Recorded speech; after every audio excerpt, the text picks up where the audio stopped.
I am sorry. Are you okay?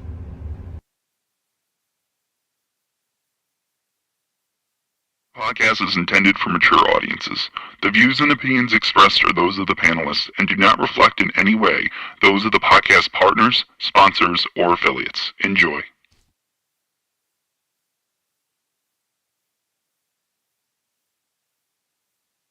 Hi, this is Michael Buffer, and you're listening to the Voice of the People. Let's get ready for Boxing Voice. Every day I'm hustling. Every day I'm hustling. Every day I'm hustling. Every day I'm hustling. Every day I'm hustling. Every day I'm hustling. Every day I'm hustling. Every day I'm BoxingVoice.com. All the guys want. I want what Mayweather got. I want what Mayweather got. You done bust your ass like Mayweather. I was trying to fight every fighter. I sacrificed a lot Beterbiev Productions to get to where I got to. What do you bring to the table? Let's get this on. Let's do it. Well, it's like this. Wait. All right, that's it. Hold on. Bernard, everybody calm down. Man, you know how these bitches is in the sport. Total disrespect. Kid has no class, no style at all. I sacrificed a lot.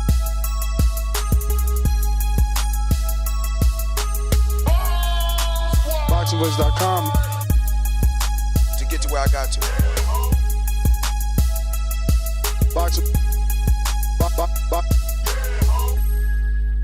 BoxingVoice.com.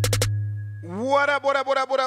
Welcome back, ladies and gentlemen. Welcome back to another edition of the Boxing Voice Radio. I am your host, Nestor Gibbs. Solo, Dolo, Scarface, no Nolo, but I think Two-Tone the Superstar is about to join me, and there he is. What's going on, ladies and gentlemen? We are here to discuss the undisputed fight that took place yesterday. Some controversy swirling around this fight as Turki Al-Sheikh believes that Dmitry Bivol deserved the win.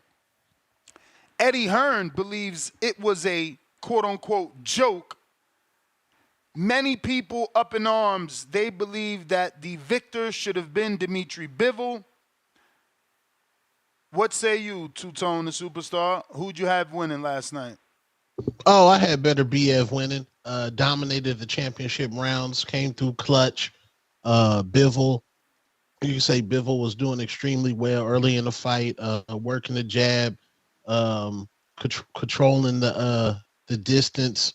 But I believe Beterbiev caught up to him, and I believe that them Beterbiev punches hurt. And I believe Bivol was hurt not throughout the fight. Some spots in the fight that he was hurt by Beterbiev, and just those last 3 rounds were the difference of Beterbiev dominating those championship rounds. Yeah, man. Terrence Bud Crawford asked his audience, that was a good fight, but who you had winning? More people had Dmitry Bivol winning, and he had nearly 500,000 views on his posts. So we'll just go through a few of those comments. As you can see, Bud asking who you had winning. Ring IQ says he had Beterbiev or a draw. The next one is Ryan O'Hara from Ring TV. He had Bivol. The next one had Bivol. The next one had Bivol. The next one, Bivol. Beterbiev.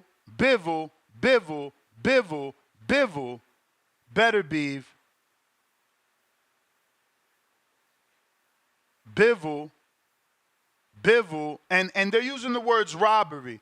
And I wanted to go here because this is not our audience. People can say I'm biased because I scored it for Bivol.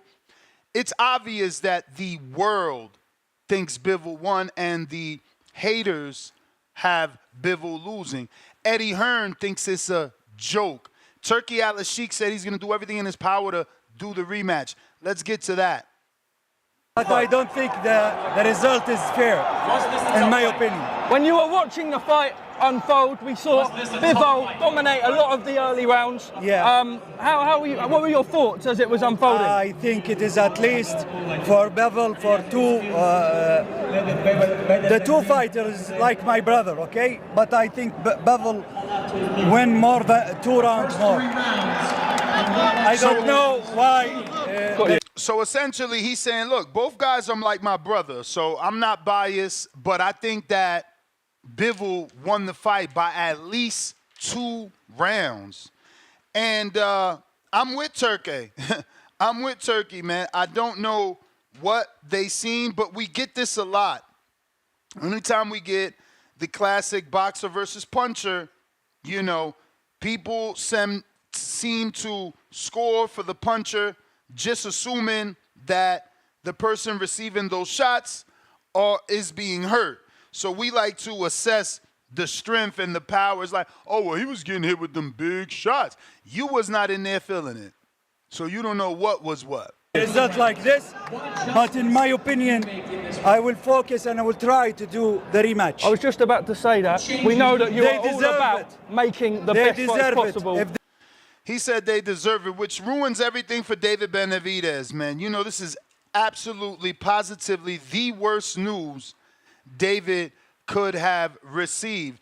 Now, his fight with David really doesn't matter in terms of who's the winner because Bivol and Artur Beterbiev most likely will be offered life-changing money for the rematch. And, you know, Artur will be older, one step closer to retirement. Yesterday, he certainly looked slow. He was just getting hit with everything. Following Bivol, you know, yeah, I don't know, man. Hopefully, he's got one more in him. Hopefully, he's got one more fight in him, but I don't know that it's looking 100% that he will take the rematch or be around, stick around for a David or David potential clash. I mean, in regards to the boxer puncher thing, I'm happy. I'm happy that the people that use the Shakur Twitterson style or the Jermaine Ortiz style against Teofimo Lopez doesn't win fights. I'm a pro box guy. Champ. What's homeboy name from pro box? I know your thing is to say shit that people might think is trolling, but there is no way that you think Shakur and Jermaine look like Bivol. It's just impossible because no, Bivol, not at all. Not at all. So don't put Bivol in that category, bro. Bivol landed more punches. Bivol threw more jabs. Bivol, you know, he just boxed better than those guys. Those guys were legit. He was on his bike too, though. He was on his bike. Bivol was on his bike. Not as much as those guys. Not as much as like to put him in the category with those guys makes the fight look like it wasn't the fight that we seen. This was a competitive fight. It was a competitive fight. It wasn't Arthur chasing him around. No, but the slick boxers of the world on Twitter, they were going for Bivol because they want to win fights that way. No, and again, Bivol was scrapping, but the man was on his bike. And we've never seen Bivol on his bike like that in his career. But Tom, it's a 22-foot ring. Like you telling me I lost the fight because I didn't stand in the center of a ring with a known puncher with a 100% knockout ratio. Like, what are y'all doing? How is it that y'all scoring the fight? You know he gonna go backwards. It's natural. You don't go forward fighting Tyson and Wilder. You go back. You look for the counter shot. I don't get y'all like, what y'all expecting him to go towards the fucking wall? Go towards the fire? It's a boxing match. Man, it's not a I point to Mayweather Maidana 1. Mayweather is somebody that can fight well off the back foot.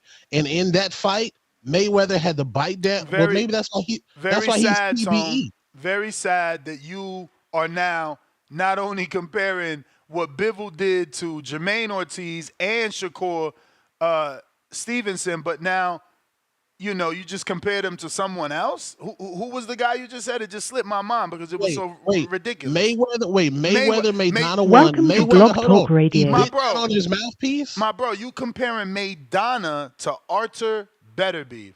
In your example, Maidana is Arthur Beterbiev. Come on, brother. Yes, come on. Yes. My What did dude, Mayweather do in that fight? He got dropped by Amir Khan before he ever fought Maidana. He got dropped 3 times by Victor Ortiz before he ever fought Floyd. Like, what are we talking about? Beterbiev was undefeated, 100% knockout ratio, the man. Not Maidana, who was rebuilding with Robert Garcia. Not Maidana, who was dropped by Amir Khan. Not Maidana, who was dropped by Victor Ortiz and had losses already, champ.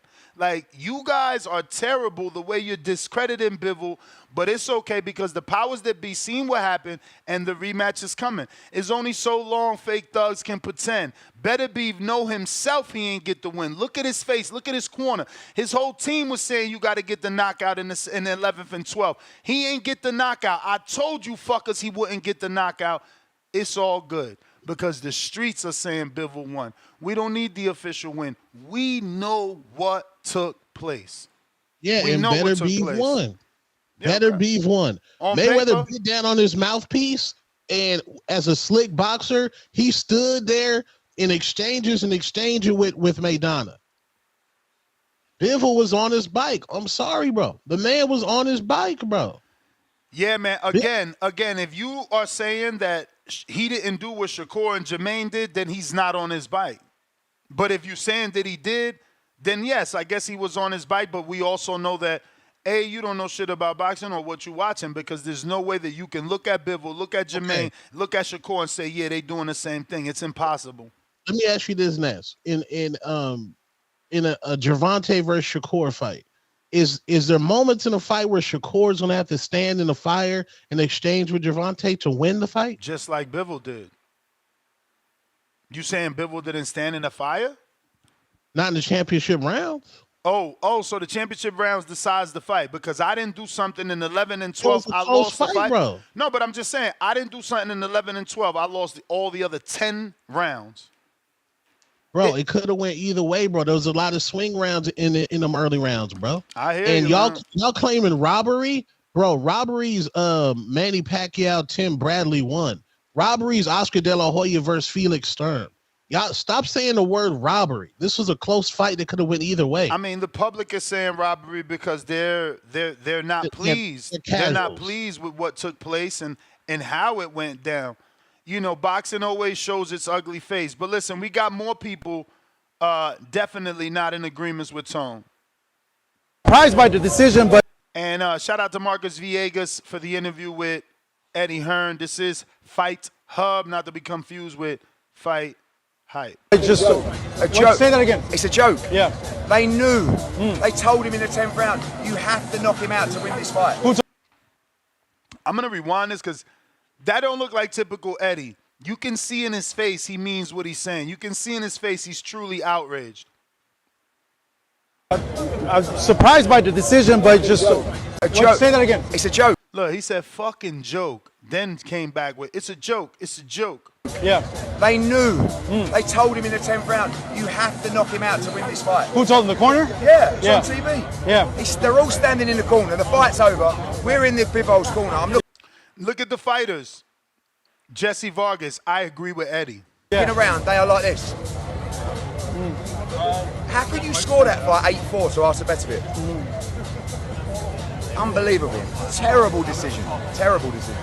What can be done? What are you guys going to do to... Listen, hopefully His Excellency will do the decent thing and give both Bivol a rematch. It was a masterclass performance in what was an amazing fight. I don't want to disrespect Arthur. I agree with Eddie. It was a masterclass, man. He made the puncher look mediocre. We were sitting around waiting for the puncher to appear. He just never did. He never hurt Bivol. You know, the fact that Bivol's being robbed when he stumbled Arthur Beterbiev at least 4 times with that left hook. Mind you, Nestor Gibbs said it was going to be 1-2-1. But goddamn, that hook was landing. And pushing his ass to the side, making him stumble, feet off the ground. You dudes are blind, man. Fucking blind. Beterbiev, because he's an incredible champion. 116, But he did not win that 112 fight. is nasty. Dmitry 116, Bivol won that fight. 112 is nasty. But saying Bivol wasn't hurt, man, that is cap, man. Okay, give us one example of when he was hurt. Show us when he got stumbled. I believe it was the 11th round, or what round was it? I believe Bivol might have got hit towards the back of the head, and at that point Bivol shelled up for a good portion of that round, and you even said, "Dang, Bivol ain't throwing no punches." My friend, did you hear what you just said? Yes. He be trying to slide shit in like we dumb. You just said you think Bivol got hit behind the back of the head and shelled up. Tell the people back of the head shots are illegal. Well, you got to talk to that ref, man. I don't know who that ref was. We don't got to talk to the ref. As a knowledgeable boxing fan, we understand what we're looking at. You hit my man with an illegal shot, and he allowed himself to recover in a fight real time. Hurt is hurt, bro. That man was on that bike, bro. Listen, I don't know what y'all watch. Listen, if you want to value someone being hurt by an illegal blow and totally dismiss Bivol whopping this dude all around the ring, making him lose his balance every time he landed a left hook, that's on you. That's on you. Like, I'm not mad at nobody who's seen it for Beterbiev. I'm just disappointed that you didn't see what Bivol did. You know, I mean, I never seen Beterbiev edged it out. But I know why y'all mad though. I know why Eddie Hearn and them got this narrative. You mad because you missed out on that Canelo payday. Well, that's your loss, nigga. Go fucking cry.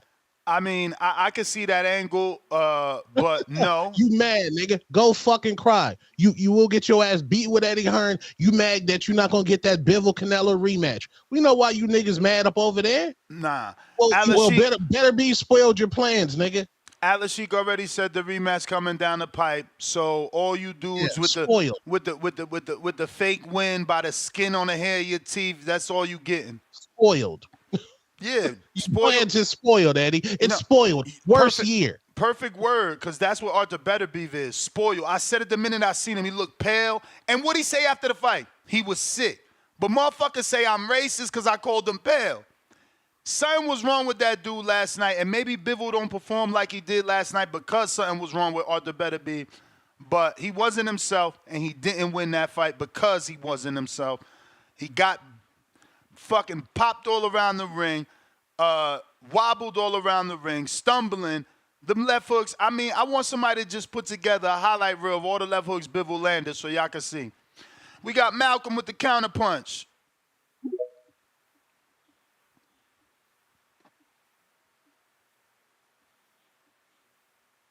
Malcolm. You hear me? You hear me? Yes. Shout outs to Boxing Boys. Yo, shout outs to you, Ness. Shout outs to you too, Two-Tone. Amazing fight, man. Amazing fight. It was a great fight, I would say, more for us hardcores because it came off as so much of a chess match. Both guys were really thinking. They were trying to pick their shots and their counters. There was, it was very good thinking action, if that makes sense. You know what I'm saying? I have a scorecard.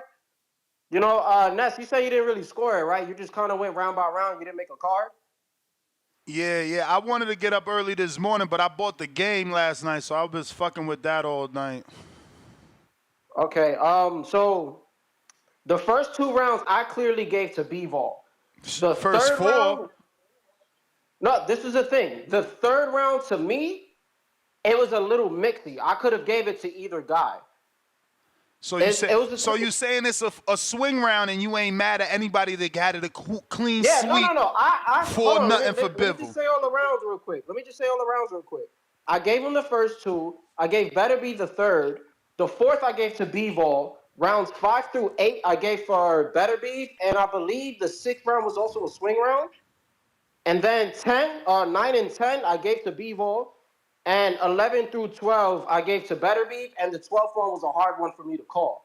So either way you put it, it would have been 115-113 or 114-114 draw. It could have went to either guy. I'm not calling it a robbery.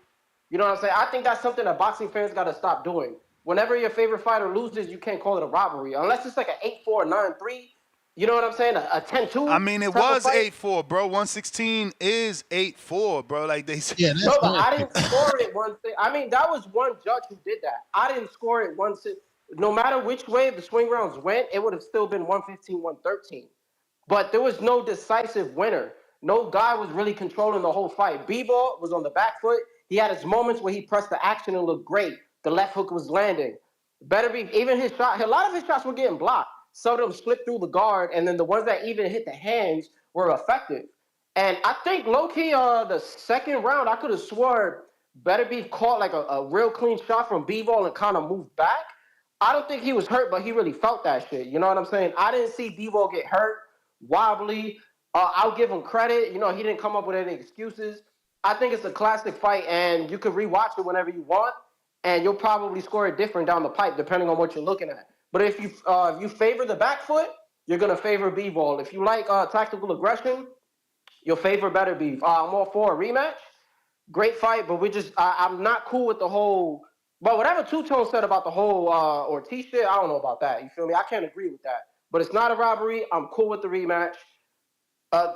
Again, a wonderful fight, man. Ness, I look forward to you watching it and actually, breaking it down round by round and having a scorecard, But we just gotta stop. Like these boxing fans and these fucking casuals gotta chill out with the whole robbery shit. I don't like it. And then also, not trying to make a race thing, we also need to be better. If these were two African American fighters, we tend to just tear these motherfuckers down, and their own people right now are just fucking supporting Bivol. You know what I'm saying? They're both getting props. But when we tend to have our own fighters go against each other, we just clown these motherfuckers. You feel me? And a last thing, because y'all brought up Bivol and wanting Ness, you made a point like, yo, do we want him to just sit there in the pocket and fight with Beterbiev? Devin low-key did it with Ryan, and we clowned him and said that he should have did something different. So Bivol had a game plan. It just didn't go accordingly. Beterbiev had like the better moments when he went forward. Great fight. I'm not mad at the decision, no matter which way it went. I'm cool with a rematch. That's all I got to say. Shout outs to Boxing Voice. Appreciate you, Malcolm. Appreciate you. We got Kentrell, $5. My friend Lorraine is a casual. She said it was, I guess he meant it was highly entertained, or she said she was highly entertained and think Bivol lost. Beterbiev won 7-5. Stop it, Ness. Bivol got hurt a lot. Send me a clip. Send me a clip, because I know it's easy to find clips of Beterbiev getting wobbled all over the place with the left hook. And that's the funny thing. When a person usually hurts someone in a round, 9 times out of 10, you score that round for them. Bivol is straight up mollywopping my man, making him lose his balance off the left hook, and we still struggling to find rounds. OJ22, $5. This talk of robbery is stupid. Bivol did a lot of moving without punching. Close fight, but Beterbiev 10-12, and that won him the fight. 10 through 12, I guess, is what he meant with the dash. Leonard Sterling, 2-pounder. What's Two Tone's card? Round by round. Did he score it? Of course not. Casuals don't score. Tell him, Tone. I watched the fight just like with everybody else on TBV. I watched the fight. I had Beterbiev dominating the championship rounds, and those fights where the rounds where Bivol would, as you say, wobble Beterbiev would at the end of the round would finish strong.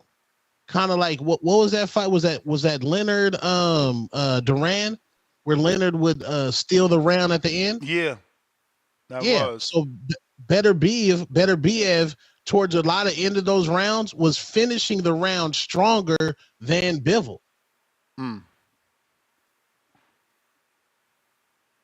My man Rel said he ain't stunned him 4 times. Y'all terrible, bro. That dude got wobbled easily 4 times with the left hook, man. Easily. This is terrible, bro. Machine Gun, Matt Garcia's $5. Good thing Eddie got Bam. That list of undefeated fighters at Matchroom getting shorter each month. Ness, I still scored it a draw. Montez Jackson, $5. Floyd didn't tell Tank he was down versus Barrios, But in reality, Tank was up. Correct me if I'm wrong. That's how close no one expects the judges. Leonard Hagler. Okay, Except Leonard the Hagler. judges. That's how close are. That's how I don't know what that meant. Maybe he meant that's how close fights are. No one except the judges. No one knows except the judges. Lake County, $2. Nest Cap, shut up with the hyperbole. Right man won. No. If the right man won, why is the internet saying it's the opposite one? It's all over. It's not the Boxing Voice. It's every site, every Twitter handle, every IG page. I mean, maybe you don't want to look. Keenan Lofton, $2. Round four. No, excuse me. Keenan Lofton, $2. Round 4, round 11, Bivol hurt. Round 11 held to stay up. I mean, ain't that the round that Tone's talking about when he got hit behind the head with the illegal shot? Should have been a point deduction. Negron, $5. Ness, I had Bivol winning, but Arthur Beterbiev turned the heat up in the last 3. Good fight. 116 scorecard is wild. Again, look, he said he had Bivol winning, but Beterbiev turned the heat up. That don't mean he won. It's still round by round. You could give him 11-12. It's round by round. You only could score a fight by each round. Like, I don't get it. But it is Who what gave it is. you I thought 10, 11, 12 was Beterbiev. 10, 11, 12? No. Most people gave 10 to Bivol. I thought those last 3 rounds. I got the scorecard right here. The official scorecard has Arthur Beterbiev. How's this look? Let me see. You said 10? 10, 11, 12, yeah. So one judge gave 10 to Beterbiev. The other one, all 3 judges gave it to Beterbiev. See, that's what I thought. 10, 11, 12. I thought Beterbiev dominated the end of that fight. He came in the clutch. All 3 judges gave him 10, 11, 12. Yeah. And I ain't even score. I'm going off the casual eye. Two-tone the casual. Please say the casual. Looks like all 3 judges gave him the final score, the final 3 rounds. Then in the beginning of the fight, there was a lot of swing rounds that could go either way. A lot of swing rounds. Like, this was a close fight. But if I'm looking, if this was on the street, I could say, yo, that dude Bivol took some punishment. And you look at his face, that man took some punishment, man. Who could go to the club after the fight? Punishment doesn't win fights. Like, you're expected to take punishment because you're fighting a heavy-handed puncher. Like, is his face not supposed to show signs that he was in there with a dude that can punch? I'm so lost with this. Bro, the last 3 rounds, Bivol needed to stay in there and chunk him. He was doing a lot of movement. The judges also gave round 3 to Beterbiev, but the public, more people scored round 3 for Bivol. Like I think that was Malcolm that brought it up yesterday about the scorecard app. I'm looking at it right now, and over 240 people scored round 3 for Bivol. But as you can see, they did do 4, 5, 6, 7, 8. Most people gave 4, 5, 6, 7, 8 to Arthur. And that's a lot of rounds because they also gave him basically, 10, 11, 12 like the judges. On the scorecard app, 10 round is tighter. You got 10 people. It's 50-50, 10 and 9. So it means that, 10 people scored it for Beterbiev on round 10, and 9 people scored it for Bivol on round 10. But definitely rounds 11 and 12 were dominant by Beterbiev in terms of the eyes of all judges. But phone lines are open for anybody that wants to call in. We got Keegan.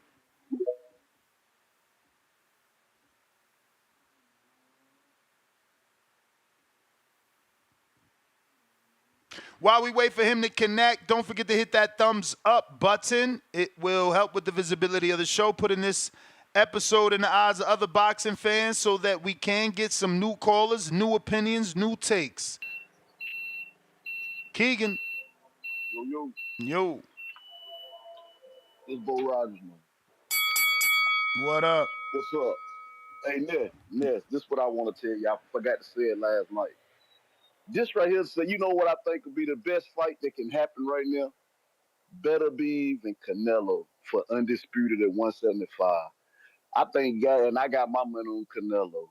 I'm the first person to say it right here. I called it. I don't think Canelo can beat Bivol because of all that movement and shit and reach and long. But I think Beterbiev would be perfect for Canelo. He gonna come to Canelo. He gonna try to stay in Canelo face. And I don't think he's a better boxer than Canelo. I think Canelo will beat his ass. And anybody want to put some money on it, let's get it done.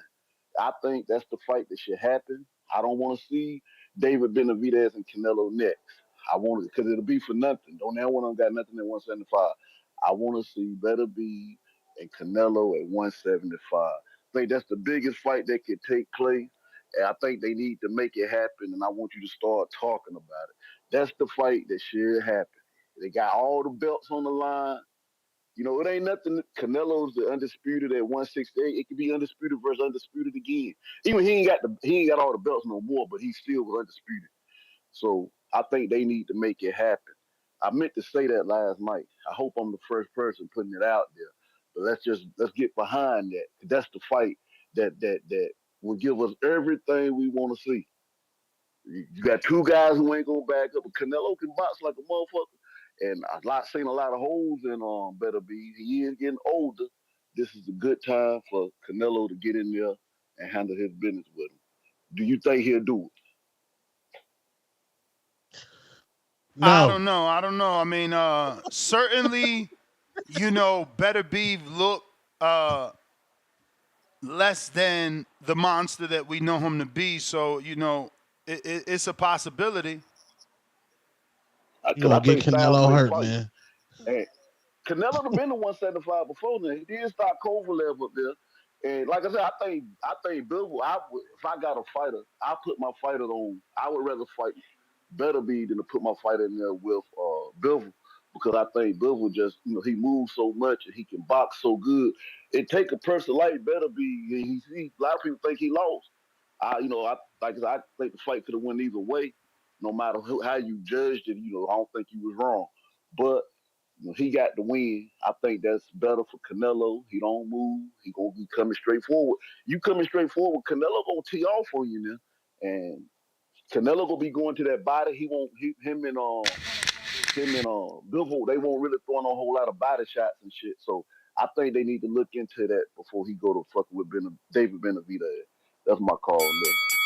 You may feel like it's your time. All right, Bo Rogers. We got Canelo face would be disfigured after fight. It'd be a bloody fight between the both of them. But I think at this age for Canelo, all those rounds, Beterbiev, I just think he's gonna get mowed down by Beterbiev. And it's real funny that the DAZN network is upset, suing on they Devin Haney shit, and they crying robbery, but the ESPN fighter, I don't know. Are they just mad because the ESPN fighter won? Is this a network thing? I mean, I'm sure the network isn't pleased if they felt Bivol won. They would have. It would have been better for their brand. They would have had an undisputed champ on DAZN. Yeah, and they wanted that Canelo fight. They wanted Bivol Canelo too, because if Canelo loses to Bivol again, which Canelo won't take a lot of punishment against Bivol. It's just, hey, we lost to Bivol. I know y'all niggas just mad y'all ain't getting that fight. It's cool. We got Kentrell, member for 7 months. You think Canelo will fight Arthur? Easy road to undisputed. 2 times. Canelo cracking right now. I don't know that he could hurt Beterbiev. Lake County, $5. Telly Atlas mirrored my sentiments. I super chatted the moment the fight ended.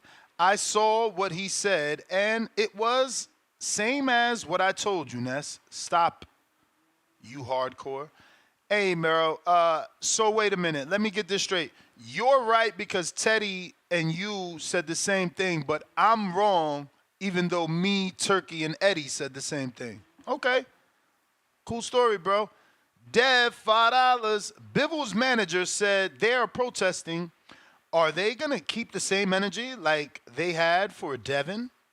No, you know shit will change. Bivol will get a rite of passage and be allowed to sue and contest.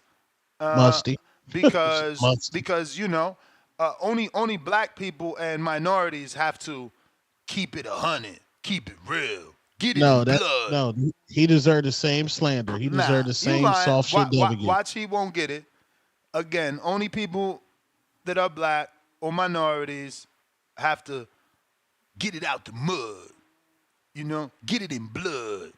You know, shit like that. Wait, Ness, do you think so? Do you think Berlanga has a better chin than Beterbiev?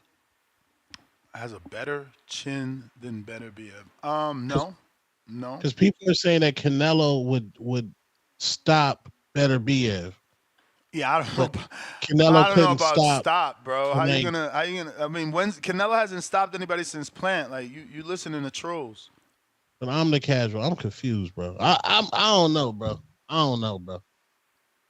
We got Athletic Mind. Bivol stopped Beterbiev in his tracks several times with sharp counters, but he didn't have Arthur hurt. Arthur had Bivol hurt like 4 to 5 times. Yeah, I didn't see that. CYP. Yo. Yo. Man, it's crazy because looking at these stats, y'all do realize that Bivol hardly ever gets outthrown in his fights. Ever. He got outthrown by damn near 200 punches by Beterbiev. The shit crazy, man. Shit crazy how that worked out. A puncher, slick boxer became the fucking the side stepper. Let me think if I should throw. Like, look, the fans on BoxRec is 535 of them. That's more than the 200 from the app you was on. 535. They scored it 7-5. Beterbiev. Very, very close fight, but they still scored it for Beterbiev. I scored it 8-4. Call me what you want to call me. I only gave him 2 rounds after 3, which another judge gave him 2 after 3, and another judge gave him 3 after 3. See, some of y'all, it's the truth. The truth of this is there's 2 truths. One is with Bivol losing, it makes Canelo's loss look even worse. That's the problem. See, if he wins, oh my God, he's undisputed. See, Canelo lost to the undisputed. No, he didn't. He lost to one of the best at 175. Beterbiev is undisputed. So you got to deal with that. Eat that and take that. Secondly, a lot of y'all are runners. A lot of y'all are the real track stars, even though I'm the track star. Y'all the real track stars. Y'all actually talk shit and back up and run and shit. Y'all ain't stepping to no fire banging with nobody. Y'all talk shit on tight. Y'all talk shit on social media. Y'all ain't no real fighters. So when you see a dude who can back up and box like that, you suit to him. See, I don't. In my older age, I like to bang it out. So I have no problem with both of them dudes. I actually liked Bivol more than Beterbiev as a boxer. I liked him more. But I also knew that if they fought 20 for 20 is something to worry about. This nigga 20 for 20, it ain't no damn interview. You understand me?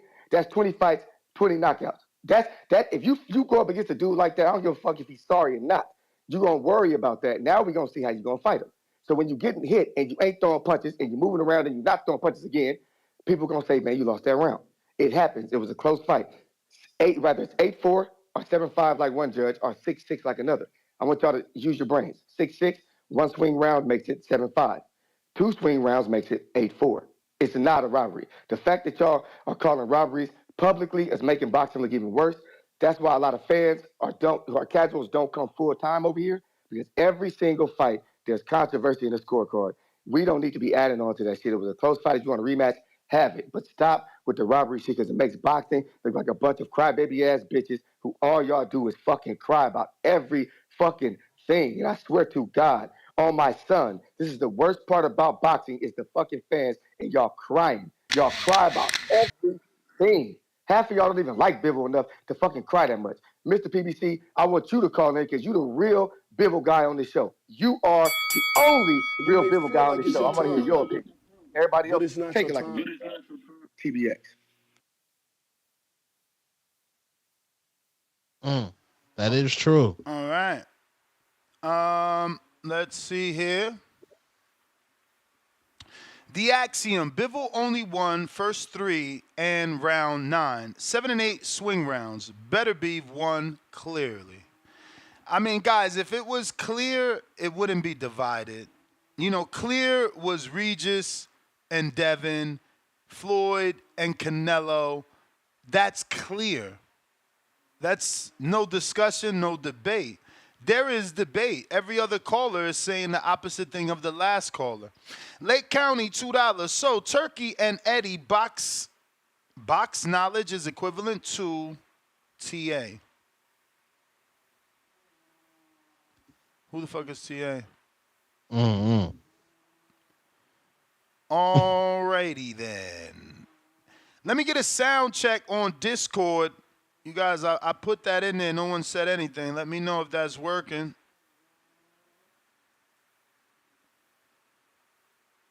I see Rocky, Timboski, Allen the Bay. Can I get a yes or a no? A yes or a no? In the meantime, in between time, if you haven't already hit that thumbs up, go ahead and do so.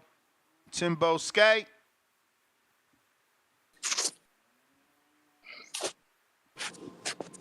Hello. Yo. What's up, man? What's up, Nestor? What's up, man? Who you up there with now, man? Who you up there with? Tom, we in the building. What's up? What's up to you, Tom? What's up, man? Salute to you, sir. Salute to the community. I hope everyone enjoyed yesterday's festive activities. I hope everyone enjoyed the Japan card this morning. I don't know if you guys was able to catch that, but yeah, man. Yesterday was a great fight. We saw 2 generational talents.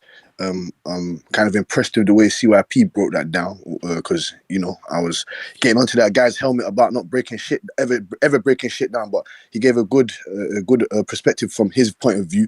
And like I said, it just depends what you like as a fight fan or as a former fighter, because you got guys that judge it as fighters, you got guys that judge it as actual casuals, you got guys that judge it just for a fact of it. It was a great fight. Ness, I heard your opinion on you think Bivol won. Two-tone, who did you have winning that fight, sir? Beterbiev. Okay, same as me. I had Beterbiev winning that fight, not because of he was the ring generalship in there. He was controlling the tempo. He was controlling the pace. The earlier rounds, Bivol was doing so. But like I said, once he walked through that front door, he understood that, yo, he might not come back out that burning build. Like I told you, he's gonna have to be a fireman. He's gonna have to be a fireman in that fight that night. And he was a fireman, but it's just he didn't come out. He didn't come out of any survivors. He only came out by himself. He didn't bring out those belts. But to the Biev, you can see how hard he's punching. I was very impressed with Bivol's defense. Very impressed. But it's the fact that the man makes you put your hands in he makes you put your hands in his pockets, because you cannot sit there and trade with this man. I told you that he's a Wolverine. I had him knocking out Bivol. That's why I said I had him winning. You know what I'm saying to you? I had him winning. And that scorecard of 116, 112 is coming like Bivol's wife must have scored that. Bivol's wife must have been one of the judges or something along that lines. There's no way in hell that Bivol only won 4 rounds. It's impossible. It's impossible. That's why I said it depends what you like as a fight fan. It depends what the judges are seeing. It was it was high level quality chess match boxing in there that night. This is what we call 2 generational talents. It's funny though. It's funny to me because I would like to see what Beterbiev does after. Does he go up to get Jai Opataya? Because Opataya, he looked very impressive to me yesterday. He broke down Jack Massey, and a natural heavyweight. You know what I'm saying to you? And then you have Canelo, people talking about Canelo Alvarez. Canelo Alvarez is not getting it. Listen, Canelo Alvarez is not getting in there with that man. They asked him, what about Beterbiev? He said, the only way I go up to 175 is to fight Bivol. So I think that's the fight that's most probably next for Canelo Alvarez. I don't think Beterbiev is going to get the rematch. Sorry, Bivol's going to get the rematch with Beterbiev, but it'll be very interesting. If the rematch does come around the corner, I have Beterbiev making the right adjustments to get to his prey a bit longer. I'm sorry, a bit quicker. He showed me excellent ring generalship the way he was able to cut off the ring with the footwork, the foot feints. You know what I'm saying to you?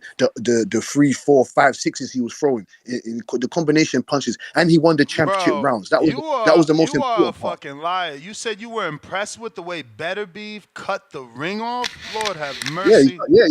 he managed to cut the ring off, and he managed to make it difficult for Bivol to get off his 1-2s like he was doing in the beginning. What are you talking about? Yo, Come so on, man. which one is Beterbiev it? is a slow start. Tone, which one Beterbiev is is it? a slow Which start. one is it? Did Bivol run or did Beterbiev cut the fucking ring off?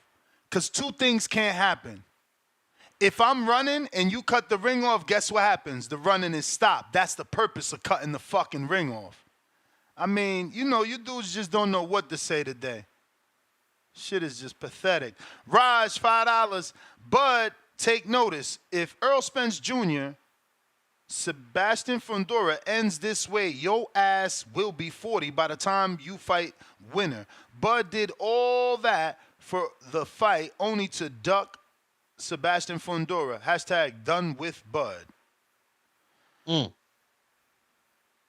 Tanque.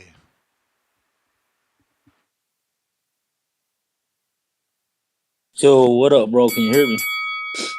Yup. Yo, hey, that was a great fight. A great fight, bro. That I didn't score it. I didn't bet on Bivol, but I'm a boxing fan at the purest, bro. I enjoyed the goddamn event. Shit, even if I lost that money, I felt like I paid for that pay-per-view. Sometimes the fucking judges mess up decisions, but it is what it is, bro. I'm just glad I got to see a great fight. It shit reminded me of Usyk Fury, Canelo, Triple G. Great fights, the best versus the best. It always ends in some controversial way, It's always like that when you got the two best fighters in the ring doing their thing. I don't know what the hell Timboski was talking about. Made it seem like Bivol kept his hands in his pocket when the dude outlanded fucking Beterbiev. That's crazy. I don't understand what the hell he's talking about. Great fight. The rematch. I do want to see the rematch, but that's kind of messed up for David and David, right? I mean, the reason for him moving up was to get the damn chance to fight him, and he's a pickle in another jar of pickles, bro. He's just cased in. Well, he ain't getting nothing until next year. That's if he gets lucky, bro.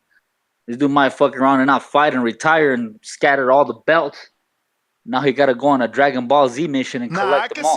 I could see him retiring, bro. He looked old last night to me. I mean, what a better way to retire, right? Undefeated, then beating the other great Russian fighter. Hell yeah, man. But that does suck for David though, because he's gonna go on another vacant run. Hopefully not. Hopefully it's different. But man, great fight. The card was good too, bro. The card was really good. I was entertained. The only fight I didn't watch and I heard the dude look like shit was Ben Whitaker. Is that true? Was his Cobra dancing fighting style not good anymore? He didn't look like shit. I think that people just were not happy that he doesn't have power and he took the easy way out. But he didn't look like shit. He was winning the fight. Well, I got to go back and rewatch it because a lot of people were saying that he didn't look that great. That dude was tagging him. That his Cobra dancing moves weren't working in this fight. I mean, as expected, right? All them fighters don't really have like super prolonged careers. I mean, Nassim Hamed, Maromero Pais. Who else be dancing like that and they be getting their ass beat when they go up to Roy Jones Jr. was another dude. I know a lot of people want to praise that dude, but in the later part of his career, he did get his ass beat by all the names. So, that Cobra dancing style, that shit don't last, man. It only works with the mediocre fighters. Have a good one, fellas. He wasn't even doing that style with this guy. This guy didn't respect his power, was walking him down, so he wasn't really doing all that showboating shit. He was more technical. He just, he don't got no power. Tone Deaf, $2. Bivol lost due to being a 30s fighter in each round. What the hell does that mean? Throwing less than 30%? What the fuck does that mean? I don't even know. I wanted to read this, though, and screen share. because I want to see Tone make a video and say that Bivol is suing.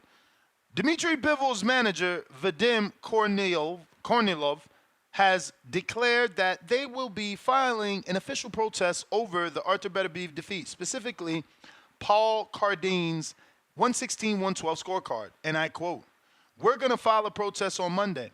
I think the judge has to at least have some kind of responsibility for what he did. It's becoming very destructive to the sport, what they're doing. These quote-unquote sanctioning bodies have supervisors. The supervisors are friendly with the judges. They're they're hugging the promoters. It's beginning to look like a scheme. One of the supervisors was tapping the top-ranked guys and congratulating them before the decision was announced. What is that about?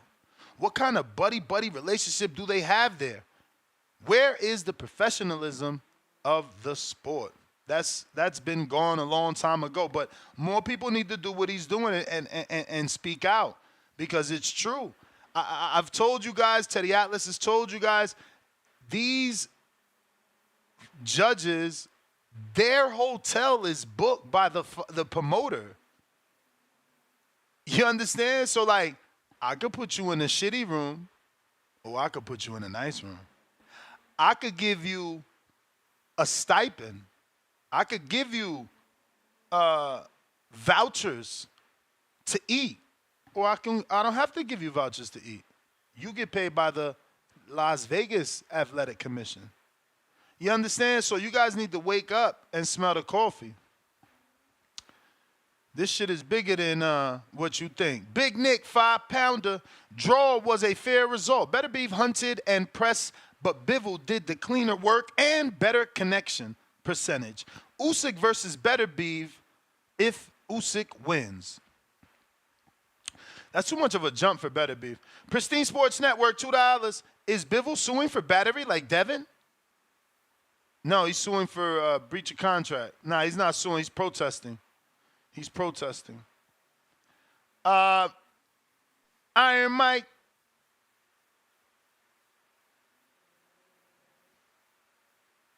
Yo. Yo. Yeah, man. It was actually a really good fight yesterday. I cannot complain. A lot of people complaining, saying that it didn't live up to the hype because they were expecting a rock'em sock'em type of fight, with a few knockdowns and fucking massive destruction. But honestly, this was a really good fight. I was entertaining, to say the least. I personally had it a draw, but I wouldn't be mad with the 115, 113 either way. I felt like it really depends on what the judges favor at the time, because a lot of the times judges, they prefer a guy that's pushing the fights, being the aggressor, throwing a lot of punches. Other judges like efficiency. They like someone that's very clean, seeing the clean punches and everything else. So there is an argument for both.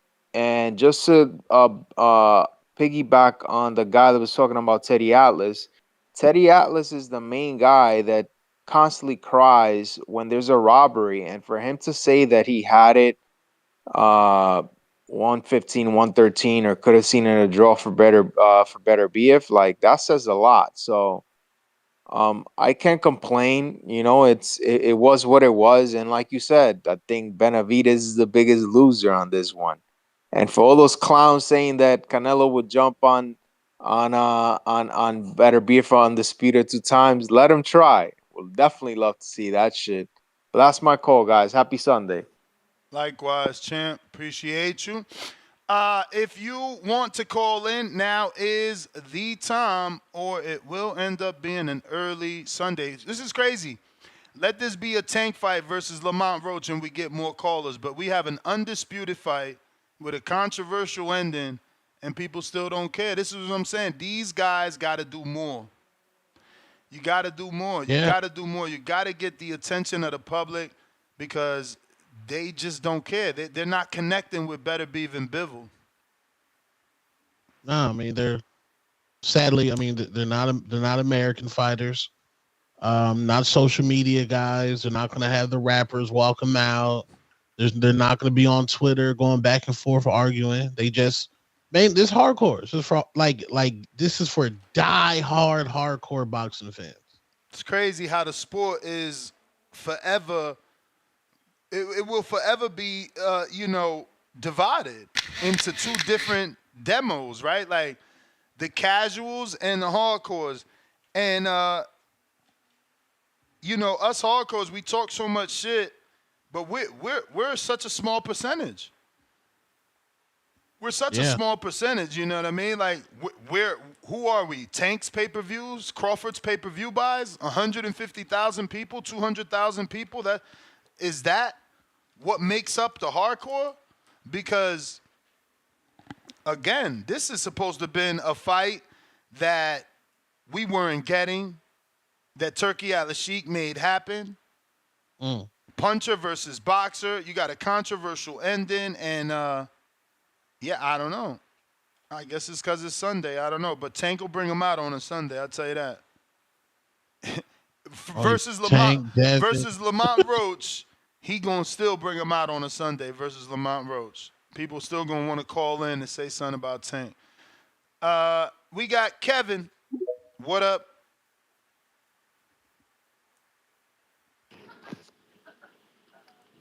Hello? Yep. Oh yeah. So I did have it a draw. I had a 6-6, but I did bet on Beterbiev, the one who won. I can't pronounce his name. Beterbiev. So I did bet on him because he was the better odds. So, I ain't really bet to win money. I just bet to see, what could happen. But I mean, it was close. I could see it both ways because I did have a draw. But I don't know. I just think we got to stop the robbery. We can't use robbery. I can see if you just say it's a close fight, I had this person winning, but I don't think it was a robbery. Like, both fighters could have won that fight in ways. I think the reason why won was the last 3 rounds. It was kind of he came back on those last three rounds because if you think about it, one judge had a draw. If he didn't get those last 3 rounds, he probably would have lost. The 5-7, now the 8-4 one, I don't know about that one. That's one thing a little bit questionable because I don't see how both of them both get 8-4 on that fight because I think it was a 6-6 fight or a 7-5 fight. I didn't see no 8-4, but I can see why they protesting that one judge because that one seems a little bit questionable. Well, I think what everybody thought of maybe was going to be was just a draw once they got the one with the 14-14 when they got the what's called 6-6. So I think that's what is going on with it. But it was a close fight. Do you think it was a robbery or you just think it was just close? I don't think it was a robbery, but I thought Bivol won easy. I don't know what people saw, man. But again, I always score for boxers. I like what boxers do. I just don't get how we have conversations where we're like, oh, he had more tools in the basket, but then when he uses those tools, we only score for the guy with the one hammer. Beterbiev got a hammer, and that's all he do is go to work with his hammer, and he won. It's like he did one thing over and over, while Bivol did so many things. No.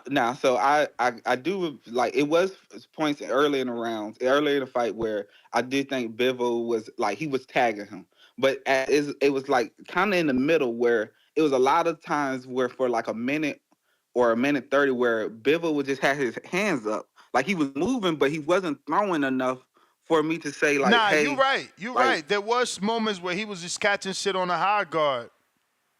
And it was just like, for me, that's why I kept on giving it to, because it was just like he wasn't doing just enough to. Yeah, but the issue with that is the criteria is called clean, effective punching. You may feel like it's your. See what I'm saying? No, you're right. So my man should be getting credit for defense, right? Bivol should be getting credit for defense, and instead he's getting credit because he's being hit on his high guard, which he is blocking, because the phrase is clean, effective punching. So if it's effective, it means it's not being hit on the guard. It's getting through the guard. It's splitting the guard.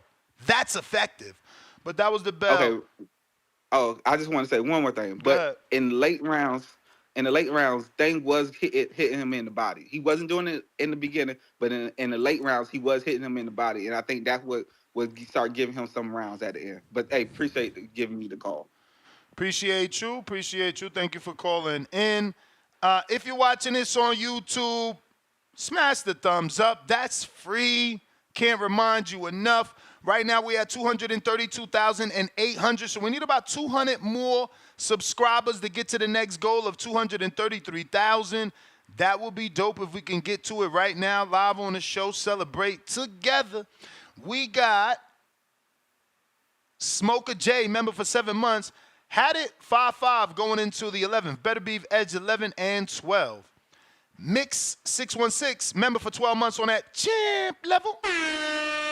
I personally had it for Bivol, even though I was going for Arthur. I'm not mad at the results. I think it was an all-time fight. So far, Ness, what's your thoughts on the game? Did you have a change of heart?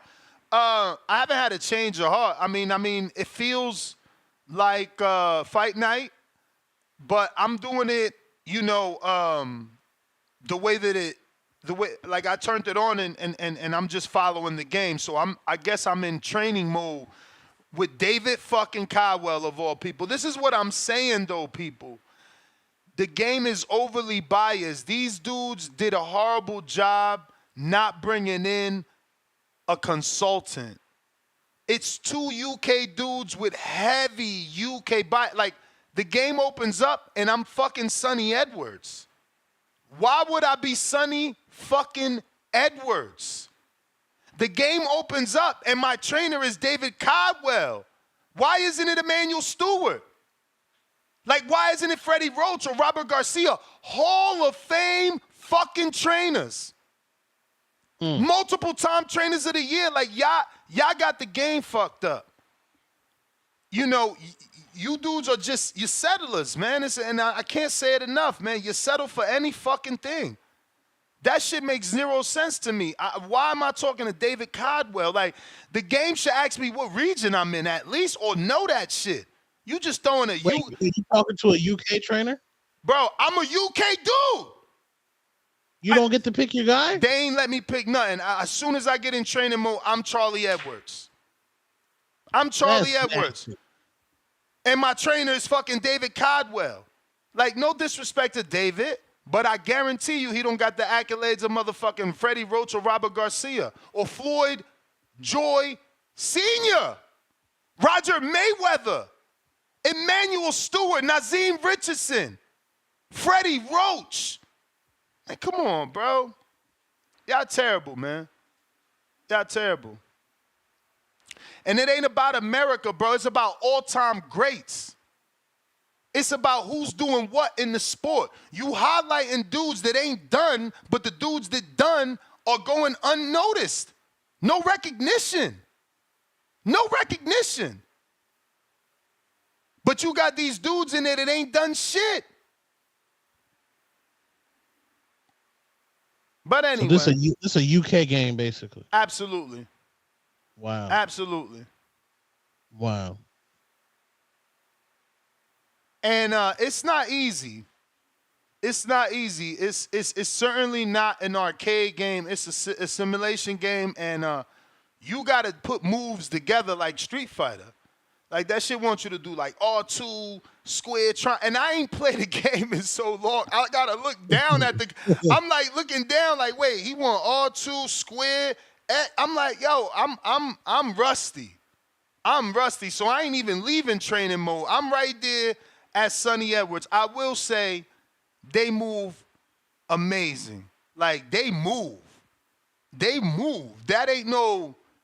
they moving. They really, really using the ring. They pivoting. They moving. It's really good the way they moving, and the way that they block is really good. There's no clinching yet.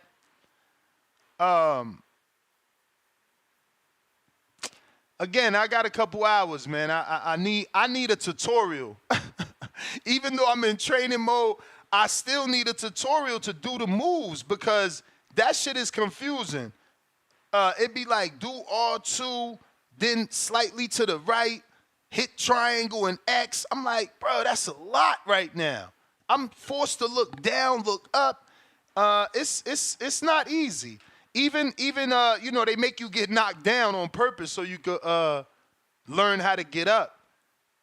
You got to keep hitting the button to get up, like R. No, it's not that old shit. It's like keeping triangles inside of a meter bar. I ain't know that at first, so I'm like trying to get up with the clicking of the buttons, and my man halfway getting up and falling down.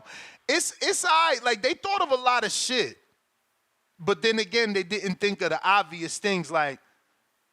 I loaded up my game in America. Let that be Emmanuel Stewart talk to me. You know, let me be Muhammad Ali, Joe Frazier, George Foreman. Like, I'm Sonny fucking Edwards, bro. The disrespect is ridiculous. So the youth is going to learn about UK boxing before they learn about the greats. You're Sonny Edwards, man. He won 1 world title. Like, it's bananas, the disrespect, bro. Brandon, what up?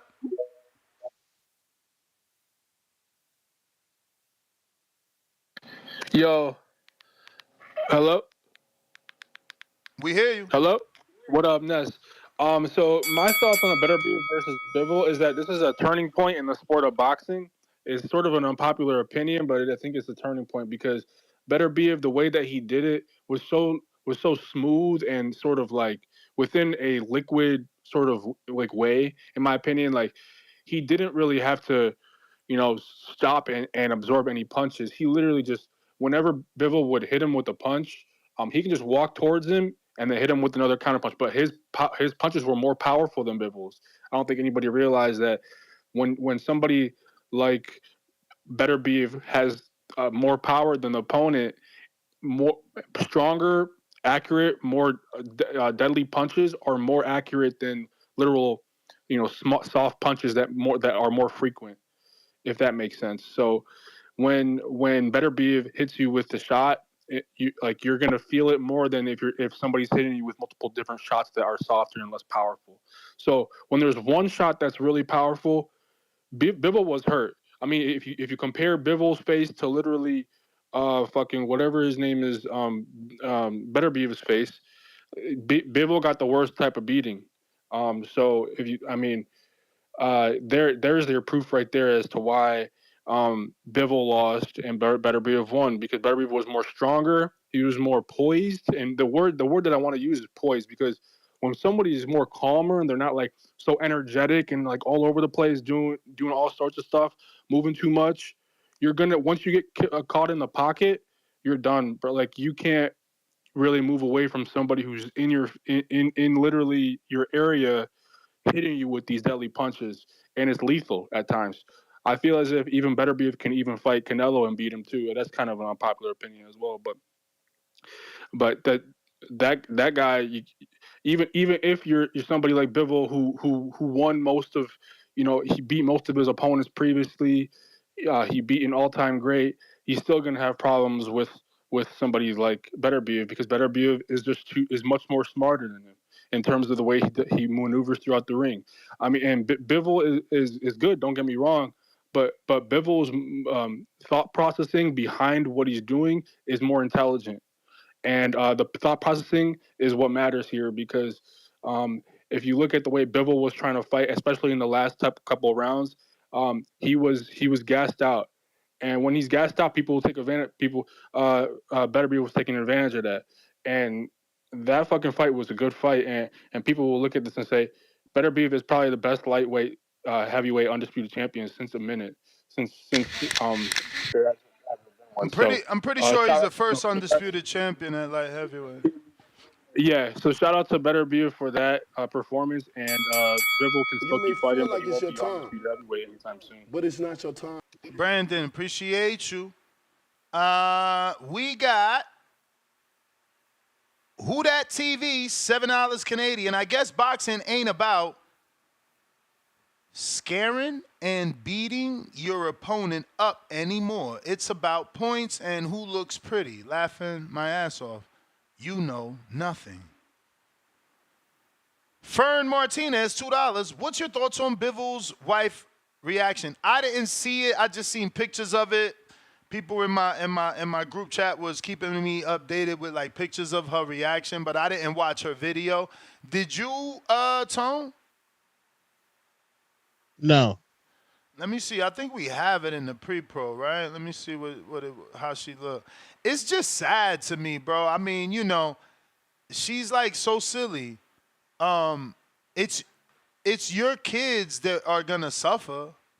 If Bivol isn't Bivol. Oh, you talking about Bivol's ex-wife? Yeah, if Bivol isn't Bivol, Yeah. their financial video on that. situation changes. Like, you know, these types of women like this, they're so weak that it's just sad. Like, you're so hurt over whatever's going on that you want to see the father of your child in the worst possible situation, forgetting that also, you know, directly affects you because he's your financial backbone. Right. Like, you're literally complaining you're not getting enough money. I mean, imagine a boxer that isn't fighting. And let's not forget that boxers have dozens of ways of not showing what they're making, which is what she's complaining about already. I mean, more bees with sugar than shit. Yeah, she. I mean, respectfully, she's very emotional right now. Don't want to minimize her feelings, but she's emotion and she can't see through those emotions right now. Prayers out to them, but yeah, never take that shit online, man. Like y'all niggas be whole goofy, men and women who be blasting y'all significant other online after breakups and do that. Just know y'all look goofy. Only to get back together. Yeah, knowing Bivol man, Bivol can go Now ahead and hit that everybody tonight, in your man. business. Now everybody in your business because you said some dumb shit and now you back together looking dumb. But let's look at this. It's only 20 seconds. And that I think speaks volumes. Her happiness is only 20 seconds. Like this, you know, you have to do better as people and want more for yourself. Артур, да! Потому что карма настигла Бивола. Иди к своей нормалихе! Я была права! Ну что, ребята? Ну что? Карма настигла своего засранца. Артур, я рада за тебя. Вперед! Yo, desperate. Like, you literally set up. Look, she's got cameras, mics. Like, yo, you desperate for fame. Like, this isn't just someone emotional. Like, you're setting up.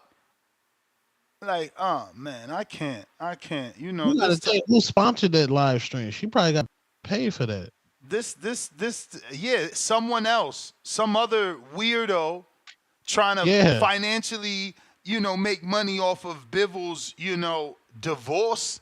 I mean, yo, I'm telling you, the world is sick. It's sick. Like, someone literally set up because you know she don't know how to do that shit. Someone set up a whole podcast live stream for her just to put her reactions to the world. This is sad, man. God damn. Yeah, she yeah, nasty man, I'm telling work. you when Nasty work. When the women don't like you like that, bro, they just turn evil, bro. But again, I don't know. Maybe Bivol was whooping her ass. I don't know, bro. I don't know. I just think y'all should take that shit off the fucking internet. My dude, it don't matter if he was whipping her ass. She need to go to the cops. This is the second time I said it. You steady putting marks and scratches and broken watches. Go to the police. But you rather do live streams and immediate reactions. Like, bro, don't get mad when people don't fucking believe you. You know, if you're threatened, go to the police. If you're being battered, go to the police. If you're being abused, call the mother effing police. No, let's be Katie Bivol and jump on a live stream. Let's be Katie Bivol and show our marks on our Instagram story. This shit is weird. And people like endorsing this shit is y'all sick. Matt bet $105 Sunday dose. Ben is a fraud. Clark got parked. Frozen erased. Arthur wrote in the history book emoji. He won in my opinion. Tank given coming. Sunday dinner. We got Al in the Bay. What do you say?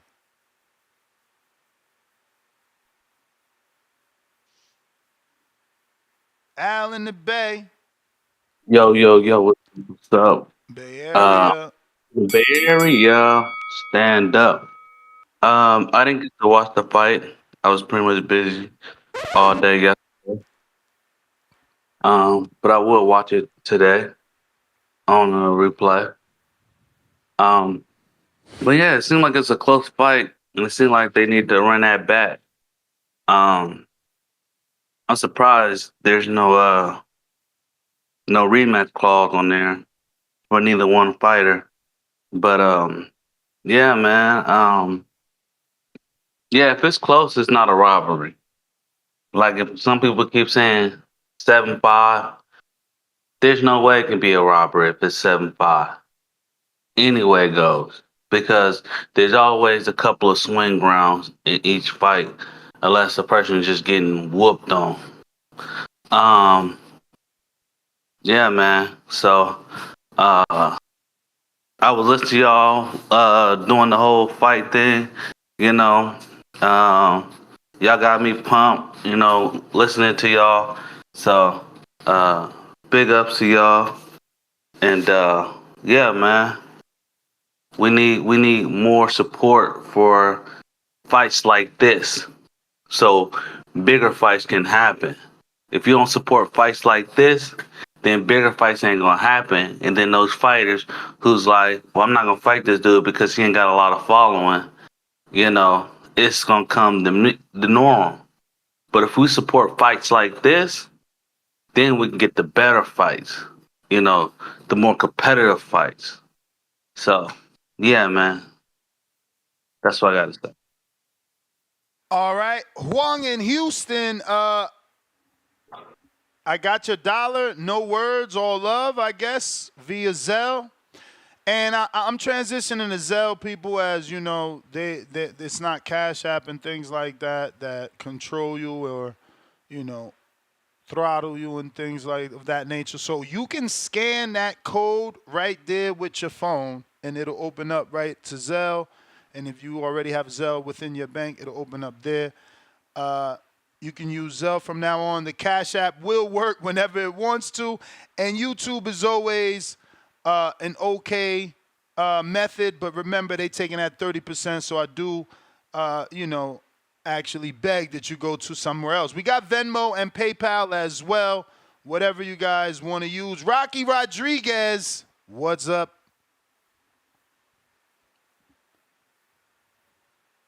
Yo, yo. Yo. Buenos dias, Ness. Buenos dias, Two-Tone. Good morning, good morning. Morning. Yeah. So, yo, I rewatched the fight, fellas. I'm gonna give a quick rundown of what I saw. Right, last night I had Bivol winning. I thought it was clear. It's a little tighter now. Like round 1 and round 2, clear Bivol rounds. Round 3, I gave it a Bivol. He landed like 4 big right hands that I saw. Arthur only landed 1. Both of them landed their jabs. Round 4, I gave it a Bivol. He was pop shotting them. Arthur landed 1 big body shot. To me, not enough to give him that round. Round 5, I saw Arthur winning. Landed some clean jabs, good body shot, and he had more activity. Now the activity, there's a little asterisk there because a lot of that activity that Beterbiev showed throughout the fight, he was hitting the guard, right? So it's hard to score for that. But if Bivol wasn't throwing back, then I tend to favor that. Round 6, again, I had Beterbiev. Round 7, I had Bivol. I thought Bivol landed the best shots of the fight in round 7. He landed like a real clean left hook. I think it was a couple flurries, but the last 45 seconds of that round, Beterbiev did his thing. But I don't think that's enough to steal the round. So Bivol. 8, clear Beterbiev round. 9, I gave it to Bivol. A good round by him again. Body work, flurries. Gave that to him. Round 10, I think was a swing round.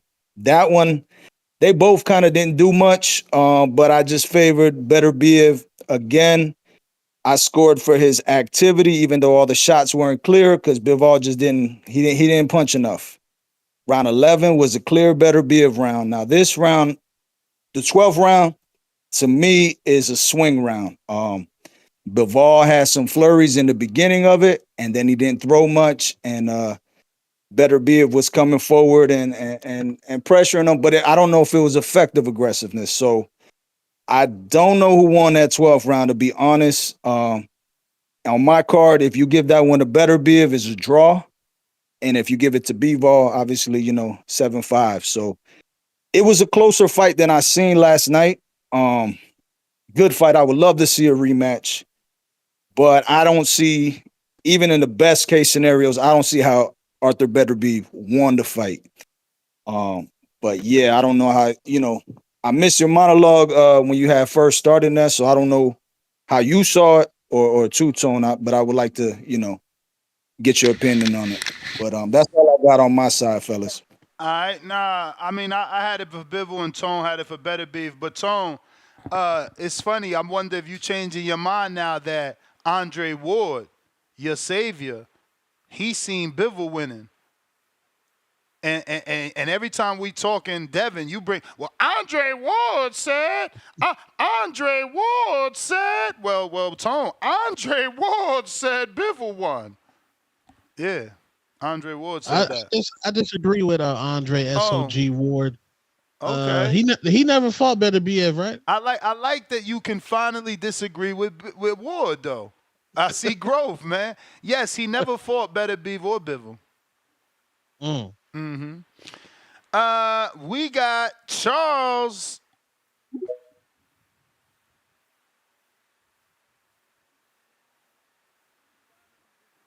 My bad. If Andre Ward's saying that, I might have to watch that fight again. Oh, yes, sir. My man Andre Ward said that. No, I got Beterbiev, man. Close fight, man. I don't know if I think Beterbiev gonna retire, bro. I think he should just lead the game, bro. Get out the game, bro. Spread them belts around. Bivol won that fight with an exclamation point, so he meant that. And then he put the 116, 112 is crazy. So he meant that. It wasn't like he thought it was like tight. No. He letting you know. Like, go rewatch that, Tom. If you Team Ward, rewatch that because we seen him win, not lose. Charles in charge, all right? We moving on. We got Shaka.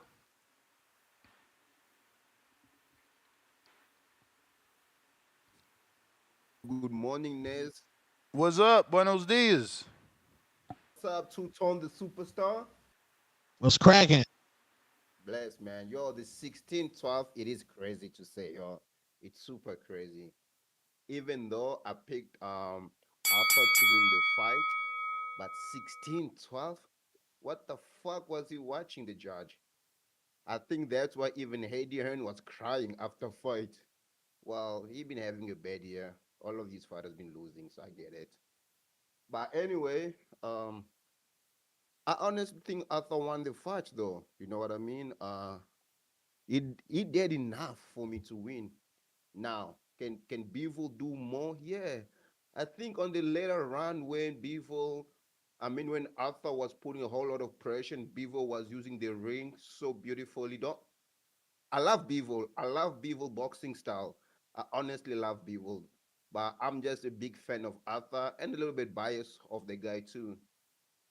Yeah, it was a great fight, man. I don't see Bivol winning the fight. He didn't do enough for me to convince me. You know what? You won the fight. He was touching the guy. Yeah, he was blocking good, but I promise you, those punches was breaking his bones. He felt every punches that Arthur threw at him. So the rematch will be That's great. What funny do that you you think? felt them and not him. Come on, Ned. You can see the reaction of the body. couldn't you see the reaction of her body whenever the punch landed? I mean, I seen the reaction of his body not hit the canvas like the punches that land on every other fighter. Inez, you say this every week. Obviously, you will pick the boxer to win. Mm-hmm. So, okay, do you think the rematch Bivol will do better, or what can Bivol do different in a rematch that he didn't I mean, do? I think he just got to pace himself. I think, like everybody's already said, he gave a lot of himself in those first 4 rounds, maybe even 5. So he gave he overexerted himself by doing way too much.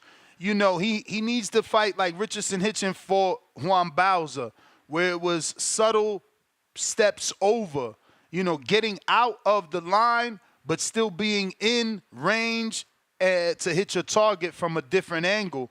Bivol moved a lot. He did. I'm not mad at anybody. That's why you don't hear me saying robbery. Anybody that picked it for Beterbiev, I'm not mad because I understand Bivol put his high guard up and maybe circled a little bit, put his high guard up and stood in that high guard longer than he should have. But I still think that, he was the more effective guy, So, do you think if Bivol stood in front of Arthur and trade shot inside, would it be a better game You plan? may feel like it's your Moving time. around? No. But it's not your time. And we told Devin that he should have did what he does best, which is box. So Bivol did what he does best, which is box. You guys just didn't appreciate it. You didn't appreciate it.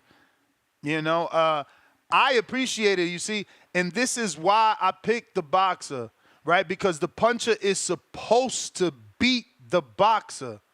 You guys thought Bivol was going to be the monster. He didn't show up. What showed up was the boxer showing the monster that this is the sweet science, turning them, using the whole ring, counterpunching, 1, 2, fucking 3. That 3 was on the money. Again, he's not getting credit for what he did because you guys are looking at faces and then you're assuming because all his knockouts have been there that he's the bigger puncher. So you're saying things like, oh, he could feel it. You see it, Ness.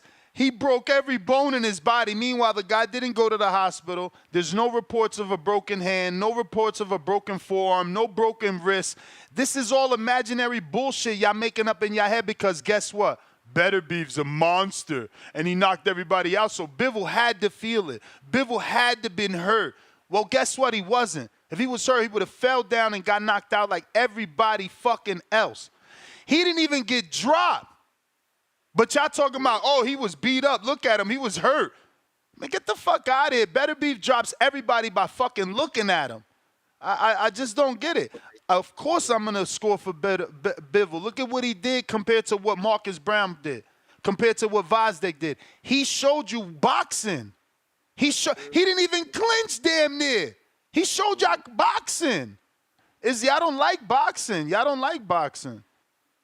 And that's why y'all don't like Shakur. That's why y'all don't like Shakur. That's why y'all don't like Devin.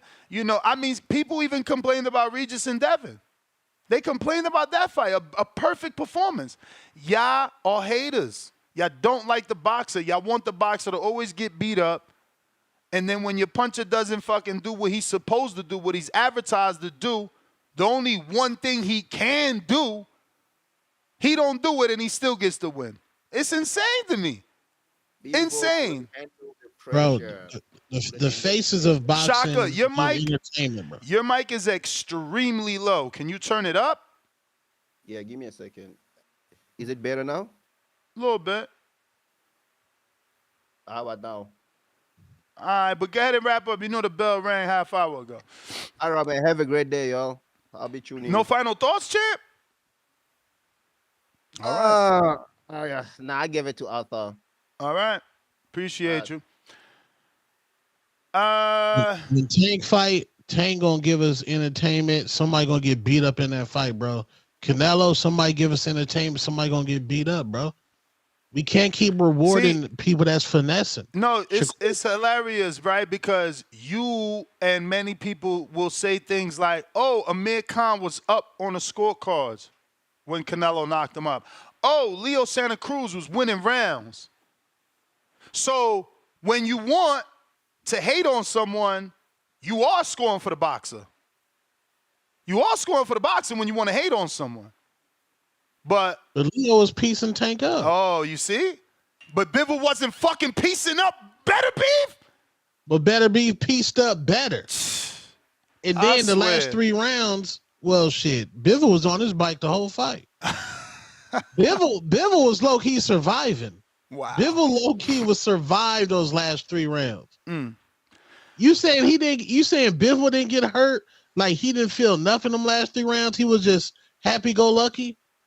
I'm saying we ain't in that body.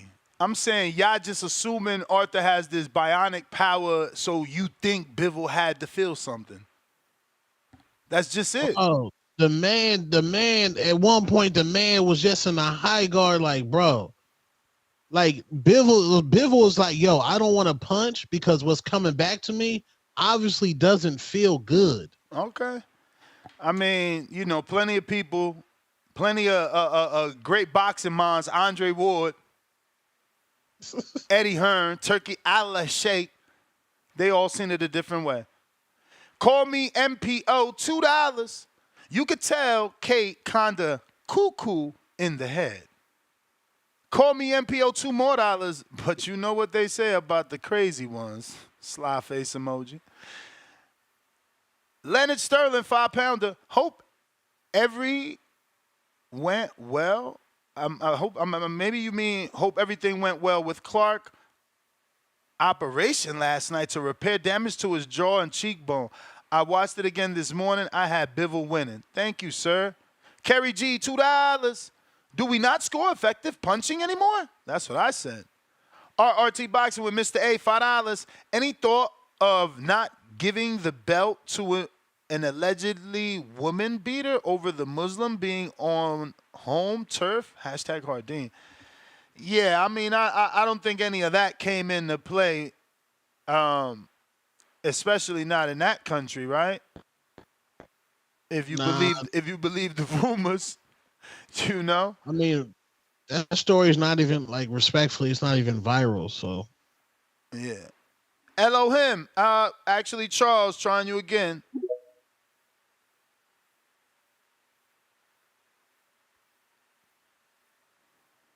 Charles,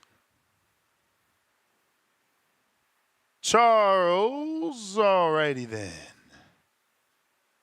Not trying to turn this into a Berlanga show, but your man was tripping up there on Twitter, bro. That's your fault, Ness. What up? What up? I mean, he seen what I seen. He seen Bivol beat Arthur, and excuse me, Brandon, my bad. He seen Bivol beat Arthur, and he seen Bivol Beterbiev look old. So you know, maybe the young Berlanga wants some. You agree? Who? With Berlanga? No, he didn't go toe to toe with Canelo. Okay. So I think it is strange to me, right? Because it's like, what is you doing? Canelo's smaller. You said he punched hard as hell, so you know. I don't know. What are you doing? Like, it ain't like Beterbiev is a lot of money fight, so maybe he is on his legacy shit. Maybe he believe it. I don't know, because again, Beterbiev ain't Canelo. Canelo's 5'7", small dude moving up. Like, if you calling out Beterbiev, you not calling for a payday. You calling, you know, for destruction. Right. So I don't know what to think with what he said. I mean, everybody's gonna say it's cap. He can't beat Beterbiev, and obviously nothing says that he can. But if you think about it logically, it's not a payday. Arthur Beterbiev has never been a payday. Marcus Brown, he's not retired somewhere with his feet up off of the Beterbiev fight. So, like, you know what I'm saying? What up? Up, man? Or y'all want to come back to me? Nah. You good. Nah, but Ness, this is one of the few times I agree with you, bro. I thought Bivol won. I scored at 115, 113. I picked Beterbiev to win via split decision on our prediction call, but yeah, I got to keep it 100, man. I thought Bivol won. I thought Bivol. People say all he was landing was the jab, but his jab was the cleanest punch thrown in the fight. I thought he moved well. I thought he boxed very well. He didn't allow Beterbiev to set his feet. Beterbiev then land a whole bunch of clean punches. Um, I just thought defensively he did great, catching shots on the glove. And I also noticed when they did stop and trade, because Bivol had the faster hands, he got the better of the exchanges. So I think in a rematch, if he even sat down and traded on the inside because he has faster hands and better timing, he could win a lot of exchanges. I'm not saying spend the whole fight in the pocket doing that, but if he just did a little bit more of that, just sitting down, um, catching and shooting and exchanging a little more, I think he could win a majority of the exchanges, kind of, get in and out. But all in all, I do think Bivol did enough to win the fight. I never seen Beterbiev make Bivol uncomfortable. Like when people say that he was winning off effective aggressiveness, you never seen Bivol look uncomfortable. Bivol fought his pace the whole fight. He boxed the same way the whole fight. Like he was never uncomfortable in there. He looked like the guy who was being a ring general because he was dictating the pace. But like I said, it was a close fight. I think he did slow down and kind of give up the last 3 rounds. But I thought Bivol did the cleaner work. I thought his defense was better.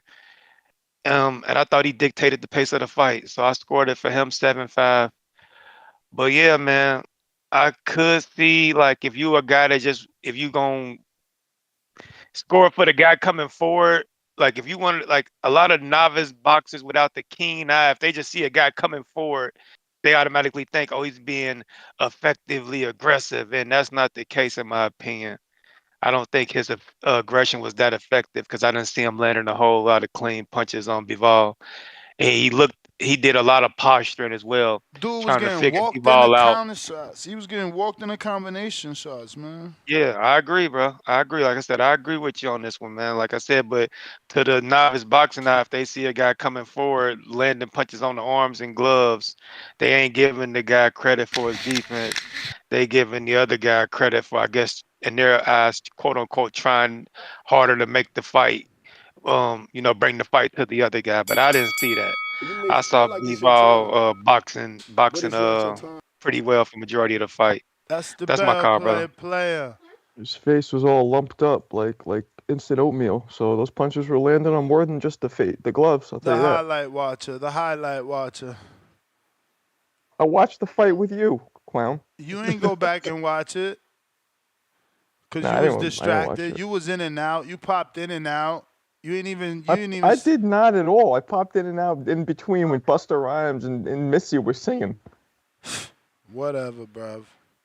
What's your scorecard then if you watched it? My scorecard is locked in the vault Exactly. of truth. See? Nah, it was close, but I gave it But to you don't know how Beterbiev. close because, like me, you didn't score it round by round. Did you rewatch it and do that? Nope. I wanted to, but I ended up buying the game, so I've been playing the game. What'd you think of the game? I mean, it's certainly better movement than all the other games, but it's I don't want to. I already said someone asked me and I already said it, so I don't want to regurgitate the same shit. But it's So you it's think just it's what, okay? yeah, it's okay. Yeah, that's what I'm saying. It's like 2005, 2010 graphics kind of. That's what it kind of reminds me of. No, I'm with you on the graphics. We that was my biggest complaint. The graphics is dog shit. Yeah, but Bivol's mug was lumpy like a cheap old bed. Yeah, bruises win fights these days, I guess. Punches landing win points that win fights. Yeah. Yeah, I mean, It was close. You can't front. It was close. Nobody, anybody who says robbery is ridiculous. Andre Ward believes Bivol won. Yeah, well, Andre Ward also believes he beat Kovalev the first time, which he did not. You feel me? Ooh, Trace.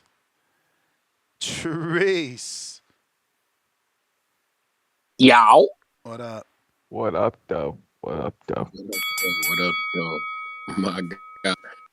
But yeah, man, this was a good fight. I actually did score the fight, and I scored the draw. You feel me? So I'm not like that last round for real. That can't like I'm with who's that? That Treese, Karaki. what I think goes over the edge is when somebody is just doing the more damaging work. When you're in a fight with virtually equally landed punches on each side, the one who does the more damaging work and the one who is pressing forward, in my opinion, should get it. I mean, hey, I'm not one nor I can't. That's why, hey, like I say, the fight that what's that? Like Hobson Conceição when he fought Oshaki Foster. Like I was one of the few people who thought that Conceição won that fight. I thought he won because I'm with you, Marco. He was aggressive. It's like his effective aggression was more than Buddy effective clean punching. He wasn't like really, I don't know, but yeah. I get you, but like I said, I think this fight was a draw. I had it a draw. Like the first 2 rounds I gave to Bivol. Round 3 I gave to Beterbiev. And then 4 I gave to Bivol. 5 I gave to Beterbiev. 6 I gave to Beterbiev. And then 10 was Bivol. 8 was Beterbiev. 9 was Bivol. And then there's like 10 and 11 it's like it kept flipping back and forth. Like that shit to me Yeah, was like Bivol would get off, but then Beterbiev would jump on him and have him on the back foot. Exactly. As soon as he was trying to get a little momentum going, Beterbiev wasn't going for that shit. He turned it back, and yeah, like if my man could have got that last round, like my man Rocky said, that was a swing round. That last round was like you could like that shit hard. That's one of them ones like if you gave it a 10-10, shit, I would have had like Beterbiev would have won the fight. Fucking around Yeah, on but my you know card. who's the winner? Even The if I winner is gave it a 10, Bivol's ex-wife. you said what? Bivol's ex-wife is the grand champion winner. She was ecstatic. She don't matter though. She That's was the happy thing. as hell. We don't tune in to watch her fight. We don't tune in to watch her do shit. So it's like I mean none of that shit matter. She trying to get famous. She want people to know who the hell Yeah. Kate Bivol Who she is. is. Exactly, I kinda but we believe don't. that It don't now, matter too. like that. Yeah, but I also want to say about real quick. Shout out to my nigga Seiya Sutsumi. God damn it. Japanese boxing. You feel me? That happened at 4:00 this morning. Shout out to the real niggas who's on the chat with me. You feel me? We was watching that. Shout out to my nigga Seiya Sutsumi who beat up Little Inoue. You feel me? He took down Takuma Inoue. You feel me? Ness In the is a main casual, event. man. He doesn't know about this. We don't watch that. Hey, I'm just letting you know. And then we got Nakatani tomorrow too, man. You know. Oh, by the way, Ness, I wanted to mention that double header for Inoue and Canelo. That shit gonna happen. They had Canelo in Japan. You feel me? He was there in Japan supporting one of his teammates and shit that had to fight in the co-main. That's And the then they had bell. Inoue at the ring looking salty. His brother took the L. That's the But, bell, champ. Listen, they remember that was always the report that we gonna see Canelo in Japan and possibly see him fight. So this trip was supposed to be to present him some sort of offer. I'm assuming. H-Town. What up, Ness? Can you hear me? Yep. Hey, like I've been telling you, Ness, these people don't like boxing no more, dude. They want rock and sock them. One hard left hook counts for like 4 punches. It's crazy. I mean, I had a 7-5. It was a close fight. It was a great fight. But I didn't see Bivol in there like scared or anything. It's tactical. You get in, you get out, man. What you expect the man to do is like I said, it's not a street fight. You're not standing right in front of each other. It's a sport. All these guys that used to support Floyd in the money era, because they don't know Pretty Boy. They're too young. But, us older guys that know Pretty Boy, we know he used to sit there and exchange. But most of the guys that call in the show, they're from the money era of Floyd. And they love Floyd to death, and all he did was box. And goddamn, Bivol put more punishment on Beterbiev than Floyd did on a lot of people when he was money. And notice a trend: the guys that are saying that Bivol got dominated and he's trash. It looks like it's a lot of Benavidez fans. Like they're trying to diminish Bivol in a way, maybe to diminish Canelo's loss even more, make it look bad. I mean, it's just a narrative they're going with, Ness. It's crazy.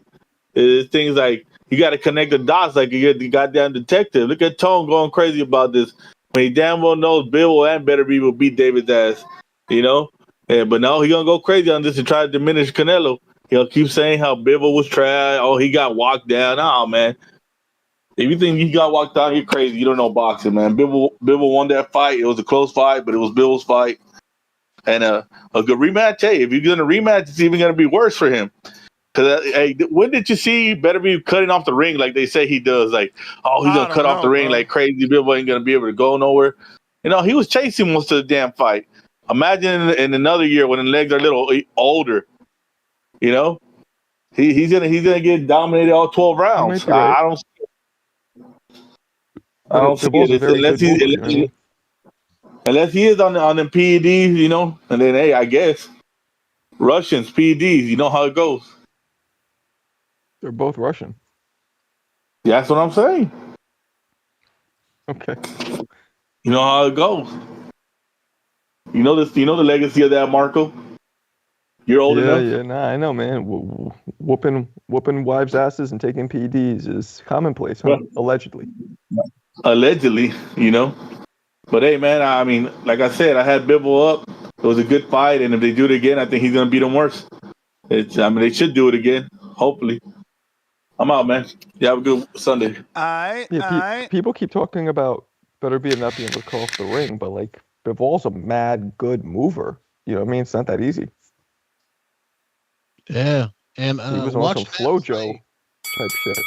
You may feel like it's your time, watching that but it's fight, not your neither time. one of those two guys want smoke with David Benavidez. You know what? You might be, yeah, man. Bill, You know what? got stopped.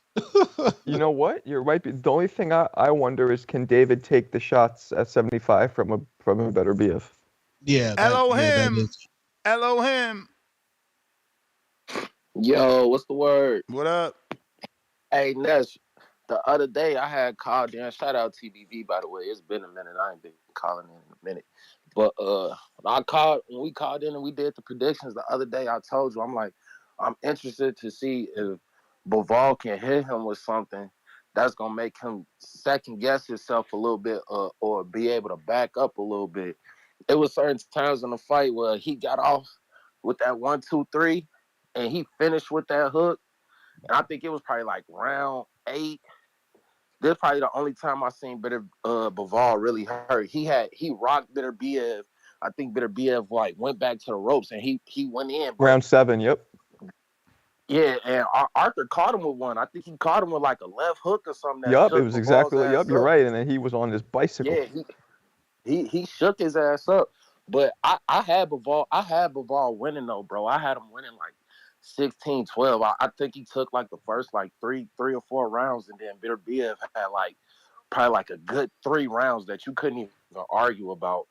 Then I think he the seventh round could have been a swing round. I gave it to Bivol because I think he landed more punches, but towards the end of the round, Beterbiev did come back and rock his ass, bro. So that round could have went to anybody, but towards the later rounds, like the thing I was looking at is like a lot of casual boxing fans, like they're not paying attention to the action that's going on, like while they're not swinging, like the angles that they were trying to. I ain't gonna lie, that was high level boxing, bro. Like Bivol's a fucking, hey, that dude like a robot or something, bro. Like I think he got probably the best IQ in boxing right now, bro. Like he don't make mistakes, bro. He does not make mistakes. Like the way he's turning them, and then he's keeping that right hand up. He kept his hands up the whole time for the most part. Like he was not like he was on point, bro. And Beterbiev was on point too. Like it was a master class display of 2 elite boxers that do what they do real good, like being put on display. Like it wasn't really even no mistakes off Arthur Beterbiev's side either. Like he was getting caught. Like I think it was probably like the 7th, 8th round. Beterbiev's corner, he's like, hey, you need to get underneath him. You need to get underneath him to get on the shots. Then that's when you see Bivol get on his bike and he turning them. So, because Beterbiev's fighting for that position to get underneath on his shots to get them power shots off. That's why you see Bivol turning them, hitting them 1, 2, 3, moving. Like, bro, that shit was crazy, bro. That shit was Guys, chess, bro. this was That shit was Hagler chess, bro. Leonard. It Yeah, was that shit was Hagler chess, Leonard. bro. It was, I mean, as close as you can get. You may feel Yeah, like it's your time, I had but it. it's not your time. I had it 116, 112 for Bivol, 115, 113. Cool. I wouldn't even been mad with a draw. I just felt like Bivol won, bro. Like he had That's the more bell elements to his player. game. For sure. Hawk, Maryland.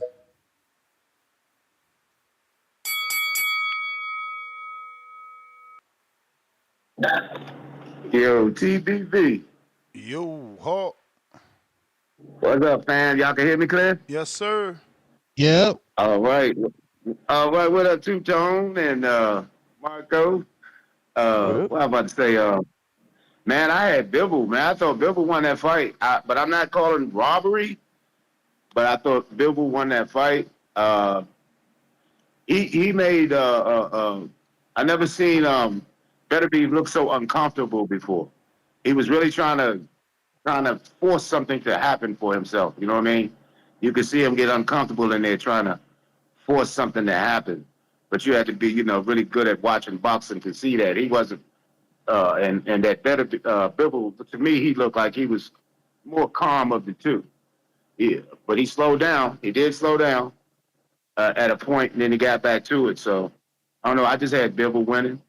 Thought it was a real good fight. I ain't calling robbery, but I did. The wild part about it was both of these guys, Bivol and Arthur, got great resumes. Like both pound for pound, and even Arthur is 100% knockout. So at this point, I can't blame Tank Davis for doing what he's doing because them two, Arthur and Bivol, just for two best out of the two, and pound for pound, and they didn't seem like they got no recognition. That stadium looked like it was half empty. I know they was way out there, but still, you know what I mean? To me, it's like I can't blame Tank for doing what he doing, fighting who he want to fight, bro. Because them two just fought the two top best, and it just didn't look like much interest in that fight, And can't say like Tank knocked people out, but Arthur got had 100% knockout ratio, and it just he from another country. I get that, but so was Pacquiao, and everybody couldn't wait to see Pacquiao fight. So it's like it's who you are out here in boxing. It really ain't all the accolades and all the belts and all that. It's who you are. So I can't blame Tank, bro. You hear me now? Yes, sir. Okay, because you get to talking on here. It sounds like you're talking to yourself after a minute. But yeah, it's like I can't blame them, dog. Them two fighters just fought the two fighters with all the accolades, and one of them is all knockouts. So where's his interest at? It's wild. But anyway, I had Bivol winning the fight, and at this point, I can't blame Tank for doing what he do. I can't blame Tank for doing what he do, bro. So that's my call, Ness. All right, champ. All right. You may feel like it's your time, This ridiculous but it's notion not your that time. CYP is trying to spread that this is about Canelo, like Huh? that's what's wrong with the sport. That's what's wrong with the sport. Like you guys always trying to diminish somebody. This What's ain't your got OT say? nothing. I mean, somehow we're saying it's a robbery because we want Canelo's resume to be good, and if he loses to Beterbiev, it's not good.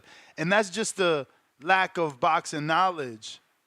True boxing Yeah. knowledge. You just want to be a caller that, says things, but you don't really love the sport because how could Bivol lose this fight and be less than? How could Arthur lose this fight and be less than? Who's thinking about diminishing them? You just called it Hagler Hearns. You know what I'm Yeah, and saying? also Canelo's not in their weight class, so I Like don't really think it applies. you can no, but again, Bivol beat Canelo, so Bivol somehow losing to Arthur Beterbiev is an indictment that Canelo's a bum. It's just weird. Not bum. We know Canelo ain't no bum at all. We know Canelo is amazing, but when you're in the trenches of Twitter and X, those splitting hairs matters. And we all know what you Canelo fans would have said if Bivol won. That's why y'all calling up here pressed. But guess what? You're not Bro, getting the Bivol fight, nigga. that is just sad. It's Hey, sad. you It's Ness, you not sad. in the Like, trenches, bro. How you sad at yo, us? We in the trenches. trenches ain't got nothing to do with Bivol loss to what was considered the number one in the division. He had 3 belts and 100% knockout ratio. The fact that you dudes are so desperate to make this about Canelo is just sad. Yeah, that's weird. I wouldn't have even thought of that. We in the trenches, man. We I in the wouldn't even thought of trenches. that. And Those The trenches are same way, sad. Those trenches no. are So sad. hold Canelo fans accountable when they're laughing My at dude, you David got to get out Benavidez. of this casual bubble. This show ain't about Canelo. That's what I'm saying over and over. Losing to Arthur Beterbiev has nothing to do with Canelo, and it is not an indictment. For starters, he didn't lose the way Earl lost. So this is 1 and 2, and it was close.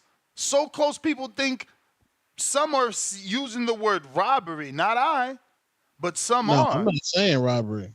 But y'all want to throw Earl away. What are we talking about? If Earl was Mexican, y'all be wanting him to fight. And that's my point. That's what the caller said.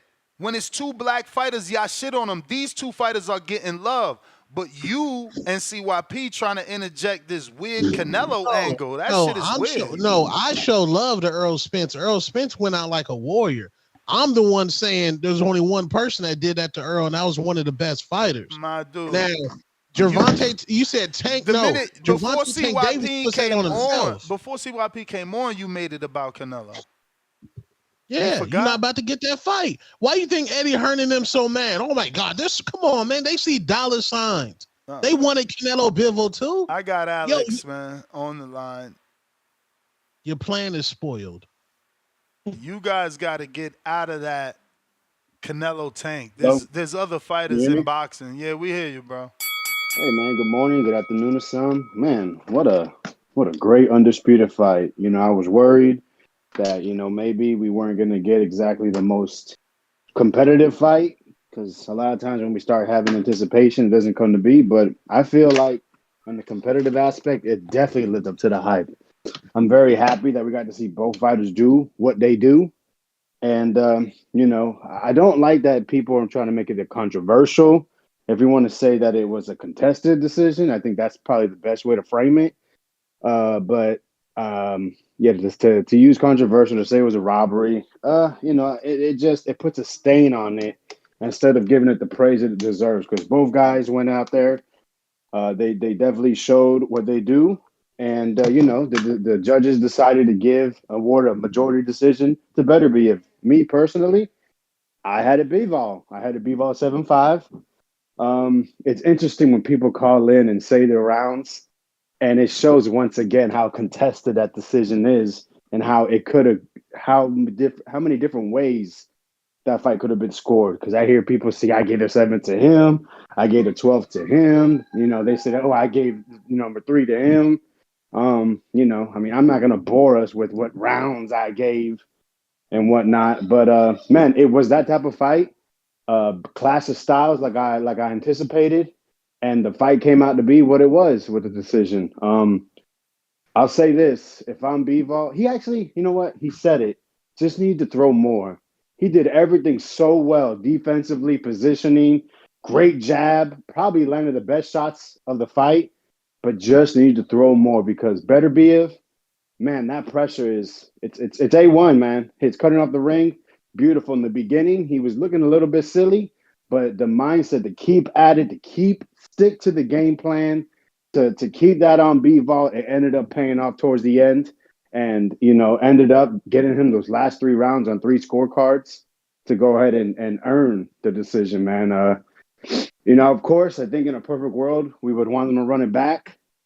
But I would not be shocked if Beterbiev retired, because the only thing left for him is obviously the rematch. But also, I remember them speaking last year of him moving up to fight Opataya, which would just be basically a money fight, and also, a chance to become a 2-weight world champion.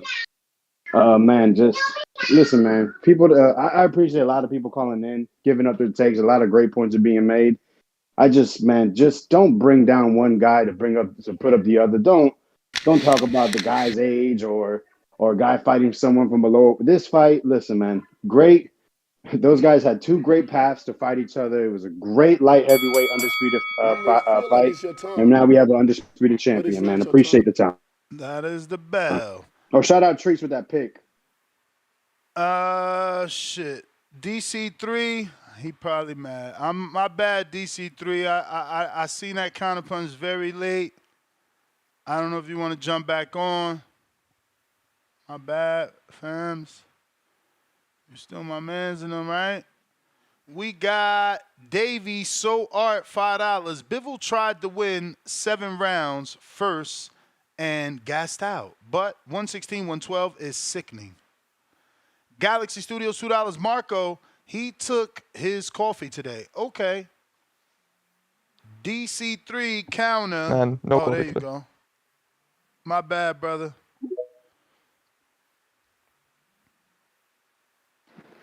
Yo, Yo. appreciate it, man. I wanna thank you, man, for giving us 7 days of this show. You know what I'm saying? The consistency. You feel me? I thank y'all, man. Y'all playing a pause. This is a serious pause, but y'all play a pivotal role in my life. I look forward to this shit. But yeah, Ness, I hear you talking about what CYP did, and it's bad for boxing. But you know, your boy H-Town called in and brought up Benavidez. So we gonna call a spade. We gonna call a spade, Ness. We not finna do this. H-Town is a clown. He's a hater. He see David got action now. He see David don't need Canelo to get his name up now. You know what I'm saying? This guy H-Town is a hater, bro. You brought us CYP for doing it. And H-Town call and do the same fuck shit. You know what I'm saying? Like No, H-Town, bro, no, what's no, up? no, no. CYP is saying that I made this show as clickbait because I want to defend Canelo's resume. The dude is And, is sick, bro. Like and I don't agree with that. Pause DC3 time real quick. is I don't talking agree with about that. this fight. The world is talking about. You could go anywhere, and they are Ness, debating the we outcome of this see it. fight. We see it. I think We so. see it. Why does CYP See it. have to be the only one to call in to say that And I'm the one doing it? why does H-Town call in and bring up a guy who has nothing to do with the fight? I don't know what H-Town did because H-Town No, ain't say nothing about DC3. me. Ness, CYP said in the something beginning of the about show. me. Hold on, Ness. No, we got instant replay. In the beginning of the show, you said it's a sad day for David Benavidez fans. I didn't even get triggered. I didn't get triggered. When did I say Yeah. that? Oh, okay. Oh, okay. Yeah, Chili The pot called the and the kettle Chili black. ass. He The gonna have pot to. called the kettle black. He gonna have to The show pot me the called the tape. kettle black. He gonna have to show me the tape because I don't know what he talking about. What else did I say? It's a sad day for Benavidez. Then what, Tone? Then you was like, But it's look a though. sad day for Benavidez fans. Hey, why? But look though. Y'all wild and saying Hey, Ness. Bivol. Hey, Ness.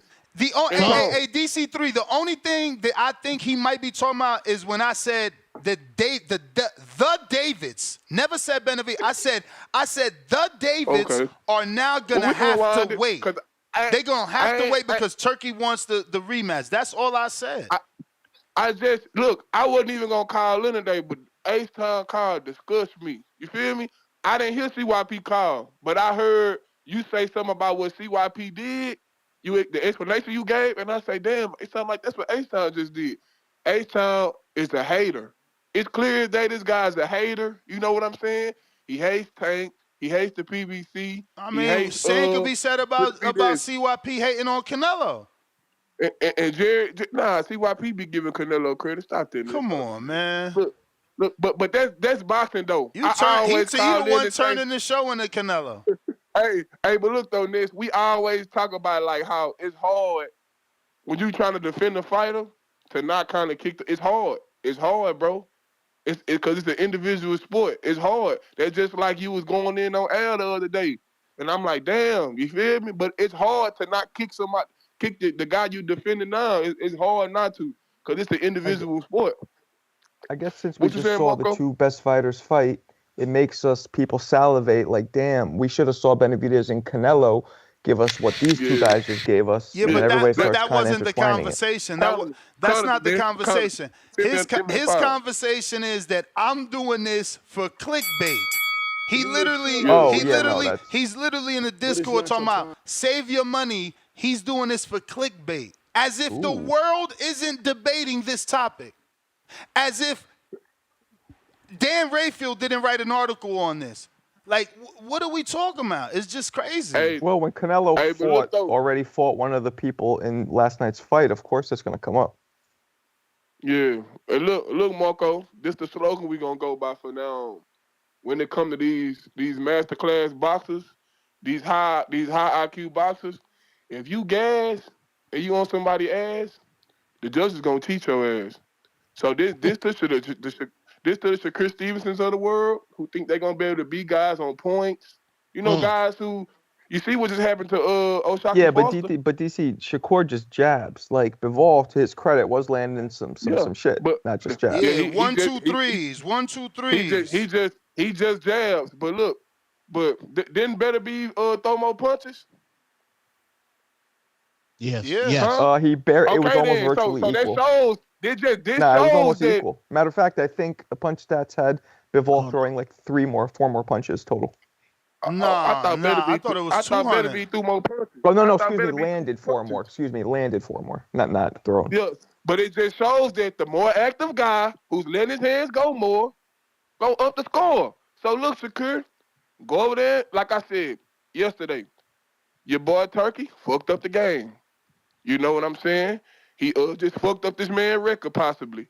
Hey, Shakur, fuck with him if you want to. Fuck with him if you want to. You finna fight Zepeda who got he throw a lot of punches. Shakur fuck around and lose. I'm out. Yeah, I mean, Canelo can't beat either of these two gentlemen, so it shouldn't even be in the conversation. I don't think. Real since day one, $5. Bivol clearly lost the last 3 rounds, so if you had him 7-5, you gave him 7 of the first 9 rounds. That's crazy to me. CYP counter. Uh-oh, here he comes. Buckle up. I appreciate the tone being changed because it allows me to engage. I definitely was not going to because I'm not a fucking idiot who's going to cry about something that's not going to get fucking changed. The title of the show says, better be Edges Bivol for Undisputed. I don't think the result is fair.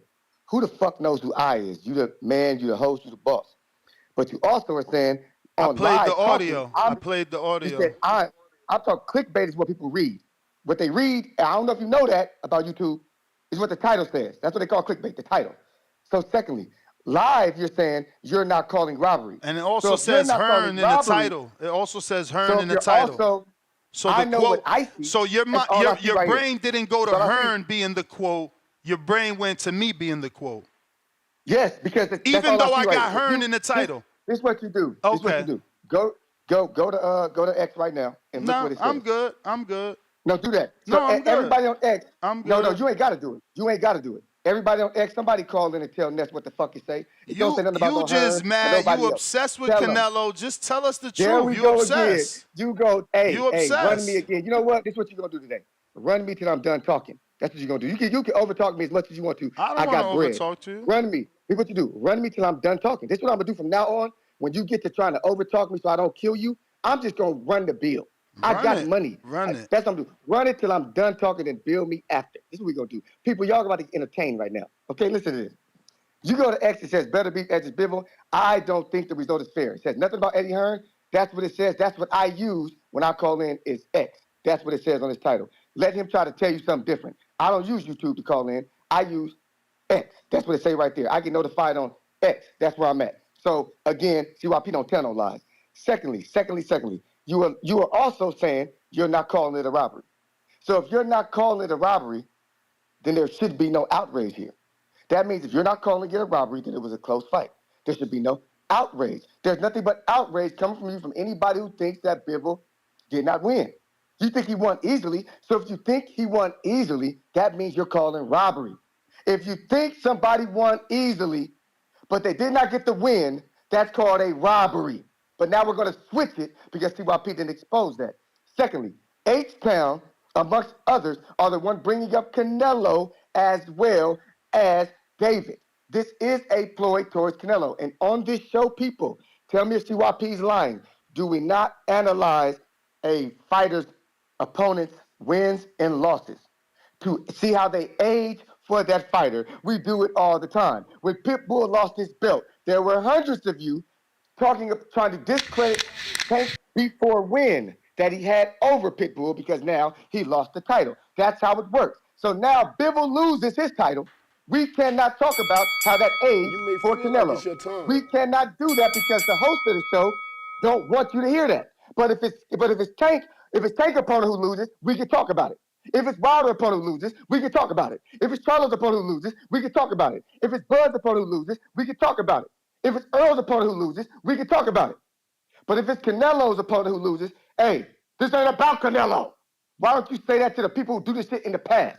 I am the future and the present, and I always got a gift for your ass. Open it up. Jack in the Box, I'm here. We're not going to allow you to bully nobody. You can't bully me. You can bully them other niggas into telling you, well, I did have it like a draw. Well, technically, you niggas pussy. Because y'all said y'all gave dude the first three.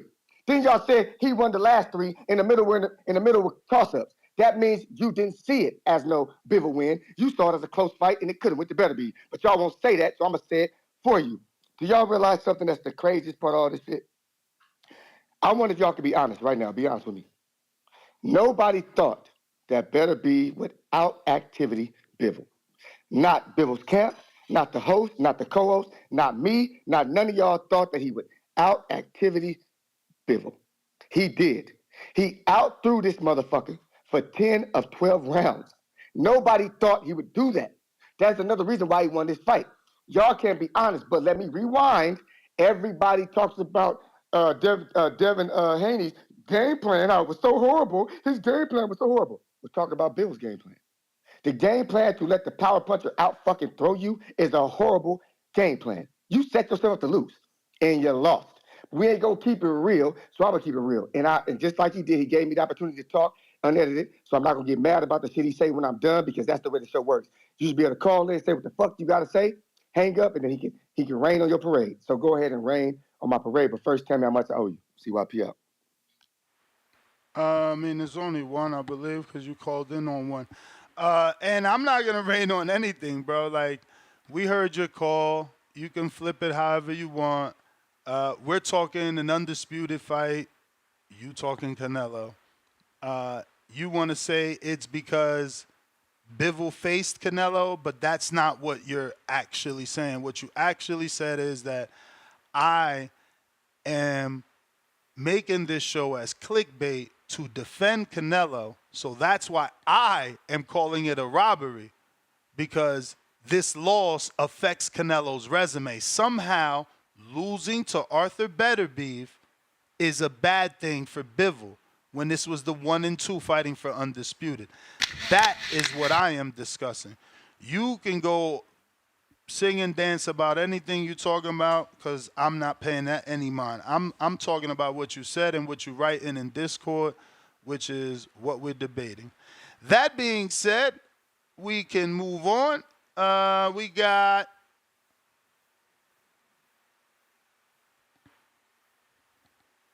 Fern Martinez, $2. Bivol post-fight interview, nothing but class. Warrior. Optimus Prime, $10.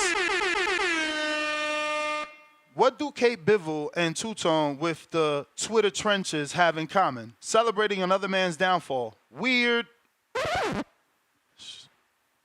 Counterpunch. Downfall, nigga. This boxing, there's a winner and a loser. Like, we got to stop being soft, bro. Like, what's going on, bro? There's a winner and a loser.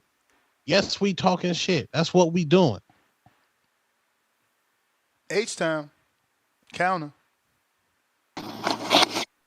See, Ness, I didn't make this about Canelo, Ness. I don't know. DC3 and Carlos are, they're in their own zone. They're about Tank and PBC or whatever. But when you go to Tank and Rayo and Cruz, that's not even in the same stratosphere. Bivol fought probably one of the best guys ever at loss. They're trying to diminish that. That's why the Benavidez fans are doing that. Now, when I mentioned Benavidez, it's not to hate. It's common sense. After the Morrell fight, who are people expecting Benavidez to fight, Ness? I mean, we were expecting David to fight the winner of, this fight that just passed Saturday. So it's only logic for you to go and see how they're going to match up because they're the ones that are going to fight, correct? Mm-hmm. So how is this making it about David when David's in the equation, you dummies? See, this is why David can't grow, because your fans are stupid. Just dumbasses. You need to talk about David, bro. This is the hottest fight that's happened. He's supposed to fight one of these guys. And I'm pretty sure Tone brought it up. Tone and Marco also brought it up that they wanted to see David versus the winner on today's show. So how am I hating on David when I'm putting him in the equation of being undisputed and giving my opinion how I don't think that he's going to match up well because he's a flat foot fighter. So if he faces Bivol, he's going to have to chase him and cut off the ring, which doesn't favor him. And then he's going to have to see if he could take the power of one of the most devastating punchers at 175 for the first time ever, him fighting a puncher at 175. How is that hating? When everything's pointing to, it's probably not going to go good for him since he's got flat feet, zero head movement, and his plan is just to throw punches and bunches. Like he's rock'em sock'em robots. Like, I don't know when that went well for someone fighting a power puncher in this. Last time I checked, David wasn't a power puncher. Is David a power puncher, Two-Tone? No, we overwhelmed. Yeah. You're going to go underground. It's what's going to happen fucking with Beterbiev. Y'all tripping, man. Y'all just want to hate because y'all hate Canelo. Y'all making this about Canelo, man. I'm trying to talk about how Bivol deserved to win because he outboxed him. I like boxers. Hey, I like the way Shakur fights. It is what it is. Y'all keep saying y'all want the sweet science, but then y'all just want to see rock'em sock'em. One hard punch erases everything, I understand if you knock him out. He didn't even knock him down. Now, if it had been a knockdown, I'll be like, oh, yeah, man, knocked him down. Bivol was running. He was scared of the power. No, man, it was strategy. He's picking his spots. He'll drop his combinations, get out the way, trying to tire Beterbiev out because he's older. He's had leg surgery. So that's the strategy. Y'all guys are just dumb, man. Y'all need to get up y'all soapbox and, I don't know, man, go read a book. Hey, go watch Pernell Whitaker fight, man. Study those guys. Compare Pernell Whitaker to what Bivol did? Man. I'm going to puke. Don't make me puke. It's too early. Marcos. When you want someone to study defense, you send them to study the best. Come on, don't make me put you in that box too, Marcos. Nah. You're right. That's the best defense. But Bivol was not so that's go study like Whitaker, and that way you learn about defense, and then you can see these guys that are trying to mimic the defensive style, and then you understand the sport better. Bivol was getting hammered and running away from those hammers. And we're on the gloves. Yes, he got hit. It's boxing, Marcos. He's gonna get hit. Right. It's so boxing. Retreating from he wasn't getting hammered, bro. He wasn't. Then moving in boxing. Okay. Bivol hurt Beterbiev more than Beterbiev hurt Bivol in that fight. You may feel like it's your time. That's the bell, player. DC3 counter. DC3, I don't see you. DC3. We're not going to act like the Canelo fans didn't do, there was a show, I think we did a show on it, how Canelo was going to steal David Benavidez food. Yes. Stop capping, bro. Niggas got to stop the cap, bro. I remember this show is recorded.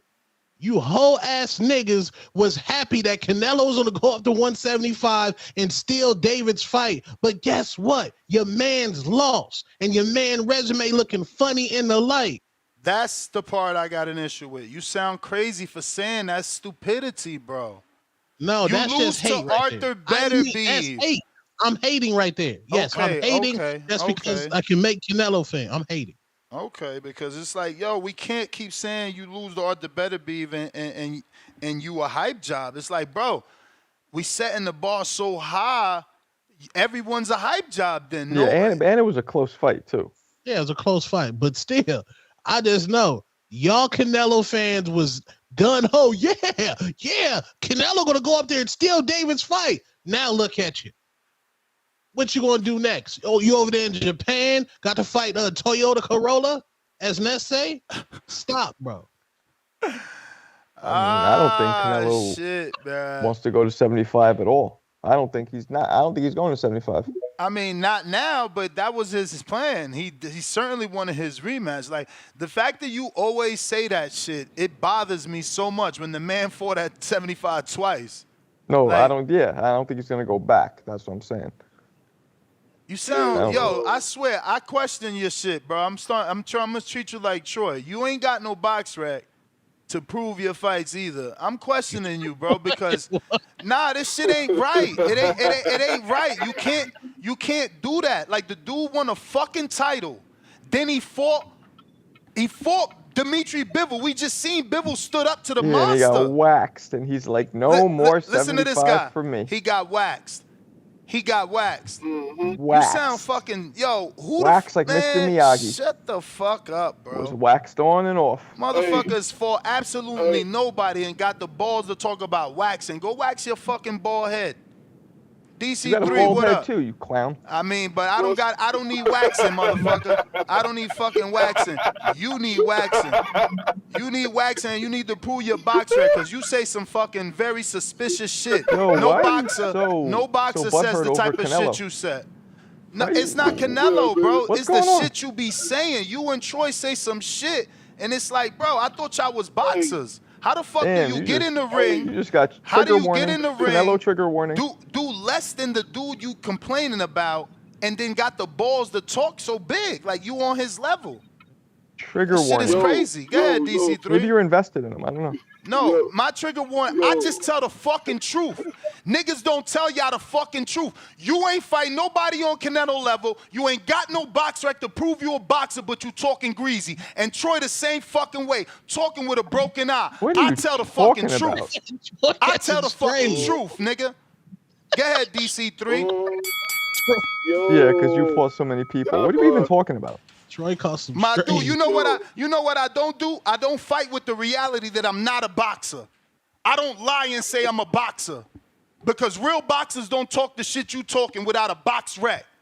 Okay. And on a box rec, they beat somebody. You and Troy ain't beat shit, but y'all love talking shit about other people. That shit is bananas to me. It's like I'm a fan. I ain't never been in the ring. Big time. I ain't never been in the ring, right? Hardcore Canelo fan. So I have the right to say dumb shit because I don't know what it's like to be in the ring, but you should know. But you still say dumb shit. Okay. Fucking crazy I to know me. that. It's I know crazy that to me. there's weight classes and size matters. Man, and you your know man is not going nothing. back You up know there. nothing. You know nothing. You know nothing about the high level. You know nothing about a championship. You know nothing about a fucking regional championship. And you know nothing about box rec because you ain't got one. DC3, go ahead. No, exactly. Exactly, because you just like me. I want you to remember you just like me. Hey, bring me back up. Bring me back up, bro. Y'all get y'all shit out. Just don't forget about my I restarted it. I restarted it. Go ahead. All right, cause I'm walking into a restaurant. I'm finna walk. So just bring me back up. All right.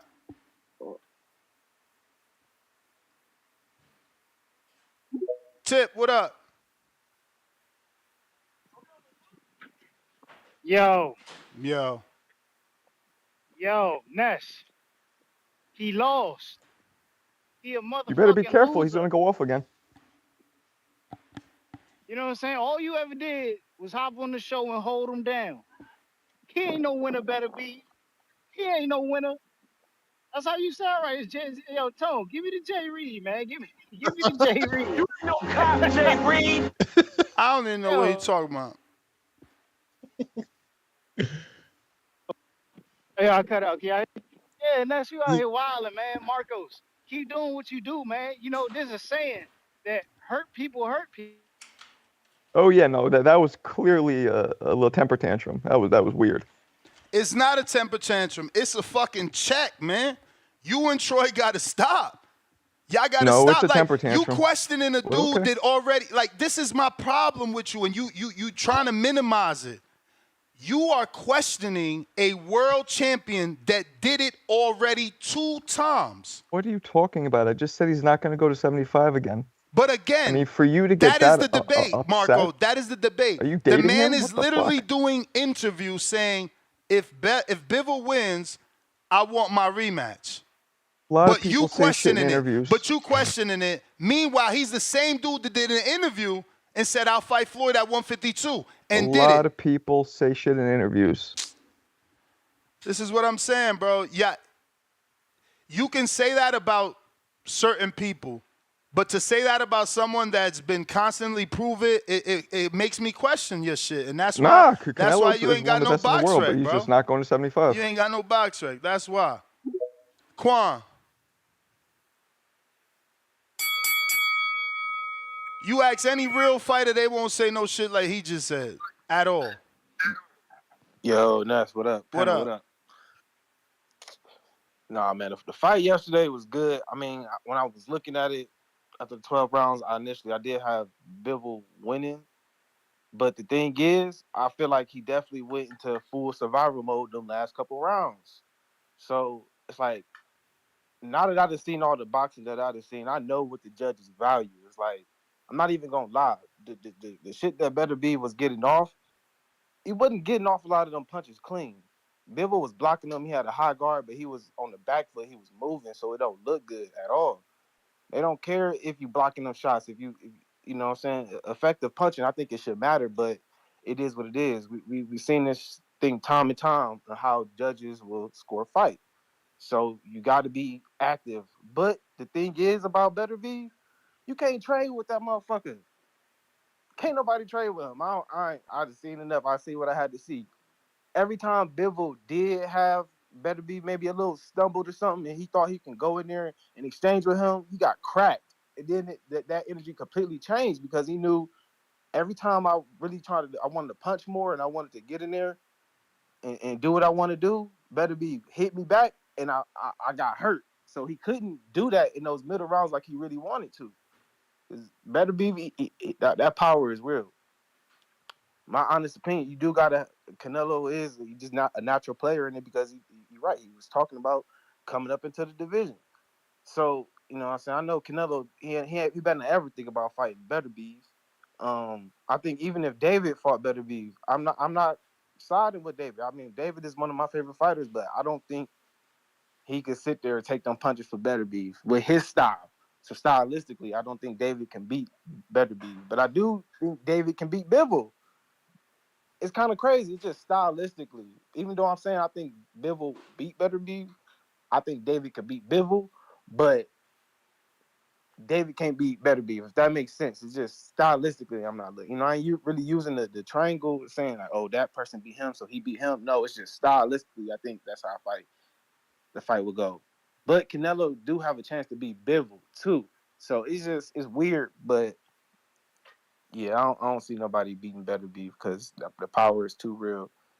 And yeah, that's my call. It's not a I robbery mean, though, Bivol because came really close. close fights is not a robbery, bro. You said what, Marco? I said Bivol came really close to beating him, so I wouldn't be surprised if he beats him in a rematch. No, Bivol, he could beat all of them. That's them all good fights. I look at those like a 4 Kings. I'm not even gonna lie. That's 4 You King to may me. feel like it's your time, But yeah, I'm but out it's there. not your time. Shout out to Mustafa Mickens, man, because this is exactly what I'm talking about. But we got weird boxing fans around here. But and I quote: "We should be happy that they fought last night. I'm tired of seeing mismatches and lopsided fights.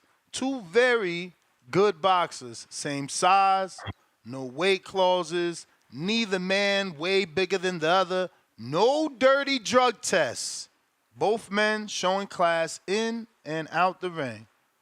This is what we need more of." But We don't know about the drug test dudes yet. want to Don't take a make it while. about something else. It takes like 3-4 days, Chip. right? Or weeks. Yeah. Yo. Yo. Yeah, what is should disconnect my head? Yo, Marcos, man, listen. What's Don't up? let these Canelo fans hurt you, bro. You know, hurt people hurt people. Right now, Ness is a hurt Canelo fan, man. I get it. You know what I'm saying? I That's know, what's I going know. on. You know, he attacking people for not having box recs, but Marcos, you got the proof, man. You got the proof. That's all we need is the proof, man. That has So you know what nothing I'm to do saying? with Don't let anything. these We're talking boxing. We're not talking yeah, fucking. don't let these Canelo fans talk to you like that, bro. They going through it emotionally right now because they thought they had something, you know, if Bivol won. But you know, This is he sad. lost. He fucking lost. You know what I'm saying? And you know, we know Canelo not gonna jump his ass back up to 75, man. He not gonna take that better be fight, you know. We know this. And now it's a clear lane for David. And you know what I'm saying? Turkey Al-Sheikh, he trying to throw a roadblock in by saying, yo, I want the rematch, man. That's what's going on right now. Why ain't Turkey Yep. want the rematch for Terrence Crawford and Madrimal, huh? Why? And Right. that fight was close. So you know what I'm saying? We can play these games all we want, but we know the truth, man. Y'all throwing roadblocks for David Benavidez, man. And y'all don't want to see, you know what I'm saying, David move, David, you know what I'm saying, smoke Morrell and then smoke all the Beterbiev or Dmitry Bivol if he want to get his ass whooped. You know what I'm saying? That's just how it's going down right now, man. It's just nasty work out here, man. Nasty work out here. And like Tone said, man, Canelo gonna sit his ass at 68, fight Toyota Corolla. Then he gonna try to fight the winner of the Puerto Rican fight. You know what I'm saying? You know, Oh like, my yo, God. it's just sickening, man. It's just sickening. He Y'all definitely getting the Canelo winner fans of gotta, Gabe Berlanga. yo, yo, y'all Canelo fans gotta do better. Ace Town claiming he not a hater. We know you a hater, bro. You's a certified Champ, hater. there was an You know what I'm saying? undisputed fight yesterday. That's cool. And Better Be one. Shout out to Tony Atlas. So Better talk Be about one. talk You about know the what I'm saying? fight. Like y'all dudes is so I fucking mean, weird and hey, obsessed, man. I had yesterday to talk about the fight, man. It's a new day. You know what I'm saying? It's a new day, you know? And right now, David is about to be in line, you know what I'm saying, to fight the winner of this fight, you know? And y'all trying to throw a roadblock, man. That's what y'all turkey boys do, man. Y'all throw roadblocks for David Benavidez. It's just nasty out here. Nasty, man. This Don't might let your be boy vacate. PBC hate. Yeah, that's what it is, Tom. That's what it is. This is what they do over on DAZN, man. You know what I'm saying? They just throw These guys are roadblocks. gonna rematch each They throw other, road. so that's what's next. Yo, if they rematch each other, that's nasty. Cause why would we get a rematch for that, but we ain't get that Terrence Crawford Madrimal rematch, and they wasn't calling for that. You know what I'm saying? This dude is Like, come insane. on, bro. What we Perfect talking about? Like timing. it's your Perfect time. timing. But it's My not your man time. said Masvidal, but yo, there wasn't even people calling in like they calling in for this fight, for that fight. You're crazy. Matt Bent, $102. I want Mexican Monster versus Canadian Russian Monster. Dennis, Boxing Dude 99. Welcome to the prospect level. JXV88, the balding voice. JXV88, I'm sorry, but you don't win by being on your bike. Hands up emoji. King Counter, Kerry G.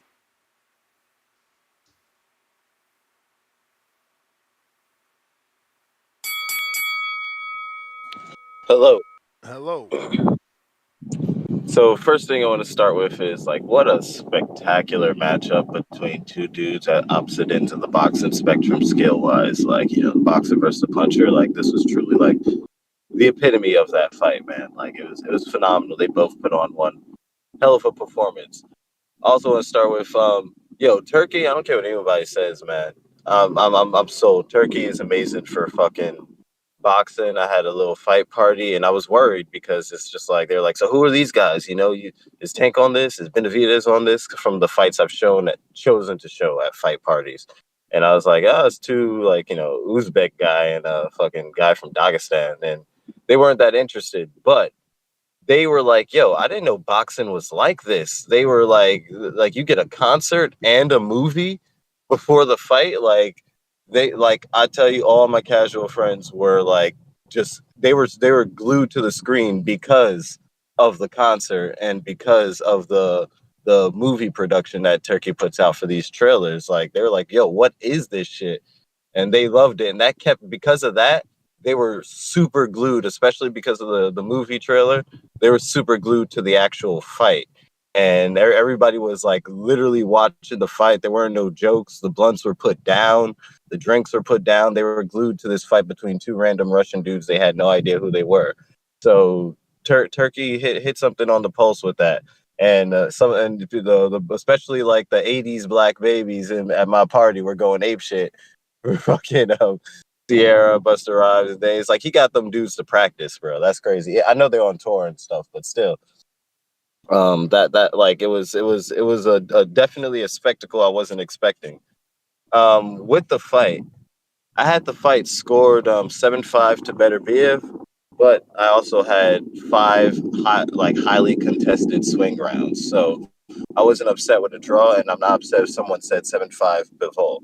Um, a lot of the rounds that were swing rounds, like I think that after the second round, like Beterbiev knew what was up and knew that like he couldn't start late like he normally does, and to me he came and picked up the pace from the third round on. But I gave Bivol the first two rounds, gave Beterbiev the third round, and then the fourth round I thought was a swing round, but I swung towards Bivol, so I had him like up for the first couple of rounds of the fight, and then I think Beterbiev surprised Bivol coming in with better footwork and pivots and a spiteful jabber.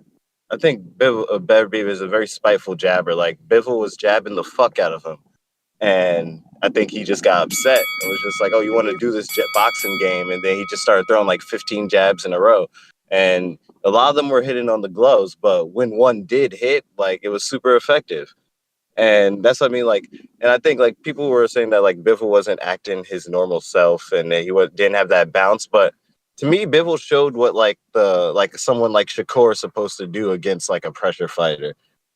I saw that Beterbiev was nervous at certain points because he knew what was that Bivol was willing to stand there. Like that's why I didn't see Bivol like doing the step back, step forward a lot. Like Bivol was like showing that he was willing to counter and counter heavy, not just light and get out the way.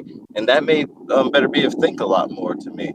Like he always showed that he was ready to fire that 1-2-1 or 2-1 to like that. Like he was I'm going to get mine back no matter what, and I'm going to put all my weight into it.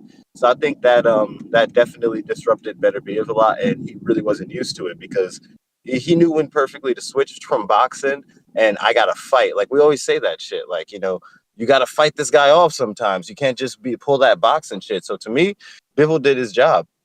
He really showed that I'm willing to fight you off, and that did make he got acknowledgement multiple times in the ring from Beterbiev being like, "Yo, that was lit. Like you did that shit." So like I think it was an extremely close fight. I just edged a lot of it more to Beterbiev because like the punch stats weren't that far off. It's like usually the boxers landing like 30 plus more punches, and if he loses, then we're just like like the boxer should have won. But I saw Beterbiev putting in more work, and there's times in the beginning of the fight, like it looked like Beterbiev was trying to just, all right, I'm gonna let Bivol go first, and then when he's tired and recovering, I'm gonna get back at him. But he didn't tire. He recovered fast. So like I think Beterbiev switched up the game plan, and then towards the middle rounds in the rest of the fight, he started being first. But sometimes he wasn't able to steal back the middle of the round that Bivol would take from him, and then sometimes he was able to. And I just thought that's where the effective punches come on. Like I saw there were punches that would push Beterbiev back, but then I'd see Beterbiev come back and push Homeboy back. So like that's the whole thing when you talk about like effective punches, man. Like it was like some were on the gloves, but I saw a lot of clean shots from Beterbiev too. I also saw a lot of good body work from Beterbiev that would like knock him. And like I think we kind of being a little convenient with the definition of a boxer being hurt, because I feel like if you get wobbled, you got hurt. I feel like if you get stumbled, you got even more hurt. And then obviously, if you get knocked down, you are like the maximum hurt.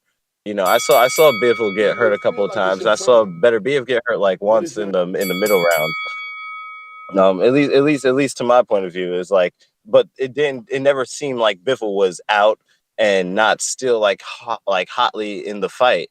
because he always showed that he was willing to counter. And like I thought it was kind of like a almost a preview of what Shakur would probably endure, not style wise necessarily, but like the theme of the fight he would endure fighting like a Zepeda, where he's not going to be able to just move around and box like that, especially because Turkey be doing these smaller rings too. I think like, you know, Bivol showed a lot of these boxes that, bro, you guys are going to have to fight sometimes. And do you have the bravery that Bivol had to stay in the pocket when you need to establish dominance and show that someone's not pushing you back in a round? And I think he clearly showed that last night. So it was, to me, it was a phenomenal performance from both fighters.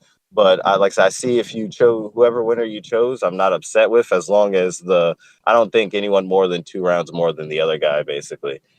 And I did give it to Beterbiev just for the heavy I think the more effective punches. Like I felt like, you know, if 2 people got a health bar, like definitely Bivol's health bar was going down more from the shots that Beterbiev was throwing. I think he showed that he's a much better boxer than people think. Like I saw angle changes, lots of pivots.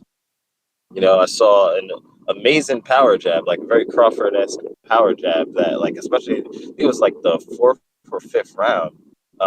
He like stopped Bivol dead in his tracks with a really powerful jab. And I think like it was like, holy shit, like I can't necessarily really jab with this guy. I gotta pick and choose when I can jab. And that's something we're not used to seeing with Bivol. Tip, I don't know what you're talking about with this, like you've been downplaying this fight since before it starts, and it's like we got a masterclass from both fighters. Like and even then, like said, like, you know, Beterbiev said they asked him like, do you think you had him hurt? And he was like, well, dude didn't go down, so I guess not. So like that's why like I think they gave respect to each other very well. Yeah, I felt a little bad for Bivol at the post fight press conference, but he made no excuses and he took his hat off to the guy who won the fight that night. And he did say, you know, he could have done a bit more, which he could have, especially when you're not like the aggressor, when you're not the puncher. You kind of got to do a bit more to just clearly show that you're outboxing someone, not even necessarily outworking someone, but I saw clean punches from both sides. And I saw him knocking Bivol around the ring a lot in the second half of the fight. So to me, that was a Beterbiev win. I thought that Beterbiev would win basically just because he's been through more adversity than Bivol, and he would be able to channel that into the persistence it would take, because he looked like he was. Was that the second call? That was all 3, champ. All right. Well, yeah, thank you guys. Peace out. All right. We got Big If. Yo, you hear me? Yes, sir. Yo, salute, man. Salute, man. Yo, great fight last night. I don't know who's complaining about the fights last night, but they were definitely amazing. I love the fight.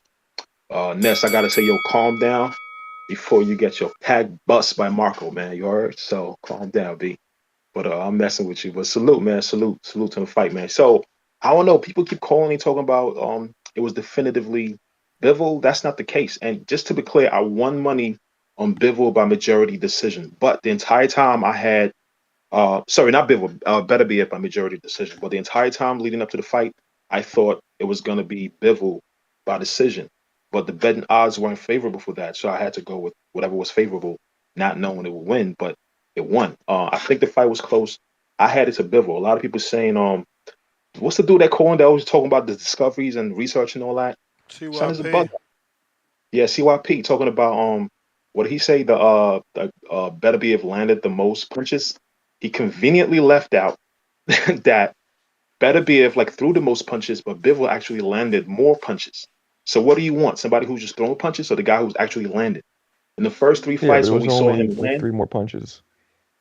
right? So the first 3 rounds when we saw Bivol land, they were very clean punches. A lot of Beterbiev's punches were being blocked by or just landed on the gloves and all that.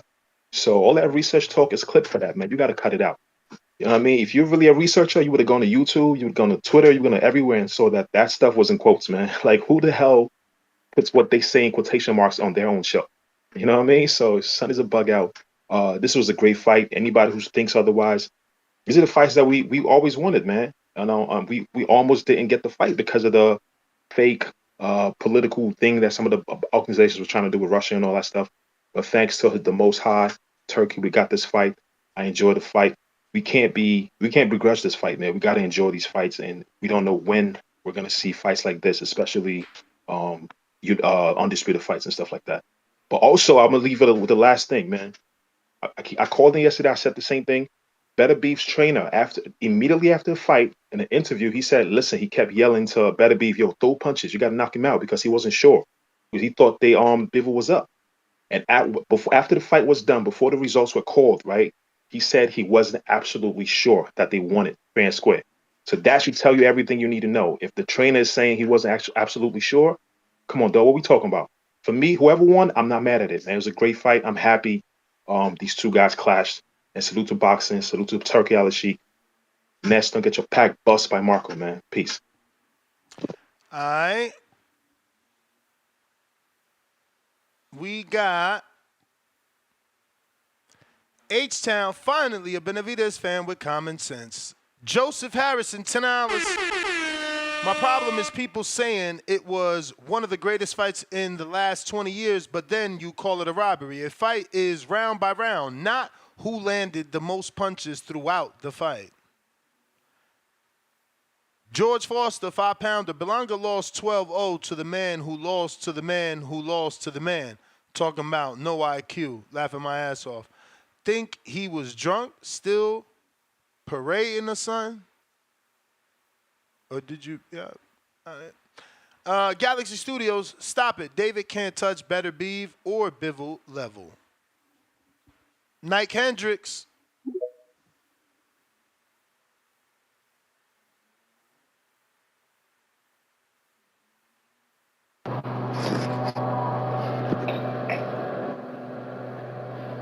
Nike. You got me?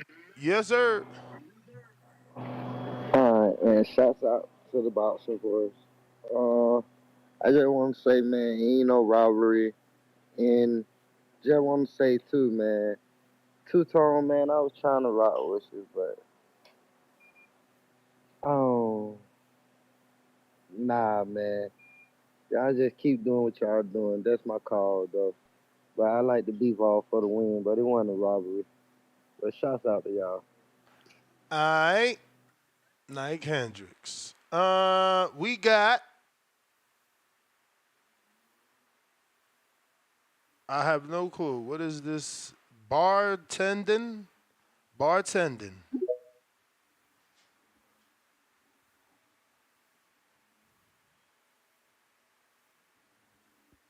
Gotta unmute.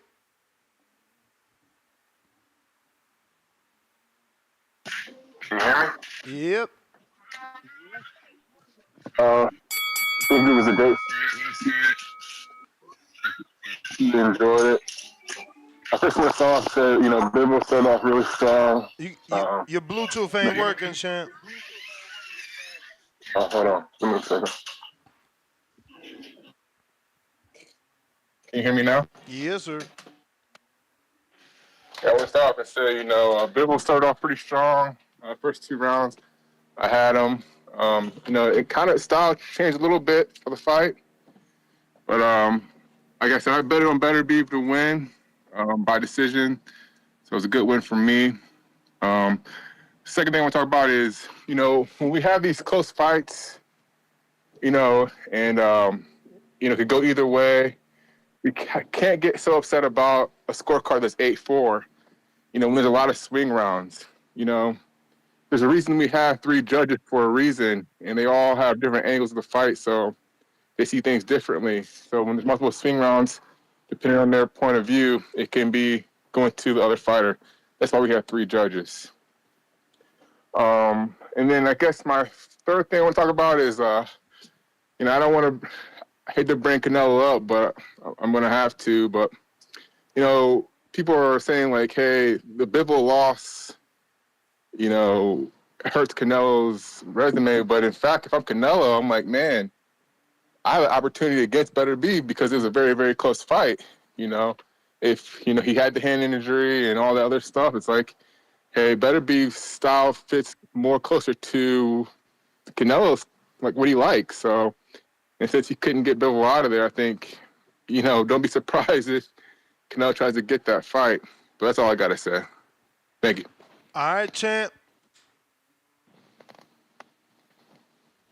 If you're watching this on YouTube, smash the thumbs up. We got CYP counter.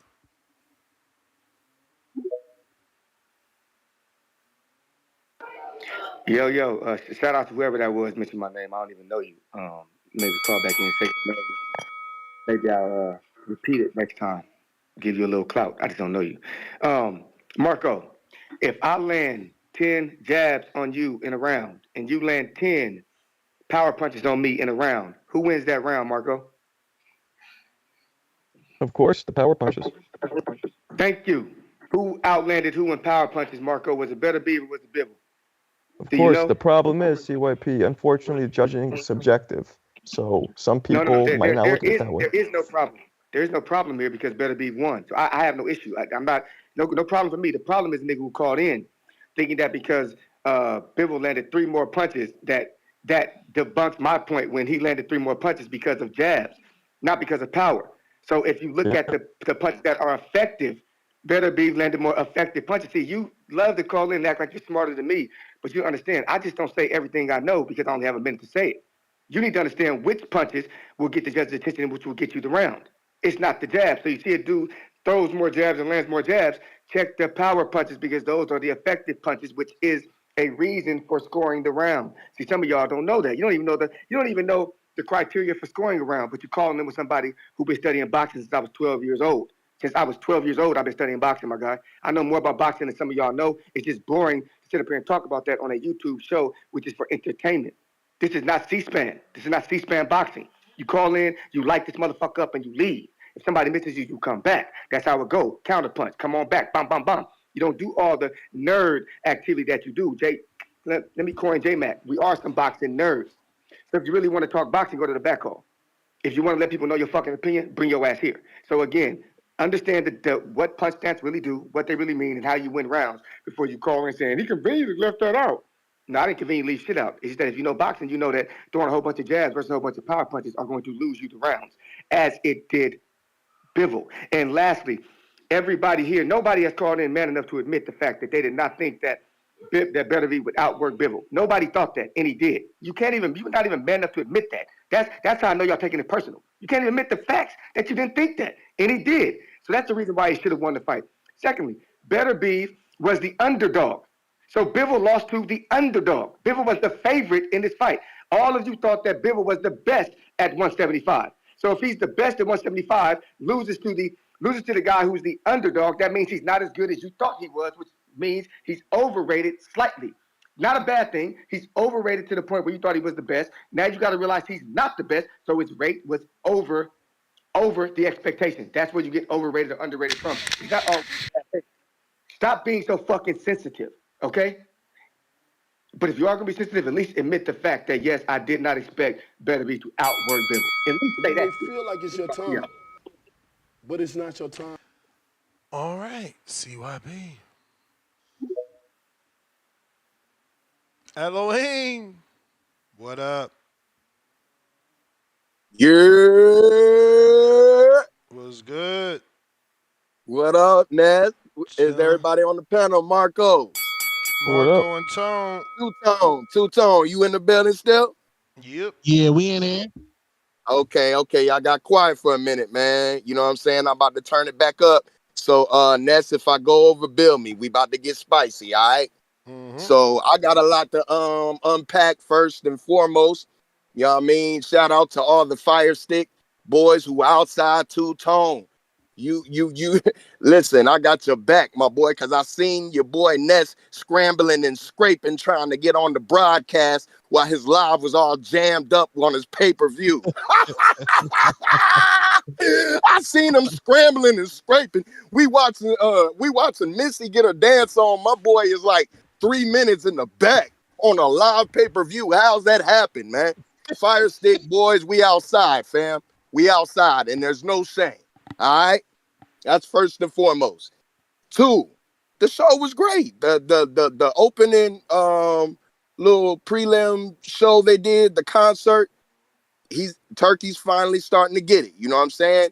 You got to use the artists that have a vibe, with the culture. You know what I'm saying? And that performance, I can only imagine if I was there live, I would have said I got my money's worth. You know what I'm saying? To be able to see all of those artists and then see, an undisputed fight like that, that's a hell of a night. You know what I'm saying? So Turkey putting on, per usual. Um, the little trailer they did, y'all got to see the business that Turkey is putting on, man. Them boys was actually acting in that trailer. You know what I'm saying? So that's a whole nother realm and a whole nother opportunity that he's putting people on to get a bag. You feel me? Because that trailer was kind of long, man, and them boys was acting all the way through that trailer. You know what I'm saying? So that took a lot of work out of them to even put on like that. And I want to say kudos to them for allowing themselves to be put in that kind of opportunity, man, and shine. It definitely helped motivate casuals to watch the fight and really sit in and tune in. My brother was entertained. He was sitting there watching it with me. And he was like, oh, man, these dudes, I hope they fight like the trailer was showing. They, if they're going to be Game of Thrones and all that, I hope they really throw down. So kudos to him for that and that opportunity that he's opening for fighters. Now, let's get into the fight. You feel me? Y'all ninjas is tripping trying to say that Bivol won that fight, you know what I'm saying, with no controversy. Like, it was a tight fight. It was a 50-50 fight. You had two of the best fighters in the division actually fighting. So you knew it was going to be a 50-50 fight. You dig? So for y'all to be out here all butthurt that Bivol lost, you gotta get on point, man. You Like, may feel like it's your better time. be, Two Tone. You was on Yeah, point with your live calling, fam. When you was getting all excited, watching your boy getting beat from pillar to post, I was right along with you, my nigga, because that's what he yeah, was doing. He was getting beat from pillar to post. I seen shots he was getting hit with, right? That was lifting my boy off his feet, throwing him into a whole nother corner, my man. He wasn't moving and slickly dodging. He was getting put into position with them punches, my boy. And let's not forget that was an 18 by 18 square inch ring, boy. It's mm, nowhere to run, nowhere to hide. You understand me? So he had to see that man. And that man was cutting off the ring so excellent. Like, he was in his face the whole time. That's called ring generalship, people. He took over the ring. He dominated the ring. And let's not forget, this man is coming off a leg injury and is damn near 40 years old. And he was mm. in there on his top. Can I get an amen? Can I get an amen? Amen. Okay, amen then. Amen. Amen then. I'll continue. So for y'all that think that Bivol won that fight, how? That boy was in there trying to survive. He was throwing flurries to try to get the judges back on his side like he was still in the amateurs, bruh. The shots he was getting off, his best shot was his jab. His best shot all night was his jab.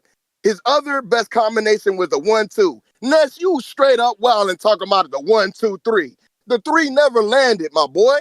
Beterbiev kept his hand up the whole time and blocked the three every single time. So what is you talking about with the 1-2-3? He got the 1-2 off at the best. All right. He should have kept going to the body. He should have kept going to the body. He might have been able to get your boy up off him, but he couldn't do it. All right. So the end fact to me, I had Beterbiev on. I actually put money down. You know what I'm saying? Unlike a lot of you scrubs. But I had Beterbiev with the win and a knockdown. So unfortunately, I didn't win because he didn't get the knockdown. But he definitely was fucking your boy up. And the proof is in the pudding because his face took the casualty beating all over. You can see it. You can see in the fight who took a loss when you look at their grills. I don't want to hear. I don't want to hear nothing about. I don't want to hear nothing about. Hey man, you should see his face. Nah, nigga, we looking at your face, bro, and you got pulverized, nigga. And that's all I'm gonna say. Nets build me. Y'all have a great day. Yeah, Cooking. it's just one, but I mean, I ain't even had to go far. 15 seconds into the highlights, and you see Bivol land the left hook that drops him back. I'll go ahead and put that and hope they don't flag us. But y'all gotta stop these lies, man. Like, dudes say something because they raise their voice or they got bass in their voice. They think they right. Like, bro, it's on camera. From Bivol, and he sends Beterbiev walking back. Hold on. Let's go back. It's on the zone. This Or the top rank fights. highlights. Part of the game plan for Bivol. That one's blocked. Here it comes. Counter Look at it right there. Look at it right there. My man literally stumbled back two steps, but yeah, he blocked them all, my boy.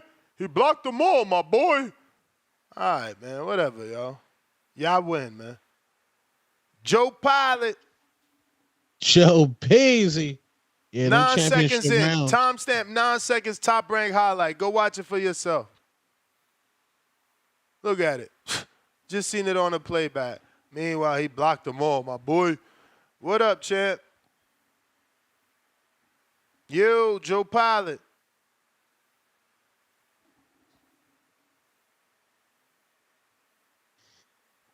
Joe Pilot. Joe Pilot. Tip.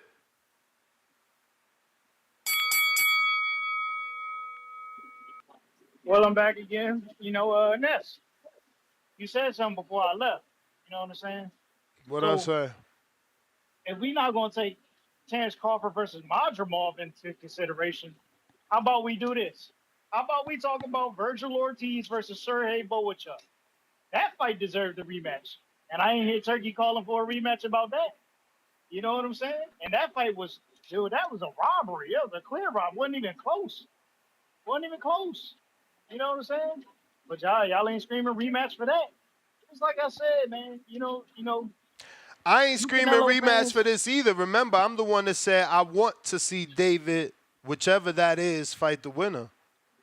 I said if I mean, you Turkey may do not the be saying it, but if Turkey do the rematch, that he can do it. There's nothing I can do, but I'm good with them moving on. there's no need to do a rematch, man. There's no need. Why do we need a rematch now for a fight? Well, why does this fight yell rematch, but any other fight doesn't yell rematch? What we gonna say, undisputed? Regardless of the fact a title is on the line, you know what I'm saying? All titles should be respected equally. It don't matter if it's undisputed or not. You defending a title, you fighting for a title. You know what I'm saying? At the end of the day. So I don't think, you know what I'm saying? I don't think a rematch is just. I think Beterbiev won. You know what I'm saying? Shout out to the great Teddy Atlas. You know, I know a lot of y'all ain't gonna dispute with Teddy Atlas, are y'all? You know what I'm saying? Not Teddy Atlas. I know y'all not gonna do that.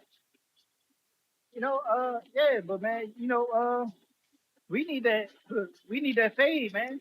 After we done cooking Morel, bro, we need that fade. Hey Tone, tell him, bro. You know what I'm saying? We Yeah. the biggest fight all the better be you could get. We the biggest fight. You know what I'm saying? We got the juice now. You feel me? We got the juice. I don't know what Facts. Canelo gonna do. You know what I'm saying? Yeah, Canelo wasn't calling out Beterbiev. Canelo was calling out Bivol. You know what I'm saying? David said he moved up because he wanted to fight Beterbiev and Bivol. So we moving on to bigger and better things. The Canelo fans mad because Beterbiev spoiled their payday, and either Canelo got to get down where he mad at, or he got to keep fighting dudes in Tokyo, Japan. You feel me? It's one way or the other, man. One way or the other. But but I'm gonna dip off, man. I'm gonna dip off. Y'all Canelo fans, y'all get it together. You know what I'm saying? Your final days are coming, man. Your final days are coming. It's all right, man. You gonna be all right, man. You know what I'm saying? You still got Devin Haney. He got his old back. You still got Dev. 0-13, man. 0-13. All right. Yeah, man. Before this fight, I remember Ness, you were saying that there was a rematch clause in place, You may but feel like it's your time, magically, when but it's not Canelo your time. started having energy to fight Bivol again, that rematch clause got removed. But now, since Beterbiev won, now Turkey trying to throw the rematch. Yeah, nasty word. Trying to block out the PBC because PBC won't bend the knee. Nasty. Chad, Canada. Yeah. What's up, fellas? I've been listening only on and off because I'm not really interested in listening to the arguing and stuff.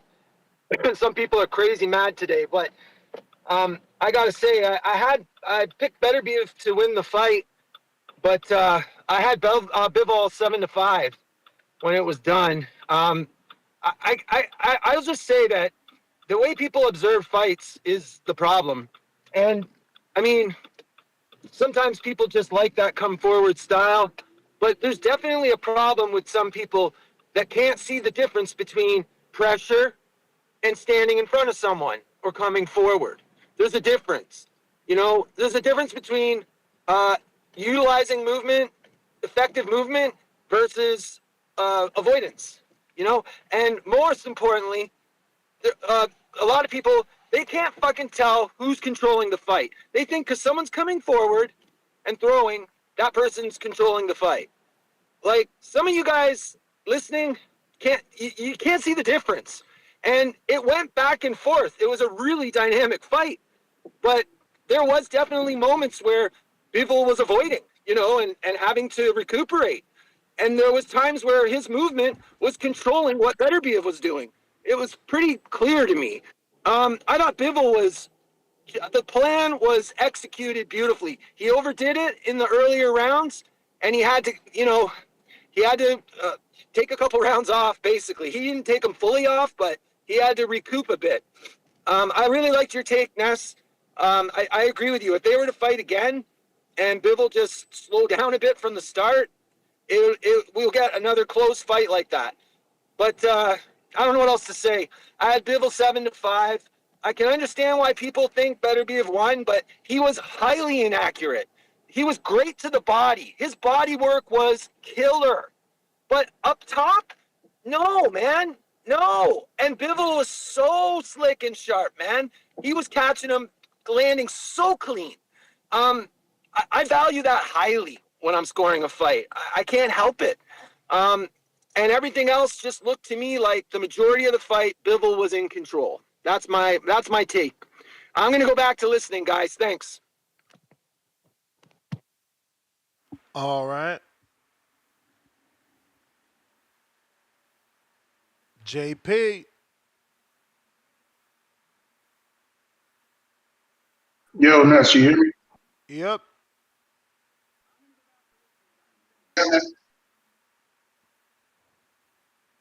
Yeah, man, I feel like for you to score that fight, even a draw for Beterbiev, you have to give him every close round. So I had my card, and I took notes on the card, and through 4 rounds, I had it all Bivol, and I had a note that said boxing clinic. If you're a boxer today, you got to be disheartened. And I think Ness and Marco use the analogies of like bringing back these clash of styles, right? Where you have the best boxer versus the best pressure fighter. And so we always think about Hagler, Leonard. Then we'll think about Mayweather, Maidana. And neither of those fights where both Mayweather and Leonard got the win, they did not put a fraction of the punishment that Bivol put on Beterbiev to get the win. Bivol put punishment on Beterbiev. And if you're a boxer today, you got to be wondering, how do I get a win in a circumstance like that? One way to think about it is, who was able to do what they do? Who was able to implement their game plan better? And if you look at it that way, Bivol wins that fight. He knows coming into this fight, I got the impenetrable force coming at me. A guy on a 20-fight knockout streak. My job is to box him, not get hurt, not get knocked out. He checked all of those boxes. What did Beterbiev do in his fight plan? What boxes are checked for him? I don't feel like he executed, if he went through his execution of his plan, he doesn't check all the boxes. I feel like Bivol did what any boxer has to do when fighting a fighter like this. You got to stand in the fire sometimes. Sometimes you got to box, use your lateral movement. And he did all of those things, landed flush, landed the cleaner shots, and he didn't waver. Yes, you got to move sometimes, but this ain't Trinidad versus De La Hoya. He didn't run like that. This guy stood in the pocket, stood in the fire, and he did everything that you're supposed to do to get that victory. So I'm a little disheartened by that. And I feel like for you to say an 8-4 card for Beterbiev is egregious. That's where we could talk about it, because there's just no way you give him 8 rounds. And so, you know, man, I'm a little disheartened at that, you know, because I feel like this guy came in there and did everything a boxer has to do in a circumstance like this. How is Shakur supposed to beat these guys going forward if this is going to be the standard? You know, how are our boxers supposed to beat these guys? Is all these guys got to do is come forward and land shots on the gloves and the arms. That's not how it's supposed to be. For me, that criteria comes into play when there's no work being done. You give the fight, you give a round to an aggressor just for being aggressive when no work is being done. But if they're working, there's other criteria that you can weigh more heavily. That's all I got to say, man. I'm a little sad about that decision, but I feel like Bivol won that outright. All right, champ. Appreciate you. We got Jerry Soriano. Beterbiev testosterone levels have increased at 40. El Monstro needs strict VADA testing for pimple back morale. Android Benavidez spark out both. Excuse me, Android Beterbiev sparks out both. I don't know. Is he insinuating that Beterbiev is got juiced insinuating up? he might be on the ostarine, but the testosterone. He's insinuating he might be on testosterone. That's bad. You know, this guy loves insinuating shit. Remember he was saying Ryan was on Adderall? Like, he just makes drugs up. It's crazy. Galaxy Studios, $2. Marco, don't trip. Ness, not even an amateur. I respect, man. That's all. $2. Ness can't get past eating mangú and mofongo. I wish. We don't have that around here in Vegas. Health is wealth. 2-pounder. Beterbiev versus Opataya is the best fight for fans. H-Town, counter. Lake County, $5. Laugh out loud. Hell yeah, tip. Ness been disputting against Teddy Atlas. How embarrassing. Ness compares Eddie and Turkey boxing takes to Teddy, throwing sissy fits. I didn't compare anything to Teddy. I didn't even bring up Teddy. H-Town. What up, Ness? Can you hear me? Yep.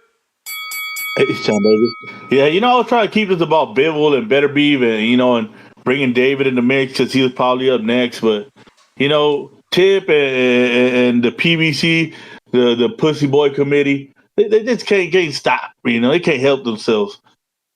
But let's get in reality now.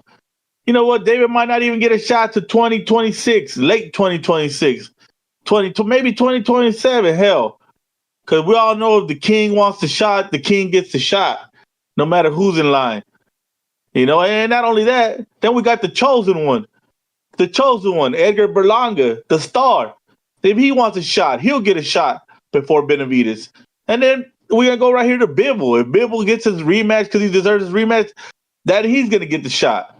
So you're looking at 3 potential fighters before even David gets his shot. Because if they want it, they're going to get it. So that puts David into a championship match in 2027, January, February, somewhere around there. Y'all want to keep playing games? You playing with stars. That's stars. Berlanga's a star. Canelo's a star. Hey, Bivol earned it. To me, Bivol won. So if he wants the rematch and the Turk says he gets it, he gets it. Hey, y'all gonna be stuck. Who y'all gonna fight at 75 again? Huh? Who y'all going to? Because y'all after Morrell, then who y'all going to? Exactly. We get us a hot rod fight. We'll beat the Cameron that just beat Ben Whitaker. We'll get a stay y'all the busy next fight. boo-boo. Y'all might have a major fight when y'all 34 years old. Y'all tripping, man. Y'all need to be happy David's being spoken about a little bit and over here trying to shit on the king and shit on Berlanga. Hey, that's the next space.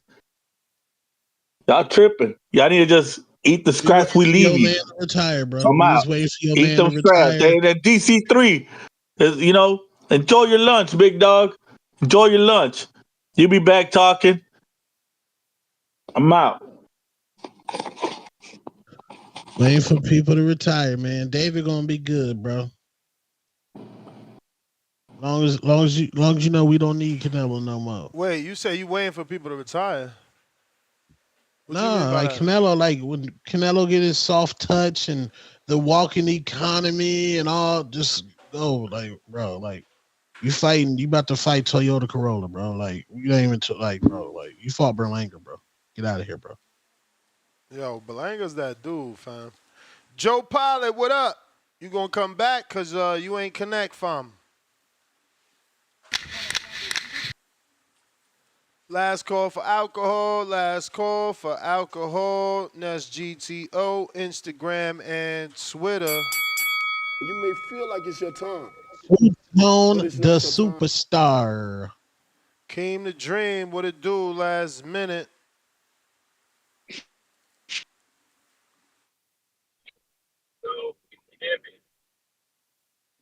Not really, fam. Can you hear me? Can you hear me? Yep. What up? What up? What up, man? Last minute, had to slide in through the door, leaving the gym. Hey, man, I did that. I just did today that incline walking. I know you had mentioned it. I seen a couple other people saying like incline walking's a good workout. Holy shit, bro! That was actually a much tougher workout than I expected. I put it on 12 incline and a 3 speed, and walking 1 mile, bro. I burned as many calories as I do when I go run 2 miles, and my average heart rate was like 160. I was surprised at how good of a workout that incline walking was, man. I'm gonna Oh start. yeah. Fat burn hack, baby. Fat burn hack. Yeah, nah, I'm gonna start implementing that, man. I like that. That was nice. But listen, man, I had Bivol winning, bro. I had Bivol winning 8-4. I gave Beterbiev rounds 5. I gave him round 8, and I gave him 10 and 11. 12 I thought was a swing round. So I could see 7-5 maybe. Bivol 8-4.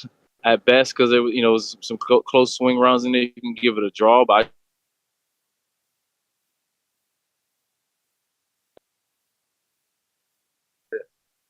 hello, can you hear me? My bad. Yeah, you back. You got a call? Hello. Yep. Yeah, my bad. My damn daughter keep FaceTiming me. Probably want me to get her a damn snack or something on the way home. But nah, I just don't see how Beterbiev wins that fight. Honestly, it reminds me of Charlo Harrison 1, where it was like, okay, Charlo should have won that fight, or at best it was a draw because it was a good close fight. I didn't see how Harrison won that first fight. I feel the same way with Bivol Beterbiev. Look, Beterbiev was definitely frustrated just because he was coming forward. That was not effective aggression. When a guy's on his back foot like Bivol, but he's not getting trapped on the ropes, he's not getting trapped in the corners. He's always got an escape plan out. He's walking you into shit. He's controlling the pace. That's why he's on his back foot. It was Floyd Mayweather-esque, man. When you're on the back foot and you're getting trapped in corners or trapped on the ropes and getting punched on, you're not controlling the pace. That guy's, that's effective aggression. When a guy can walk you where he wants to and trap you and beat up on you. That never happened. It did. Bivol was controlling that fight, using his feet, combinations, speed. He was able to stop and throw a Beterbiev many times in that fight. He would stop, plant his feet and throw combinations and stand right in front of Beterbiev. The hand speed was too much. That left hook at the end of that 1-2-3 was beautiful all night. Um, I thought Bivol, displayed beautiful boxing, and I thought he outboxed Beterbiev. Beterbiev definitely is a monster. He started to come on late in that fight. Like I said, I gave him 10 and 11, and 12 was close, but I thought Bivol won, man. That was a beautiful display of boxing. Again, I thought he controlled the fight. It was Floyd Mayweather-esque, when guys can be on the back foot, but they're controlling the fight. Because again, they're not getting trapped in corners. They're not getting trapped against the ropes, because they're walking you towards them to set you up for traps, walking you into punches, and they're controlling the pace. You know what I mean? He's always got an escape plan. He always had a way out. He was in control of that fight on the back foot, man. I thought it was beautiful boxing. It's a shame he didn't get the W, but it's all good. I would watch a rematch. I would love to watch a rematch. Honestly, it's a great fight. And if they don't, and they just move on, then cool, whatever. There's a lot of smoke now at 175. So I'm super interested to see what happens here. If they rematch or if they just go their separate ways and do something else, man. But that was it on that fight, man. That card was kind of weird though, man. You saw Ben Whitaker start getting cooked and then took the easy way out, trying to act like he broke his ankle or something. That was sad because You he's may feel like it's your time, yeah. but it's I not your appreciate you, time. bro. All right. JT.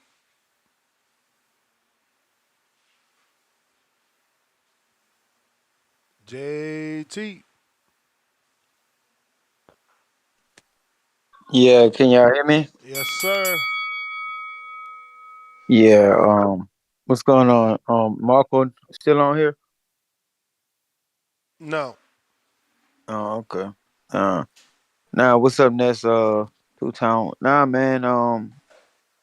For everybody saying a robbery, I don't think it was a robbery. I think it was a decided match. It deserved a rematch. I see how people could say Bivol may have won the fight. I see how Beterbiev won the fight. At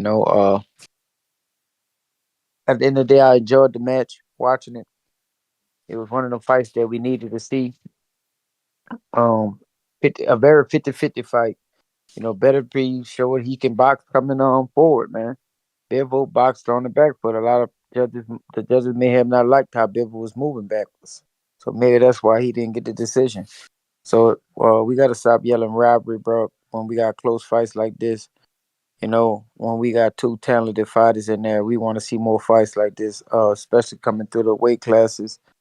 And that's why these fights don't get made because I guess I disgruntled fans and stuff, So for all this Bivol got robbed, it was not no rob. It was just that type of fight. And once again, it deserves a rematch. As far as the topic about Canelo being brought up in there, I don't know what y'all got into it for Ness, but I'm assuming Marco said Canelo's not gonna come up to fight those guys, right? No, to fight Bivol. Oh, oh, all right. To fight Bivol again, I mean, even though Beterbiev just won, he should take on the winner, correct? Nah, he never wanted the winner. He always Oh, said Bivol if Bivol wins. My issue okay. was him saying he's not going up there, and it's like he's literally saying he's going, and he's gone 2 times. It's just Yes, but people love to hate. yeah, but the thing about Canelo, it looks suspect if Canelo was to try to take on a Bivol fight again. How is I that don't know. suspect? It's called righting the wrong. It's called someone beat you, you want your rematch. Yeah, That's but when does it matter? Because like it becomes irrelevant. Because if we I go don't in know. Canelo, I don't know. hold Remember on. that it took Cotto how many fights to fight Margarito, bro? Like, y'all funny, man. Y'all funny. Yes, And this only happens yes, when it's Canelo. yes. It's not. All It right. happens with a lot of fighters, man. Okay. Give me Canelo's give just me one of the big. another example of a We're dude. not gonna move. No, we Give talking me about another boxing. example It's of a not guy just you Canelo. don't want to see rematch because the Yes, time you passed. get too excited when Canelo name is just So brought up. so you can't Canelo's give one me of an the biggest example, names. right? You can't. No, I'm not. All I'm You not right. may answering feel the like it's question All your with a right. time, question, All bro. right. Gotta but go. it's not your time. Dudes are just terrible, man. Y'all refuse to admit y'all haters. Give me another example of a rematch you don't want because he took too long. Who took too long? No, no, no. Now he's saying it'll be fishy if Canelo fights Bivol because he should have been fought him. The fuck? Oh, okay. He's trying to say he aged out the rematch. How, bro? Like, you lost. If you want your rematch, you want your rematch. No one got mad at Cotto. My man's face wasn't even the same. Margarito literally did not look the same. One eye was looking in the other direction. Not even just the eye, the whole fucking socket. I mean, it's just sad, bro. The hatred, bro. It's crazy. You would think these, man, Lord, And that's how it sounds. clear. All right, man. Man, I can hear it now, huh? Oh, he's only gonna beat Bivol because he's damaged goods now. And then if he goes up and beats Beterbiev, he only beat him because he was 40. Man, we can tell. We can tell. We got a crystal ball with these dudes right here. You know what I mean? And it's fucking sad, man. That's some sad ass shit. But I didn't even call it talk about Canelo, man. But I just heard that. But you know how it's gonna go. He beats Bivol. Oh, he only beat him because he just lost and he's damaged goods, and he's literally just said that shit before right after the Berlanga fight. But anyway, but yeah, man, hey man, emotions run high in a fight like this, man. And I watched the fight over again. I had Beterbiev 115, 113. I actually had it one round different when I watched it over. So I did give Bivol the round where I thought, he was, he was winning the fight. He looked hurt at the end. I didn't think he was hurt that bad when I watched the second one. But man, dude, those rounds are very, very close. And man, there is no wrong, man. There is no right in that fight, man. I thought Beterbiev won, and you know what I mean. I just thought the power got to him. I thought Bivol was really on his back foot, fought too much in spurts, you know. But I could see where people think he did good, man, because when he threw his combos, which he didn't do enough of them, man, he was landing some nice ones, man. But it's like that, man. When you get a guy, two guys at this high caliber of fighters, man, you know, it was a beautiful thing to watch. You know, I think us as boxing fans, we should be happy we got something like that. You know, and it should be an example for everybody to come out for all these fighters to fight each other. You know, Canelo, Benavidez, anybody. You know, so I mean that was an exciting fight, man. You know what I'm saying? No, there was no wrongs, there was no rights. It was I think if you think Bivol won, hey man, you know you're not a dumb person. If you think Beterbiev won, you're not a dumb person. You know these people all calling each other casuals and shit online, and because they think Bivol won, you know, or Beterbiev won, or you know what I'm saying it's stupid, man. You know what I mean? So it happens when you get that happens. But yeah, man. But that was a great fight, man. I had a one round different. You know what I mean? I wouldn't mind seeing it again, man. I think they should do it again. But personally, I mean, I would like to move on. You know what I mean? But I wouldn't mind seeing it again. But all right, Ness. I appreciate it, man. Great show, man. And I'll see y'all tomorrow morning. King Counter, JT.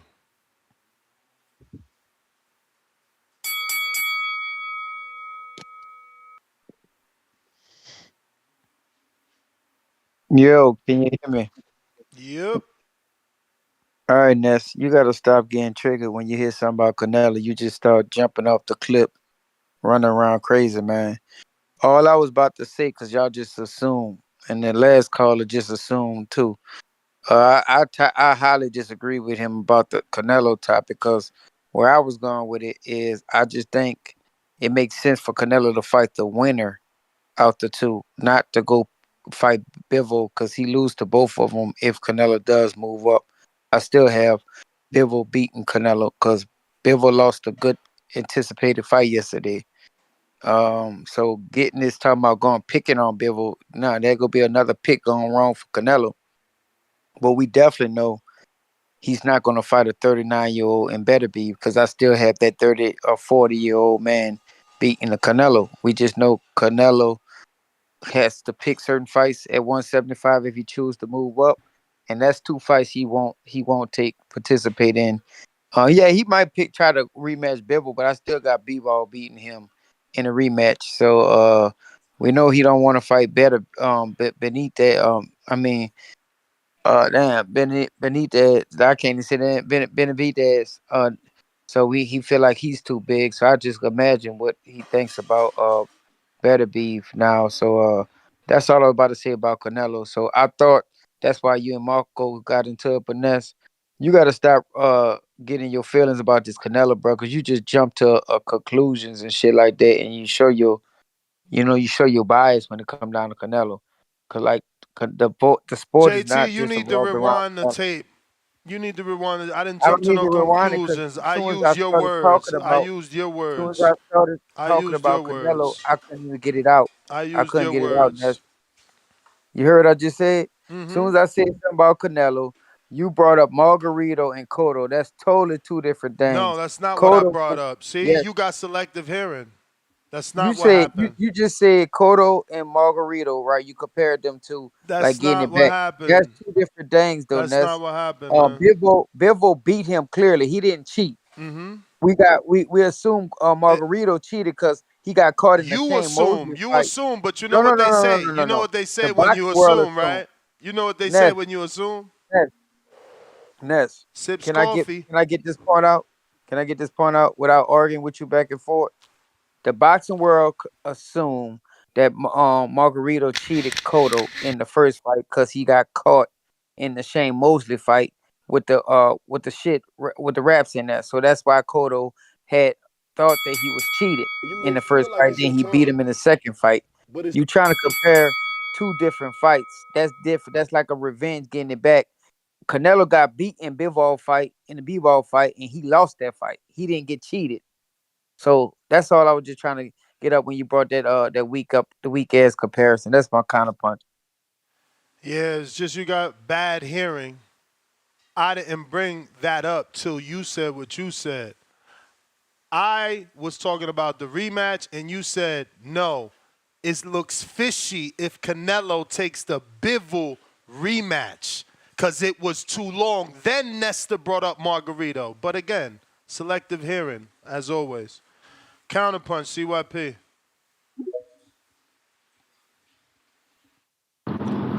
Yo, if Paulie Malignaggi outworked Adrian Broner, people would expect that. But if Adrian Broner outworked Paulie Malignaggi, they'd be like, what the fuck happened? I'm like, well, something Paulie was doing, because I still ain't heard none of y'all man up, none of you, not even JP, who I like, answer the question. Why the hell did Beterbiev outwork Bivol? That is not how Bivol boxes. That is not what Bivol does. He outworks everybody, but for some reason, he couldn't do that with Beterbiev when y'all still think Bivol had no reason to lose. Like, there are many reasons why he could have lost. And he did. Like, I don't understand why y'all just can't admit that. But that's why I start digging deeper into it. Oh, and shout out to Keem. I think that was Keem who called in. I think that was him who talking about he was on the treadmill incline. If that was you, Keem, I hope you realize, you don't realize this because you're a regular nigga. I'm going to give you some civilian news. If your heart rate goes up to 160 on an incline of 3, right? On an incline of 12 at 3 miles an hour, you ain't fucking with an elite person. My heart rate would never get that high on a worker like that. I have a machine that goes up to 20 on the incline. Like, I'm just giving you some stats because you be feeling good about your civilian awards. My guy, you ain't civilian. You a civilian. You a civilian. I'm gonna leave it at that. So that's what I'm gonna do.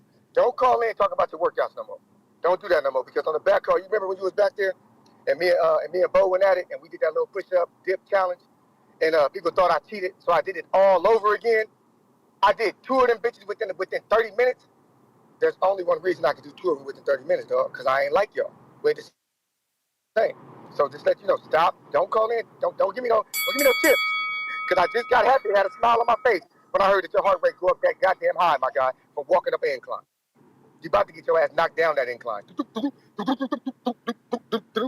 See my feet out. Oh, hold on. Run me if I go over this. H-Town.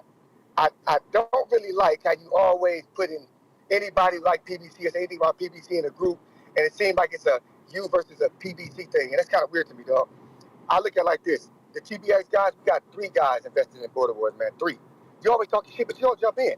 Don't give me all overweight. I breathe hard. Quit breathing on us. We get it. But, hey, Supermax big, too. He in the ring. Like, why don't you jump in? Jump your fat ass in the ring. TBX will get an honorary member who weighs 300 pounds like you to get in there and whoop your ass. Like, stop just being a caller who talk all that shit. And, like, you ain't even G-Von. At least G-Von pretended like he was going to box. You don't even pretend. Like, I would at least pretend so we could get a fictional character to come butterbean your ass. At least give us that. Because I'm getting tired of you running your mouth all the time, but you ain't gonna never show your fat ass face. And I told you, quit breathing on us. It's uncomfortable. It's uncomfortable hearing you do that every time you call. They were talking about Canelo the King, but in reality, shit, Beterbiev ain't got no chance. And Benavidez ain't shit. Matter of fact, only beer I like is butter. Butterscotch. Butter pecan. Cookie. Butter pecan ice cream. Those only bees that matter to me. Man, cut it out. Get your ass in the ring and swing, because you do a whole lot of talking, and I promise you, I will find a 300-pound TBX member to whoop your ass, because all 3 of us are in that ring swinging. We taking over the airways, and we taking over Border Wars clean motherfucking sweep. That's just how it's gonna be. And shout out to King, because you keep dreaming. That's why they named you Dream, because you're dreaming. You're a fucking dreamer. And you know what you're gonna do in your dream? I'm gonna walk into your room, I'm gonna hit you with a left hook, and tell you you're boxing his ass. Yeah, boy. See my feet going. All right. Shout out CYP.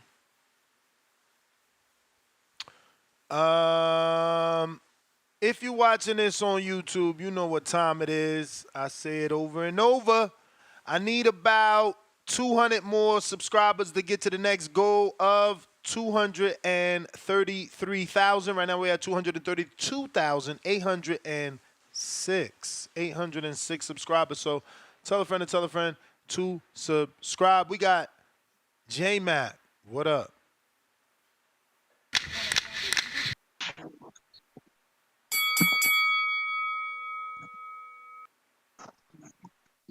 No, can you hear me? Yep. Hold on, shit. I'm trying to get disconnected. I had to come out for this one.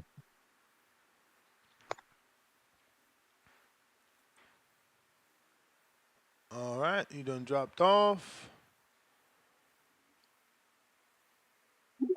Profound Dreamer.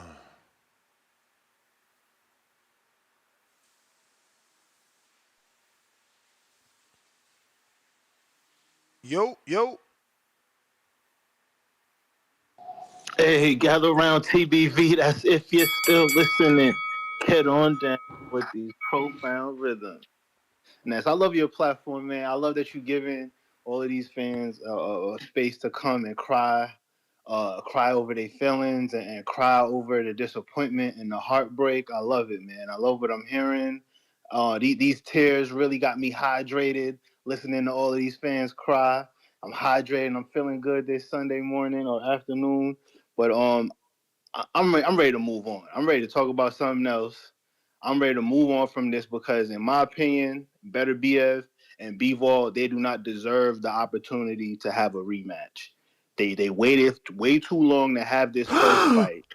They waited 7 years to get it on. From the time Andre Ward retired in 2016, and those two guys became champion in 2017. Like I said, we should have seen them fight at least one time before 2020. But no, we had to wait till 2024 to watch them fight. So I'm cool on them having a rematch.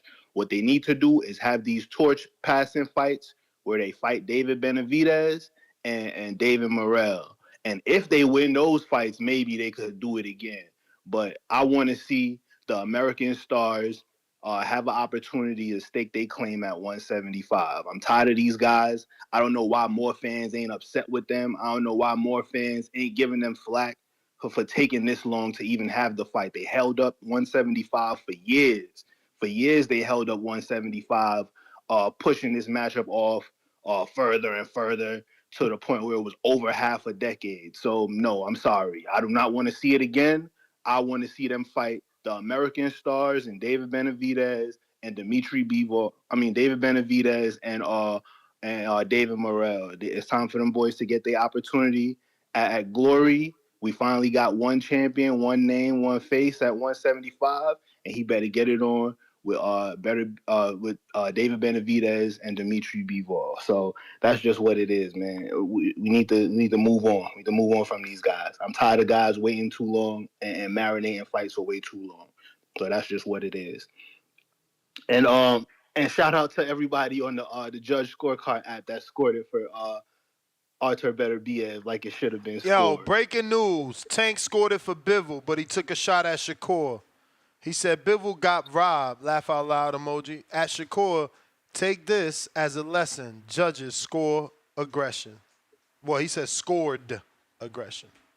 Well, that's very fitting because yesterday I was calling Bivol Stevenson. After that fight, to me, that's Dmitry Bivol new name, Bivol Stevenson. Because like I said, if you're not going to put your take opportunities when you have a guy off balance to actually put You a may stamp feel and like it's hit your him to time, hurt him, now you can but run it's it not because your I ain't done time. making my point. But if you're not going to hit him to hurt him, or while you got him off balance, when you're going to take those moments where you knock him off balance just to escape and survive, that's some Bivol Stevenson behavior. You got to engage. Like I said, the name of the sport is to hit and not get hit, meaning the hit part is the priority. The not get hit is secondary. And Bivol just ain't do that, man. Beterbiev was cutting the ring off all night consistently. He was landing shots through the gloves, around the gloves, them uppercuts, and that right hand was finding their way around and through the guards. So, listen, man, if you're not going to engage, how you the ring general? How you got clean and effective punching when you constantly prioritizing surviving over landing them punches? It just is what it is, man. Bivol lost. Like I said, this this saga, we could have got 2 or 3 fights out of these guys by this time. This could have been a crazy trilogy at 175. But nope, what they do, marinate and kick the can down the road for 7 years. We got to start giving these guys more flack for wasting our time. And now y'all finally fight, and it's a tight fight. It's a tight decision. It could have went either way, depending on what you prioritize. Me, I prioritize the guy that's closing the distance and making a fight. But other people like you, Ness, you prioritize the boxer. You like a guy that's on his back foot, trying to stay clean and trying to survive, and I respect that. But like I said, if they would have fought 7 years ago, we could have got 3 fights out of them by now, and we would have known for sure who was the better one. But nope, these boxers love marinating. They love wasting our time, and now it's going to bite y'all in the ass in the form of you don't get a rematch. Now you got to go deal with David El Monstro Benavidez. Now you got to go deal with David Morrell. Like, that's what it is. Y'all wasted y'all time. Y'all messed up y'all whole generation. Y'all could have had a crazy trilogy, but y'all wasted too much time, man. But yeah, that's my call, man. I'll call back in if any new ideas come to my head. Peace. All right, champ. J-Mac, trying you again.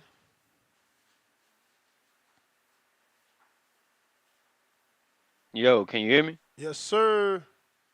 Yeah, I had to pop out for this one. The boxing nerd in myself couldn't help myself. Hey man, look. And if I go over there, spill me. I didn't see the fight originally. I watched the fight because I was on a plane. When I hop off, the first text I get, I got Jay Billy sending me a cash apps. I guess referring to he won. I lost $300 on that fight. The sad part about it is I don't mind paying my bets. It's just the fact that I hated that I lost that fight after I went back and watched it. A lot of people giving Beterbiev a lot of credit for aggression and work rate, but it wasn't effective. When you seen Beterbiev setting up anything, no, you didn't see Beterbiev setting up anything. You saw Beterbiev throwing a lot of arm punches. So when you're aggressive like that and you can cut the ring off, I'm not gonna get on that ring size and what have you. But when you can affect them incredibly, you should be able to pick up and land your power punching shots as well. Something Beterbiev didn't do a lot of that night. He got rewarded for a lot of arm punches and activity. Bivol won a boxing fight. Beterbiev actually was controlling the pace of the fight, but he's the key word when you're being aggressive and throwing punches still effective. Beterbiev wasn't effective enough, and you saw the punch stats that reflected that. So we can go back and see that. So when you're watching close fights like that, I'm not gonna yell robbery, but I would yeah, it was a close enough fight, but it's still when you come down to boxing and breaking down who won the fight, Bivol was the guy who was actually doing a counter punching, doing a guy on the back foot, even though he's backing up, not running, but stepping back in his fighting style like he always does. He did it against Canelo. He fought on the back foot, going backwards against Canelo. So that's just what Bivol does. He's a boxer. He's a traditional boxer. Beterbiev is a pressure fighter that comes forward and lands his big shots, sets up his big punches, which he did not, it was not able to do. So all the guys that's calling in saying Beterbiev, work rate, activity. The key word that wasn't Beterbiev did not do, and he was lucky to have got that fight scored his way because he wasn't effective. So Bivol, I definitely want to see the rematch. Anybody who don't want to see a rematch, I don't understand what type of boxing fan you are. Boxing has always had marination in it. A bunch of things took place to where Beterbiev backed out a few times because of injuries and all that stuff like that. So the fight did take place. I definitely want to run it back. I definitely want to see the fight again. It was a really great fight. I liked how both fighters came up and show why they're the top 2 guys in the division. For us, the guys who want to see David lose to Bivol and Beterbiev. Beterbiev knocks him out. David loses a boxing match to Bivol. David does not set his punches up.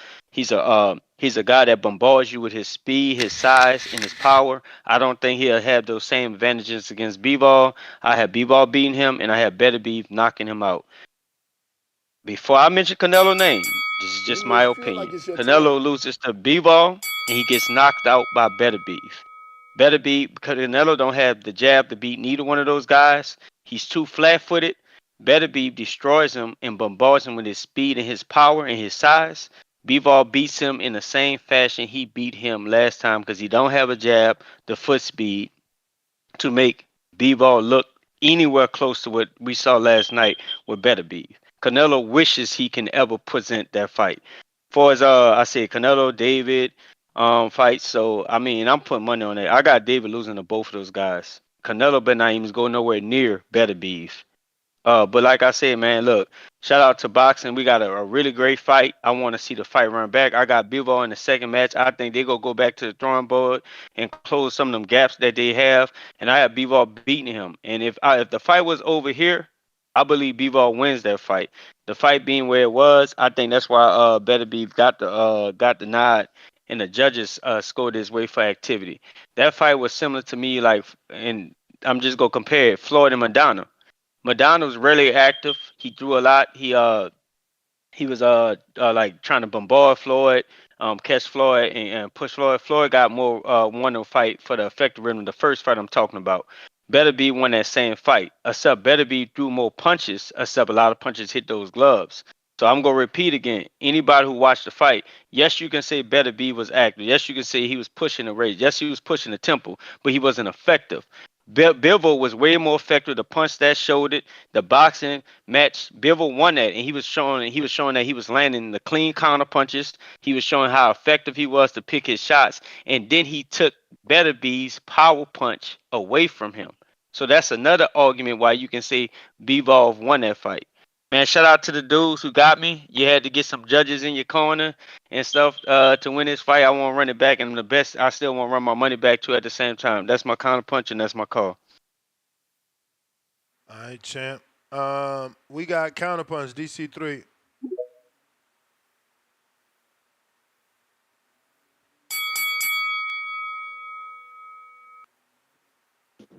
Yo, Nish.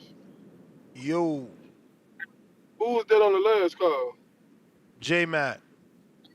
Yeah, shout out to J Man, cause I was just finna say that. Like, that's crazy, bro. Genius. Like, if Floyd fought over there, Nish, he might have would have lost that fight to Madonna. Like, that's crazy. Like, that shit is crazy, bro. Like, Nish, you don't think that this happening that's gonna stop people from wanting to fight over there? Hell no, that bag is that bag. Remember, It's just like this I fight can't. wasn't even gonna happen if it wasn't for that money that came from over there. Yeah, how much you think how much around did you think their purses was? I don't know, but we know there was rumors that Shakur could have been making 3 to 5 million for Joe Cordina. So we also know that they gave Parker what, 3 million to fight Wilder, and 10 for Wilder. Okay, but yeah, though, they just shows that I've been saying, man. If you get off the You gas, you lose underwater, champ. control. You underwater. My bad. I'm in the car wash, bro. No, I'm in the I car wash. You can hear me? I hear you Yeah, now. but yeah, I'm going through the car wash. But shit, that's crazy though. I'm gonna have to rewatch it because there's a lot of guys saying Better Be clearly won. But they're just that boxing shit, bro. It's dangerous being a boxer, bro. Because if you don't really try to assert yourself on the fighter and make a real impact, it's you gonna get fucked over, bro. Especially if it's some judges that probably never boxed before. It's like man, bro, it's crazy. You know what I'm saying? But shout out to Better B for getting the win, bro. Like, you think people saying Canelo? I think Canelo would fight Better B, this. I think he would. I think he would fight him. You think he would? I mean, he 40 years old. Why not? That's what I'm saying. Like, No harm, no foul, right? I hear people saying he better stay away from him, but I feel like Canelo will fight him though. Like, I don't put nothing past that little motherfucker Canelo. I think he'll do it, especially he sees a bag over there too.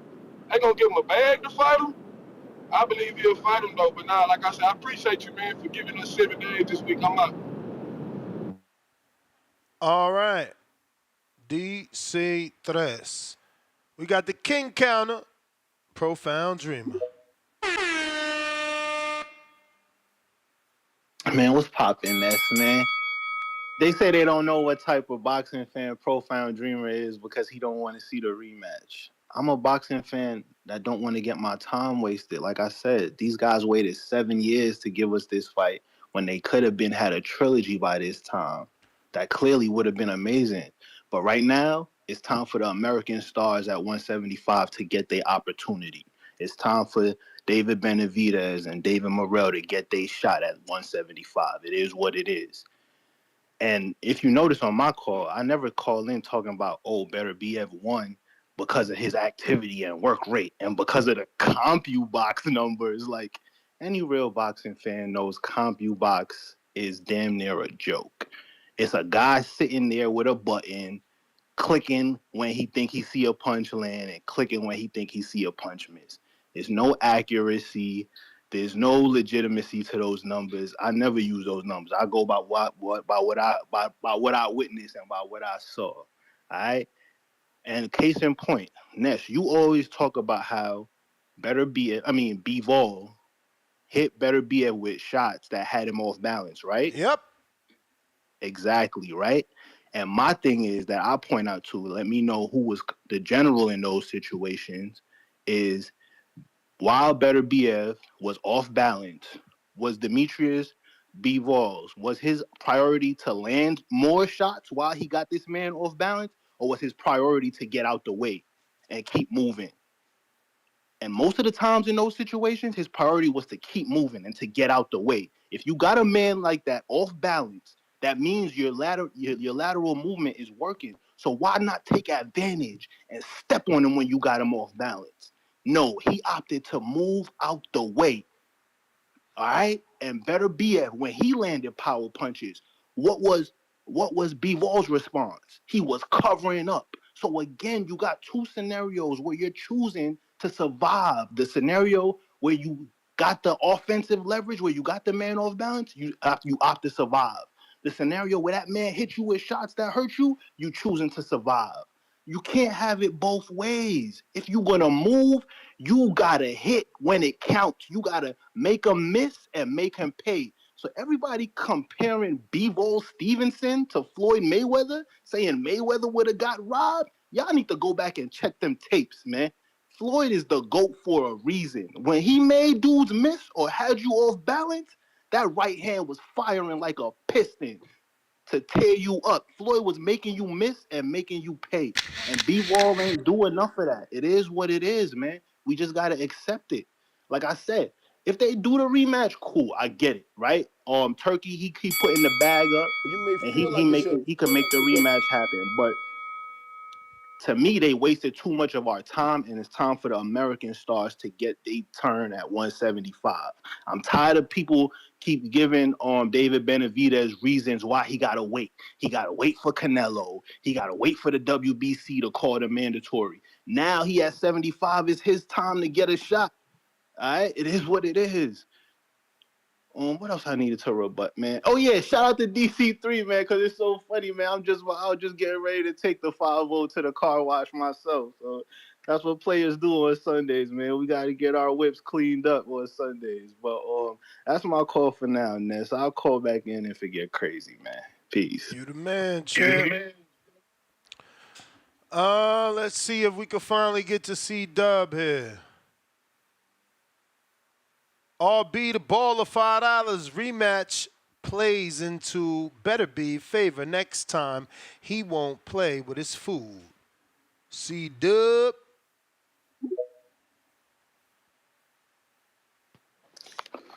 Yo, how the audio? Street. Straight, that's what's up, man. Shout out TBV, smash that like button to free. It's free, do something with yourself. Shout out Ness, Breakfast Club of Boston, TBV community, we here. Let me get my quote, Ness. I had Bivol winning. You got the soundbite ready? I don't. It'll Okay. pop up in my face right now.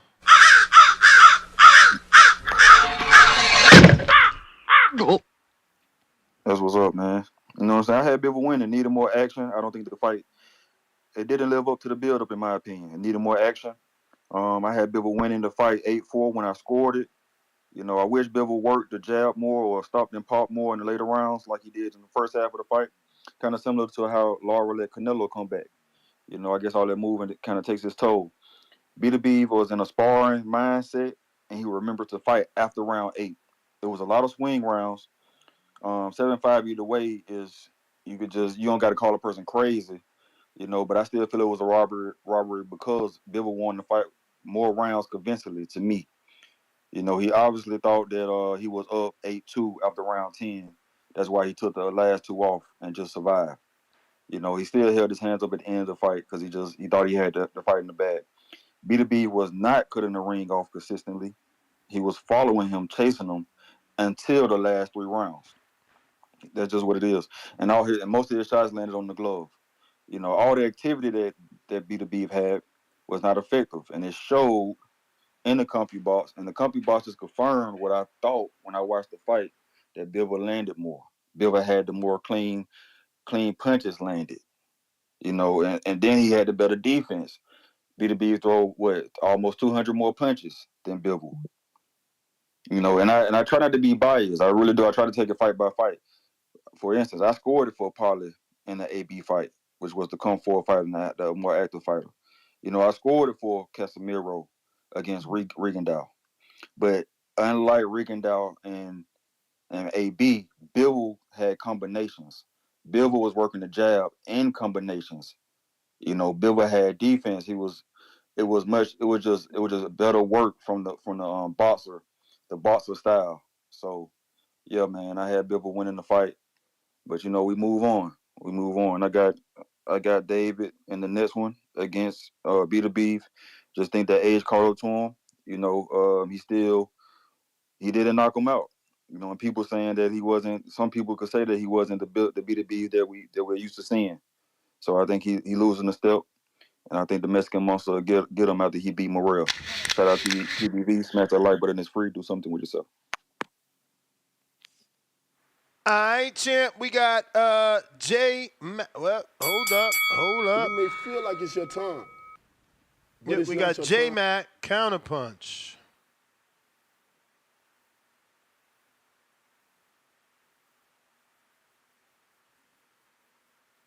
Yo, Ness, can you hear me? Perfect. Yeah, I repeat, if you don't want to see the rematch, I don't know what kind of boxing fan you are. Shout to there's some things that also stood out to me. The when we talking about Bivol, this what I think the judges had of a problem with. The judges need to actually score the fight as it is. They should not put their bias or what they prefer, what they think it should look like. Like some people think that Bivol should have been able to back him up with those combination punches, but Bivol is not known for his power. He's known for his boxing ability. Beterbiev is known for his staggering power and what he do to guys when he land his power. And I think Bivol actually showed for a boxer, for guys that we didn't see normally get trampled over and then knocked out, what he can do. And then they had times when Bivol exchanged and put himself in harm's way, still backing up and still in a pocket, still mid range with Beterbiev. So like a lot of moments got exposed in that fight to where, not saying no guy was better than the other, meaning exposed like they weren't them type of level of fighters. You just saw things how Bivol was not there to run. Bivol fought his fight.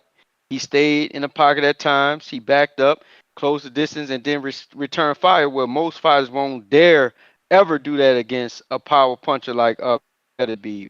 Beterbiev never got to land his effective shots. That's another reason why he should not get credit for hitting the gloves, coming forward, throwing arm punches. Arm punches, anybody can throw arm punches. Now, granted, B-ball style allowed Beterbiev to come forward and throw those arm punches, but B-ball's defense allowed him to hit a lot of glove actions all night coming forward. So I repeat, anybody who's I'm like saying that better be one a fight. I think you got your preference of what you prefer in a fighter, but what actually took place in there, what actually took place in that fight, in that boxing match, because every fight changes, styles makes fights. When two people get in there, they gonna make that music. It's gonna sing the way it's gonna sing. It's gonna play the way it's gonna play. And what I said when I took away from that fight is B-Ball won that boxing match, and Beterbiev was just there for the action, but never got in his rhythm, never pushed his pace, never landed his big shots. He just was there for the action. So that's why I still have B-Ball winning. I got B-Ball winning the second fight. I think there's things that B-Ball can look back and close the gap at. There's things Better Beef is going to have to do to.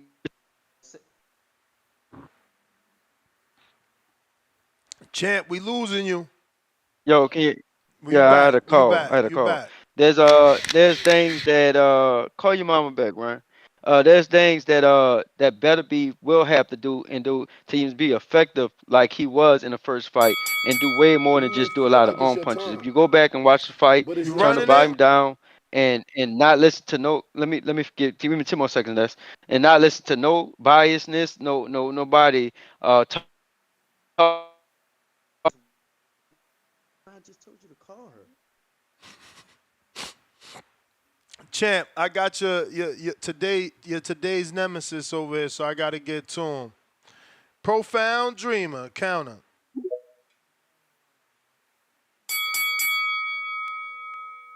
All right, I just want to make this last point. People keep talking about how many punches Bivol Stevenson was blocking with his gloves and his arms. But check this out though. If you watch the fight, Beterbiev was blocking a lot of shots with his gloves. You know why? Because he did a good job of keeping his hands up, especially keeping his right hand up. And he was catching a lot of Bivol Stevenson shots on the gloves. So both guys, this is the top level. Both guys was landing shots on the gloves at times. So for people to act like it was more so one way than the other, like it's crazy. We dealing with two skilled technicians who very sure of what they bring to the game, very sure they game plans. It's just that one guy prioritized survival while the other guys prioritize landing power punches. That's it. Point blank, period. And like I said, Devin Haney might want to train and work out with Better BM because he really did a good job of keeping his right hand up, boy. Better Beal was out there looking like Tate versus Ryan. That right hand was glued to his forehead. He did a good job of that. I was proud of him for that, You man. saying better But Biev? You mean Bivol? no, Better BF did a good job of keeping his hands up and keeping his right hand up to block Bivol Stevenson's baby punches and jabs and all that little pot shot stuff he was trying to get away with. Better BF did a good job of keeping his hands up. I'm saying what I'm saying. Bivol Stevenson lost, all right? It is what it is. But that's what I call, man. All right.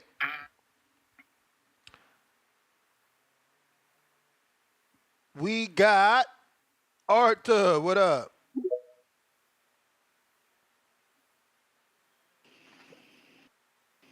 Yo, what's good, Ness? Chilling, chilling. Uh, for the so I'm gonna go off how I scored it. I scored the fight a draw. Um, I feel like I B-ball swept the first 3 rounds, but Better Be took a lot of the middle round. Shit. Um, uh, B-ball, he gave up a lot of like the 8th round and the 10th round. He just gave it up for whatever reason. Like he started to fade. And for people saying that Better Be arm punches, I mean that's what he throws. He throws arm punches. He doesn't load up. He just let him go. He's naturally a strong fighter. And for the people talking about, his punches on the gloves, when B-Ball after the fight said that it felt like his thumb was going into his head every time he was punching his gloves. So you can't say that's not effective fighting when the fighter even said it was effective in the fight. So I feel like Better Be landed the more damaging shots. Um, B-Ball landed a lot of cleaner shots, but I feel like Better Be just had the more damage, and it could have went either way. But it's a robbery. Nah, you know what I'm saying. I like to see it again, probably like early next year, and then the winner fight David or Morrell, and just keep the division moving like that. But yeah, you can't say Better Be wasn't effective when Bivol even said him punching his gloves was my thumb was going inside my brain. Whatever he said yesterday. So it is what it is. But it was good for boxing. That's my call. All right. We got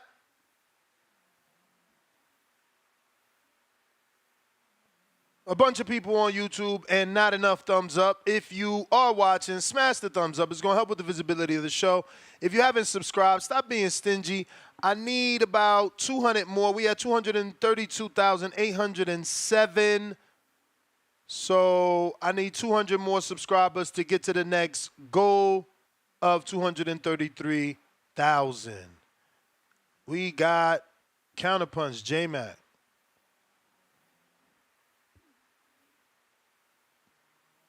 Yo, can y'all hear me? Yep. Man, look, all this. Who was the last caller? That was Arthur.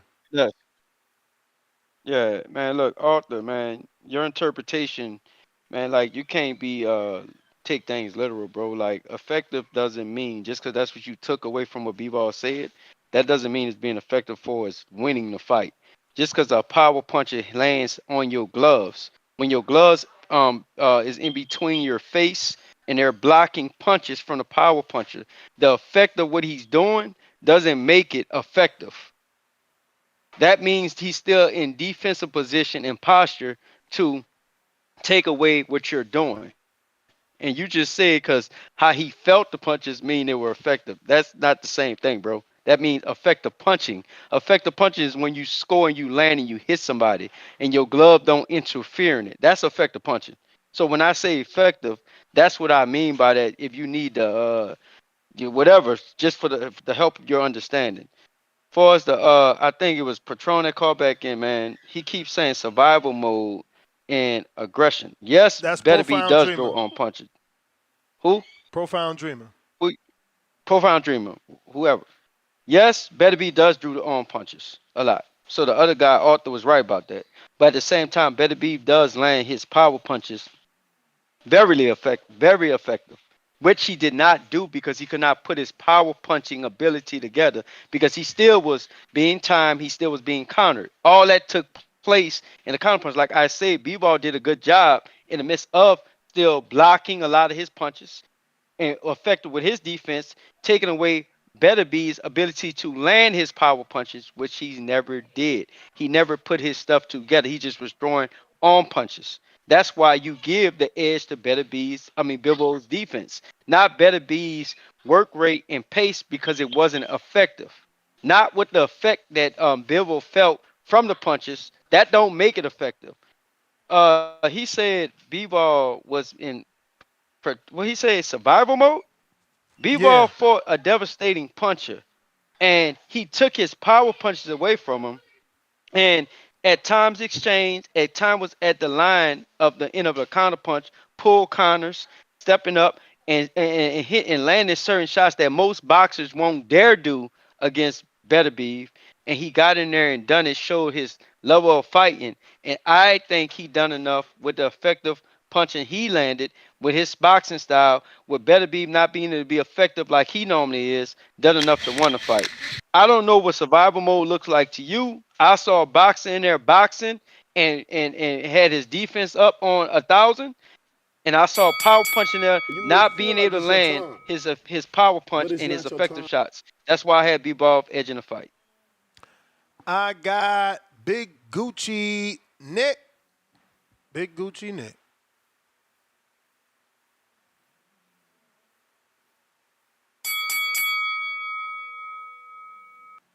Big Gucci.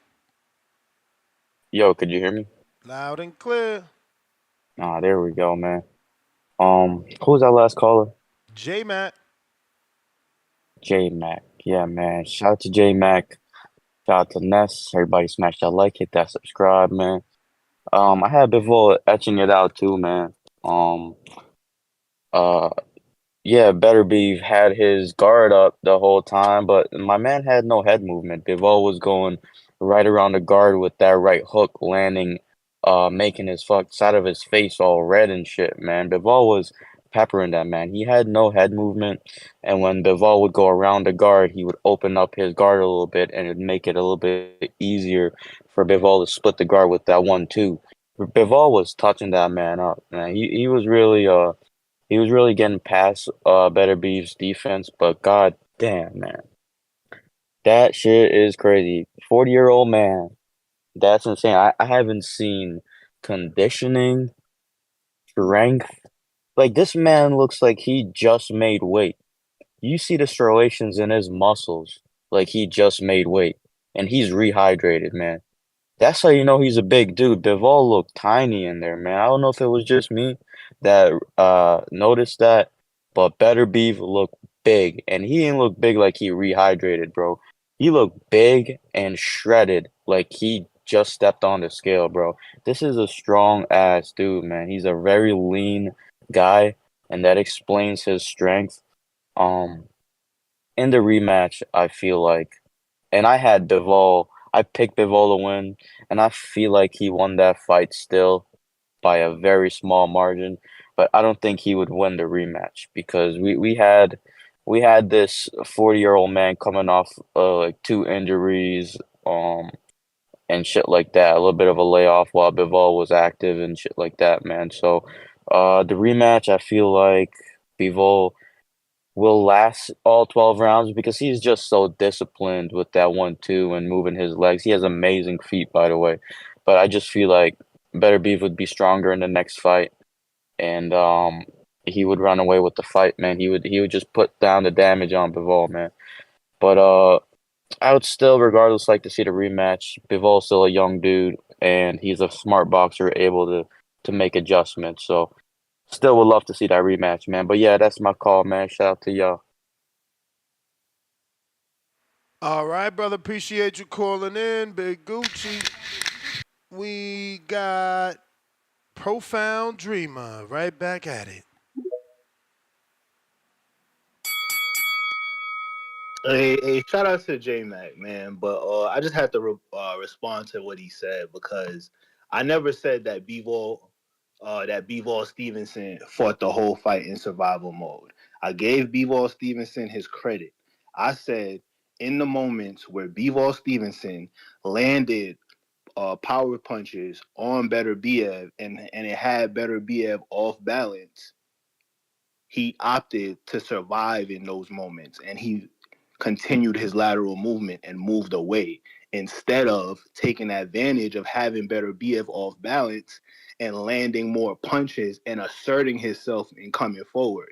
He he had those moments where Beterbiev was off balance and he chose to survive in those moments. And to me, those were shining moments for him. And he never really took advantage of them. That's what I was saying. I never said Bivol Stevenson fought the whole fight in survival mode. Bivol Stevenson, he did a good job of trying to execute his game plan, and he did a good job of surviving in there with a power puncher who was making an effort to cut off the ring consistently, come forward, and land shots through his guard. And that's just what happened. So, like I said, I gave him credit because Ness pointed that out earlier. Ness said, all right, that's what you pointed out earlier, right, Ness? That Bivol Stevenson landed those punches that had better be uh, off balance in a lot of moments. Yep. Right, exactly. But my thing is, what did Bivol Stevenson prioritize in those moments where Beterbiev was off balance? In your opinion, I what did mean, he I mean, prioritize? but you can't ask him to jump on a dude that's off balance if he's getting you off balance with the 1-2-3. He already committed 3 punches. Now you want him to chase after you? The judge is supposed to see that my man fell sideways. Like he's the one can't keep his balance. He's the one can't stay in his boxing stance. I'm the one knocked him out that stance, and I'm not the Ness, puncher. He the puncher. Like it's Ness, you've crazy. been on here for hours already. You made that point. My thing is, answer my question. What did Bivol prioritize in the moments to survive, or to continue to his assault and to put a stamp on the assault he was making? I'm saying you gonna do a combination and rest. Okay, so you're saying I'm right though, right? I mean, if that's what you And wanna, you're just giving a reason why I'm right. Your if reason that's what why you is wanna because say, I mean, no one can throw punches nonstop. okay, okay. Even when you got a guy off balance and it's your time to shine, you you just going to choose to pepper him with pot shots and get out the way. Like I said, in those moments, that's what I was calling survival. Okay, it just is what it is. Better BF landed the tougher body punches. I mean, the tougher body punches and the tougher power You may punches feel through and like it's your around the time. guard. Beterbiev But won. it's not your time. Bivol Stevenson lost. That's my call. All right, champ. I appreciate you as always. If you're watching this on YouTube, go ahead and take that little bit of time to go ahead and subscribe or smash the thumbs up button. That's gonna get new callers and new callers, new opinions, new takes, man. A lot of people out there watch this fight. A lot of people out there have an opinion of this fight. We need to get them all on the show and get it documented. We got DC3 with the $2. He says, Profound Dreamer trying to make his presence felt. Laugh out loud emoji. We got J-Mac right back. Counterpunch, in fact.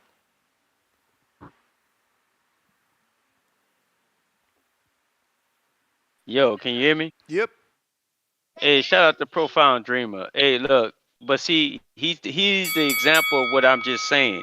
He said what he thought Shakur or Bilbao Stevenson should have done. So he's clearly leading with a opinion that he think a fighter should do. This not no video game, bro. Like you can't press X, you can't press X, and you can't press circle. You can't press pivot moves when you think a fighter should do. Bilbao is a disciplined fighter. He fights with his rhythm. He fights with his style.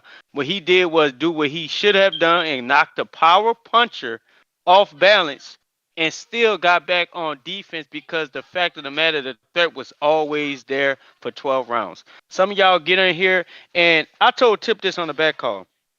Tip will sit up here and critique Shakur Stevenson, but you know he fights exactly like Shakur Stevenson on the back foot, And then a lot of guys get on there and say like they can create themselves to be something that they're not. And I'm not saying you ain't fight. I'm not saying it is. I'm just saying when you get in that ring and the pressure is on, you're gonna do what your instincts will in survival mode will kick on to doing. So I guess you can use the word survival mode, but at the same time, we're not going to act like Bivol was in there just to survive.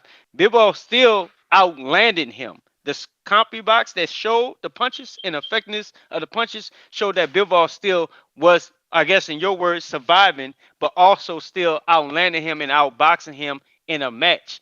Your power puncher, the guy who knocks everybody out, was not effective with his power punching.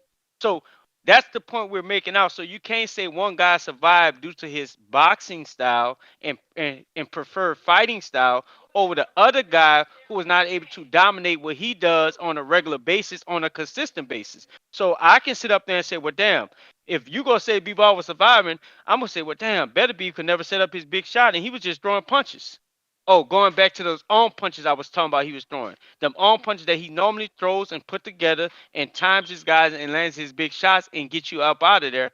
That never happened, not one instant in the Bivol and Beterbiev fight. And lastly, Bivol knocked him off balance more than Beterbiev ever had the chance to knock him off balance. You may see a lot of punches land on the gloves, but from my math and my science or whatever I was told in boxing, and my glove get in the way of a punch, that's defense. Not how the punch feels, not what the punch makes my face do. It's still blocking. Some guys are heavy-handed guys to where you're going to feel that. You're going to feel the pressures of that. But Beterbiev never landed any effective shots or landed the effective shots that he normally does when he wins fights or dominate fights. Bivol won that fight. I just think he got the scoring that way because where he got the scoring at. That's my last kind of punch. Shout out to I think Profound Dreamer. He kind of brought me out of retirement. You may feel Hey, like but it's that's your it. time, but it's not your time. Okay, so I got a counterpunch for Arthur, but you got Trump by the King counter courtesy of DC3 for actually it ain't. Those are two counterpunches separate, one for J-Mac, one for Profound Dreamer. So it is on you, Arthur. What up?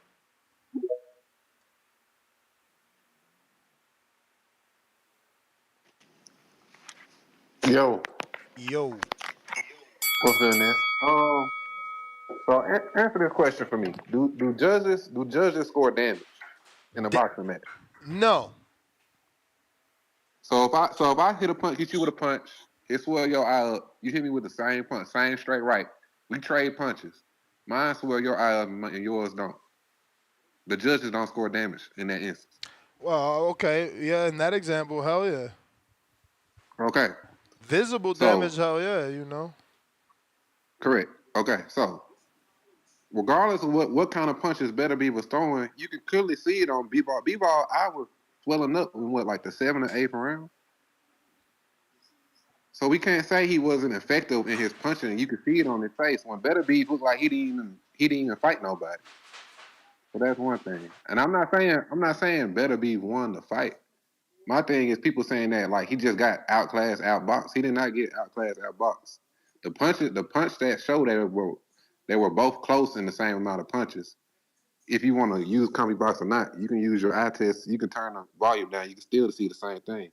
Bivol took a lot of the rounds off. He'll try to like the 8th and the 10th rounds. Really, how he lost the fight. So I mean, Bivol's best chance for the next fight is to improve his gas tank, keep his punching up, keep his punch output up.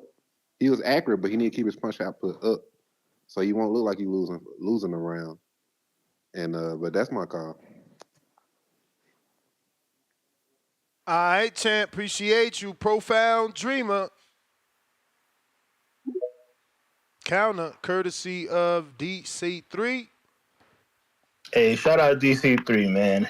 Um, okay, so look, I don't even want to do this, right? But my OG J Mac, he keep bringing up the compu box, so I gotta do it to you, J Mac. Listen, if you go and look at the compu box numbers, Better be have landed a higher number of power punches. He threw a higher number of power punches. He he threw a higher number of jabs, but he only landed about 11 less jabs. Okay, if you track the power punches through each round, most of the rounds, Better BF landed more power punches if you want to go off CompuBox. But I don't even like doing that because, like I said, CompuBox is just a dude sitting in the audience playing a video game on the side. So, like, I'm just going by what I saw and the way I saw the fight. But if you want to keep bringing up CompuBox numbers, you're going to lose the argument also. Listen, Bivol Stevenson lost. The CompuBox numbers proved it. My eye test proved it.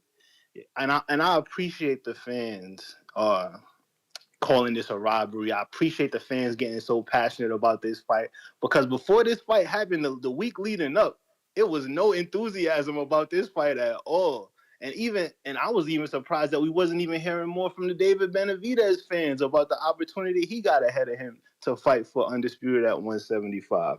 So hey, I love the enthusiasm. And also, I appreciate J Mac respecting the fact and understanding that I wasn't saying Bivol Stevenson was trying to survive for the whole fight.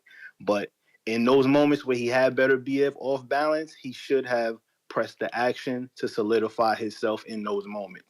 And furthermore, why better BF looked better in those moments, even when off balance, is because of course you're going to get thrown off balance at times when you're chasing a guy cutting the ring off and following a guy around the ring all night because there's going to be moments where he can trick you, right? And you think I got to go left to cut the ring off, and then he goes the other way, shoots a jab, or surprise you with a power punch. But as soon as Better BF was off balance, guess what he did?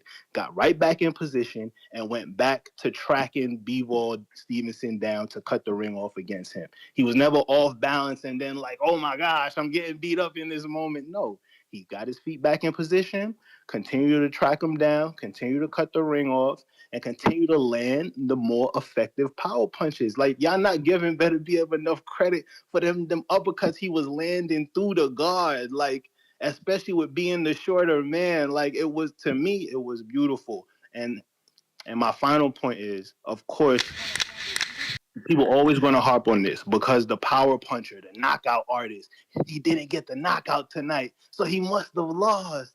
No, Better BF just You went may out feel there like it's and your time, proved why but he it's not your was a time. good boxer. Everybody who said all this guy can do is That's the knock people bell, out. player. Nah, nah, nah. DC3 gave me a counterpunch and I put my own in there. Oh, you did? I ain't noticed. Oh yeah, I Yeah, see the running. yeah. You got it. Yeah. So Better BF showed that he can also box. He can box, he can move, he can cut the ring off, and he don't just need to score the one punch or the barraging assault punches to knock people out to win a fight. He can win a 12-round decision. And see, that's what people wasn't expecting. That's what people wasn't trying to give him enough credit for going into the fight. So now I want to see Beterbiev get it on with one of these American stars. Like I said, I'm tired of these guys. These Eastern European guys held up 175 long enough, and it's time for the Americans to come through, kick in the door, and have their opportunity to make their mark. And yes, I'm referring to David Benavidez and David Morrell when I say that. So yeah, man, Bivol Stevenson just came up a little short. It's nothing wrong with Bivol Stevenson coming up a little short. That's my call. You the man, champ. Quan, counter. Quan, give me a minute. I dropped the ball. I dropped the Got you, ball. got you. Give me one. Patron, apologies. I know this is super late. My God. My bad. One man team here. I'm trying. I'm Yeah, trying. man. I was I'm like, he trying. forgetting all about me. I did, man. It's not personal. My bad. Yeah, no, that's good, bro. It's good. I know what it is. Hey, yeah, no, the thing that I called back for, man, was who was it said the punches weren't effective? Weren't effective? Was that JT? It could have been J Profound Mac? Dreamer too. It could have been Profound Dreamer because Uh, JT scored it for Bivol, so Profound Dreamer scored it for Beterbiev, who believes Bivol wasn't effective. yeah, man, because dude, there's a reason why Bivol didn't fight like he usually fights. It's because those punches were having a toll on him. I mean, dude, it's how many minutes are in a fight? There's 3 minutes in a round, and Bivol was taking almost minutes before and then he would unload a combination, which was effective. But bro, there Yeah, is a 3 minute but round. in that minute, what is Beterbiev doing? Landing on the No, fucking no, high guard? no. He's following him and he's punching, man. He's Yeah, being no, effective. you He's said doing it. something You though. said it. If you're He's following him. He wasn't cutting the fucking ring off because No, but Bivol was he's never still hitting trapped him. He's still hitting. He's still punching. on But the dude, high if you guard. don't Ness, come on, bro. If you don't throw a single punch for a minute, let's just say 45 seconds, we're gonna get irritated with you, whether you're working in the corner or you're sitting on the sidelines or we're watching on TV. And we're like, damn, bro, let's get off combo. Come on, dude. What are you doing? The later the fight went on, dude, there was one point where he almost went a minute and a half. I watched that shit over today. There was a minute and a half before he let off a combo I mean, it was a good combo, don't get me wrong, but he was just moving, man. I'm like, dude, that is way too long to be doing that. But Bivol is usually more busier than that. Those punch, everything Beterbiev was throwing was effective. The reason why it was effective because it was literally not the same Bivol we seen through the last previous 5 fights with the Canelos and everybody else he fought, the Zuros. You know what I mean? He was sitting in there throwing those combos all day. The punches were effective because he wasn't Bivol. He wasn't punching. He wasn't getting the groove that he always did. He was letting off punches every 45 to a minute off, instead of just getting off all the time. Me personally, you have to be more busier than that. I understand that the combo was effective at the moment, but dude, you got to do that shit. You know what I mean? He almost kind of bothered me with the Canelo fight too, man. You know what I mean? Because he did that shit in the Canelo fight too, where, there was like, even if you go back to round 5, when he got Canelo on that famous scene on the ropes, dude, the whole fight, I mean, he got Canelo on the road for like a 15, 20-second combo where Canelo was pretty much pressuring him throughout the whole round. You know what I mean? But he does that a lot. He's really effective with that, man. He throws that nice combination and gets y'all going. You're like, and then the fucking rest of the round, he takes off. Man, he ain't fooling me with that shit. Not in this fight. Beterbiev hurt him multiple times, man. I get Beterbiev, but that's a terrible take, man, to say those punches weren't effective. That's bullshit. All right, man, I'll call back if I hear anything else. All right. You may feel like it's your time, Quan is on you. but it's not your Apologies. time. Oh man, you straight already know. You feel me? I'm the strong survive. Shout out to you. Feel me? Got that 7 days in a week. I mean Let's 7 days in go. a row this week. But but my question to J Mac, if you do come on, and because as somebody I'm fighting at an amateur level, I'm learning every day.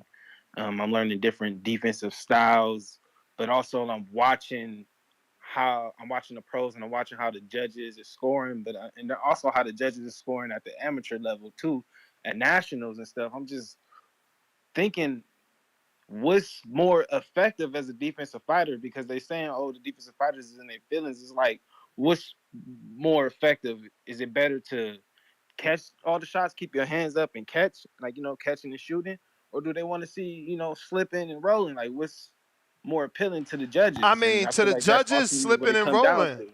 To the judges slipping and rolling because not only judges but the fans too. It's obvious from today's show if you're Bivol and you block and you get hit on your own guard, you're losing points. So you better off ducking the shot, slipping the shot, or weaving the shot because these guys are not going to give you credit. Is what it sounds like. Okay, I mean, hey, this is important for me because hey, as somebody who's going to be competing, I need to know and I need to master all of this because I do like catching and a lot of parrying and stuff. But if that's what the judges don't like, hey, I'm about to get in the slipping. And even that's what I mean told me too in my DMs. He told me just work on slipping more. So I think but I feel like that they Shakur getting a lot of criticism. He was slipping in his last fight.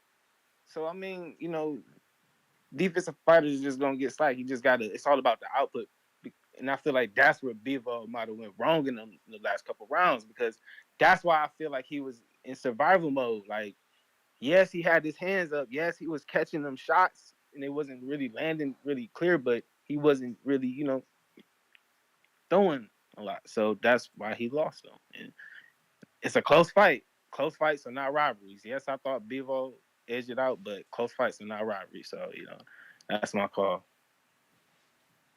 Mm. Damn, my man DM me talking about, yo, I got the game. That shit whack as fuck. It ain't no fight night champion. Missing hella fighters. Not even a big selection. I'm telling you, people not happy, man. Motherfuckers is not happy. J Mac counter. Okay, Quan, Boxing Patron, Arthur, and who the other one? It's Uh, all because uh, I. Profound Dreamer. Yeah. Okay, I'm gonna try to remember certain points. Shout out to DC3, Quan. I'll get you last. Arthur, effectiveness, whether you, I'm gonna say this. You can be effective. You can talk about the power punching of Beterbiev and what it did upon landing on the glove. That does not make the punches effective when they weren't landing when the glove was blocking them. That's all I can answer to that. You want to say that what he did and how it affected him, that's not landing punches. His glove still intercepted that punch. That took away from the effectiveness of that punch, not what the punch did when it landed his glove. I don't remember the points. One say fouling around and cutting the ring off. Man, like you said it yourself, bro. Like he was fouling him around the ring. He never set up the angle he needed to land a big punch to be more effective. He was just fouling him around, throwing on punches. And B-Ball put the high guard up and was very effective with his defense, avoiding those big punches. Beterbiev never cut the ring off in position to land the big punch to get Bebop out there to dictate the pace to set the timing. What I was saying, he was controlling the action and dictating the action by throwing the punches, just following them around, just throwing punches, all off balance, throwing punches, and that's why Bebop capitalized on it. I think one of them pointed out the I'll say high impact. Better Beef had 23 compared to Bebop 50. So when y'all say power punches and high packing punches, the reason why B-Ball had more effective punches than Better Beef because Beterbiev was in there just throwing volume. The reason why David is going to lose to Beterbiev because he's a volume guy. Beterbiev is going to knock him out. The reason why David's going to lose to Bivol because that volume won't deter Bivol from being able to outbox him. Y'all will find that out when David step in the ring with both of them guys. But going back to landing bigger punches and more impactful punches, I gave B-Ball that because it had a setup behind it. It had a wide behind it. It had a block catch and recounter behind it. Beterbiev was just throwing punches, and at times he would land around the guard, but it still wasn't effective enough to do what he does best. That Quan, defense, bro, it's all about the fight and the fighter you're fighting. You gotta know who you are and be the best version of yourself. If you're gonna be a slick guy, you gonna be a mover, you better be able to slick and move. If any guy that wants to be able to deal with a power puncher, you need to know how to step to that power puncher and pick your shots on the inside. You ain't gotta be the best guy and be the most that throw the most punches. on the inside, better inside fighter, you gotta be effective enough to put your elbows in position, block, cover up, and land your big shots and openings to take some of You that may pressure feel away. like it's your Everything ain't no time, backup, everything ain't no but it's pullback, not your everything ain't time. no slip, everything ain't no step on the side because you find yourself still being hit by certain punches depending on how fast their feet is and how quick their hands is. Smother power punches. That's my That's the last counter bell, punch. Shout out champ. to DC3. I got Jerry.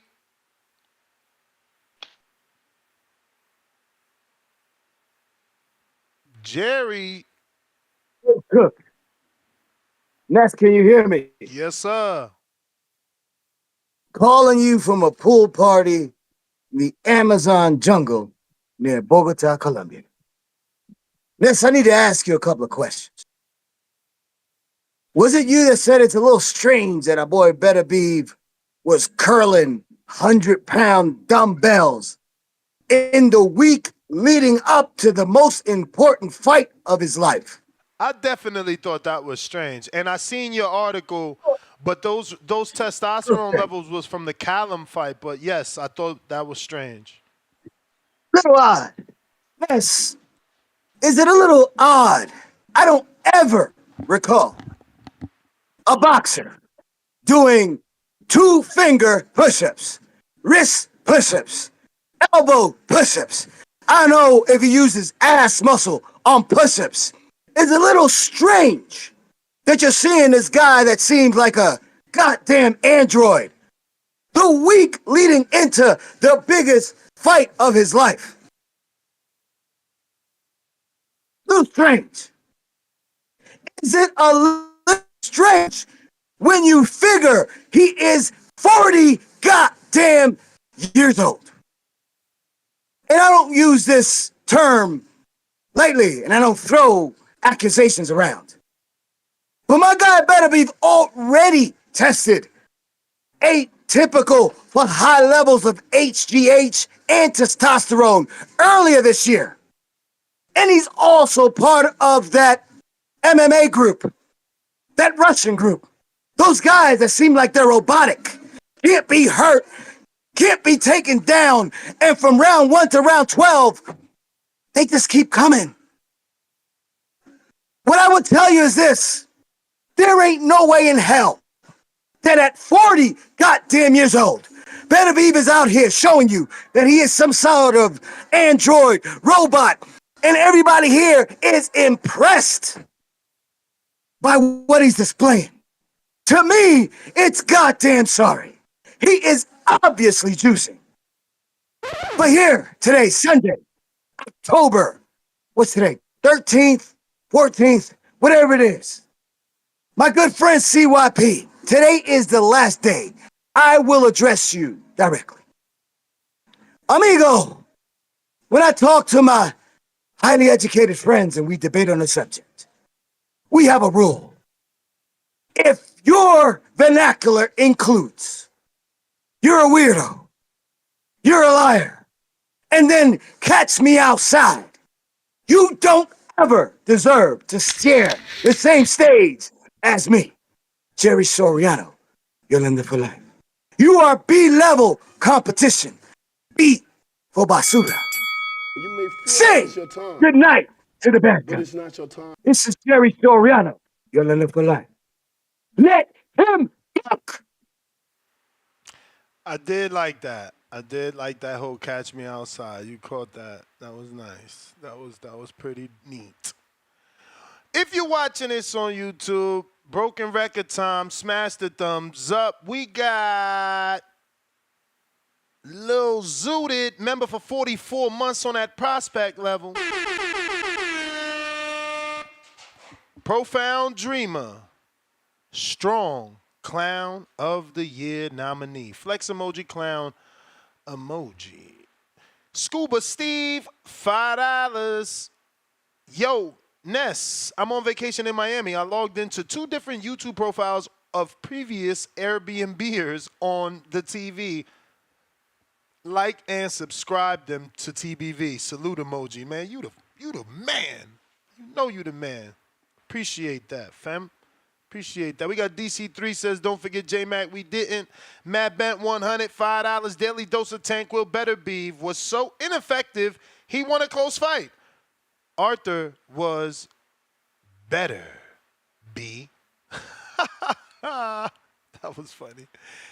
Hey, yo, it's over. We right back at it tomorrow morning, 6 a.m. And oh boy, do we got a show for you. I mean, it's such a great show. I almost can't wait. I swear to you. Like, I wish today was a regular weekday to do this second show.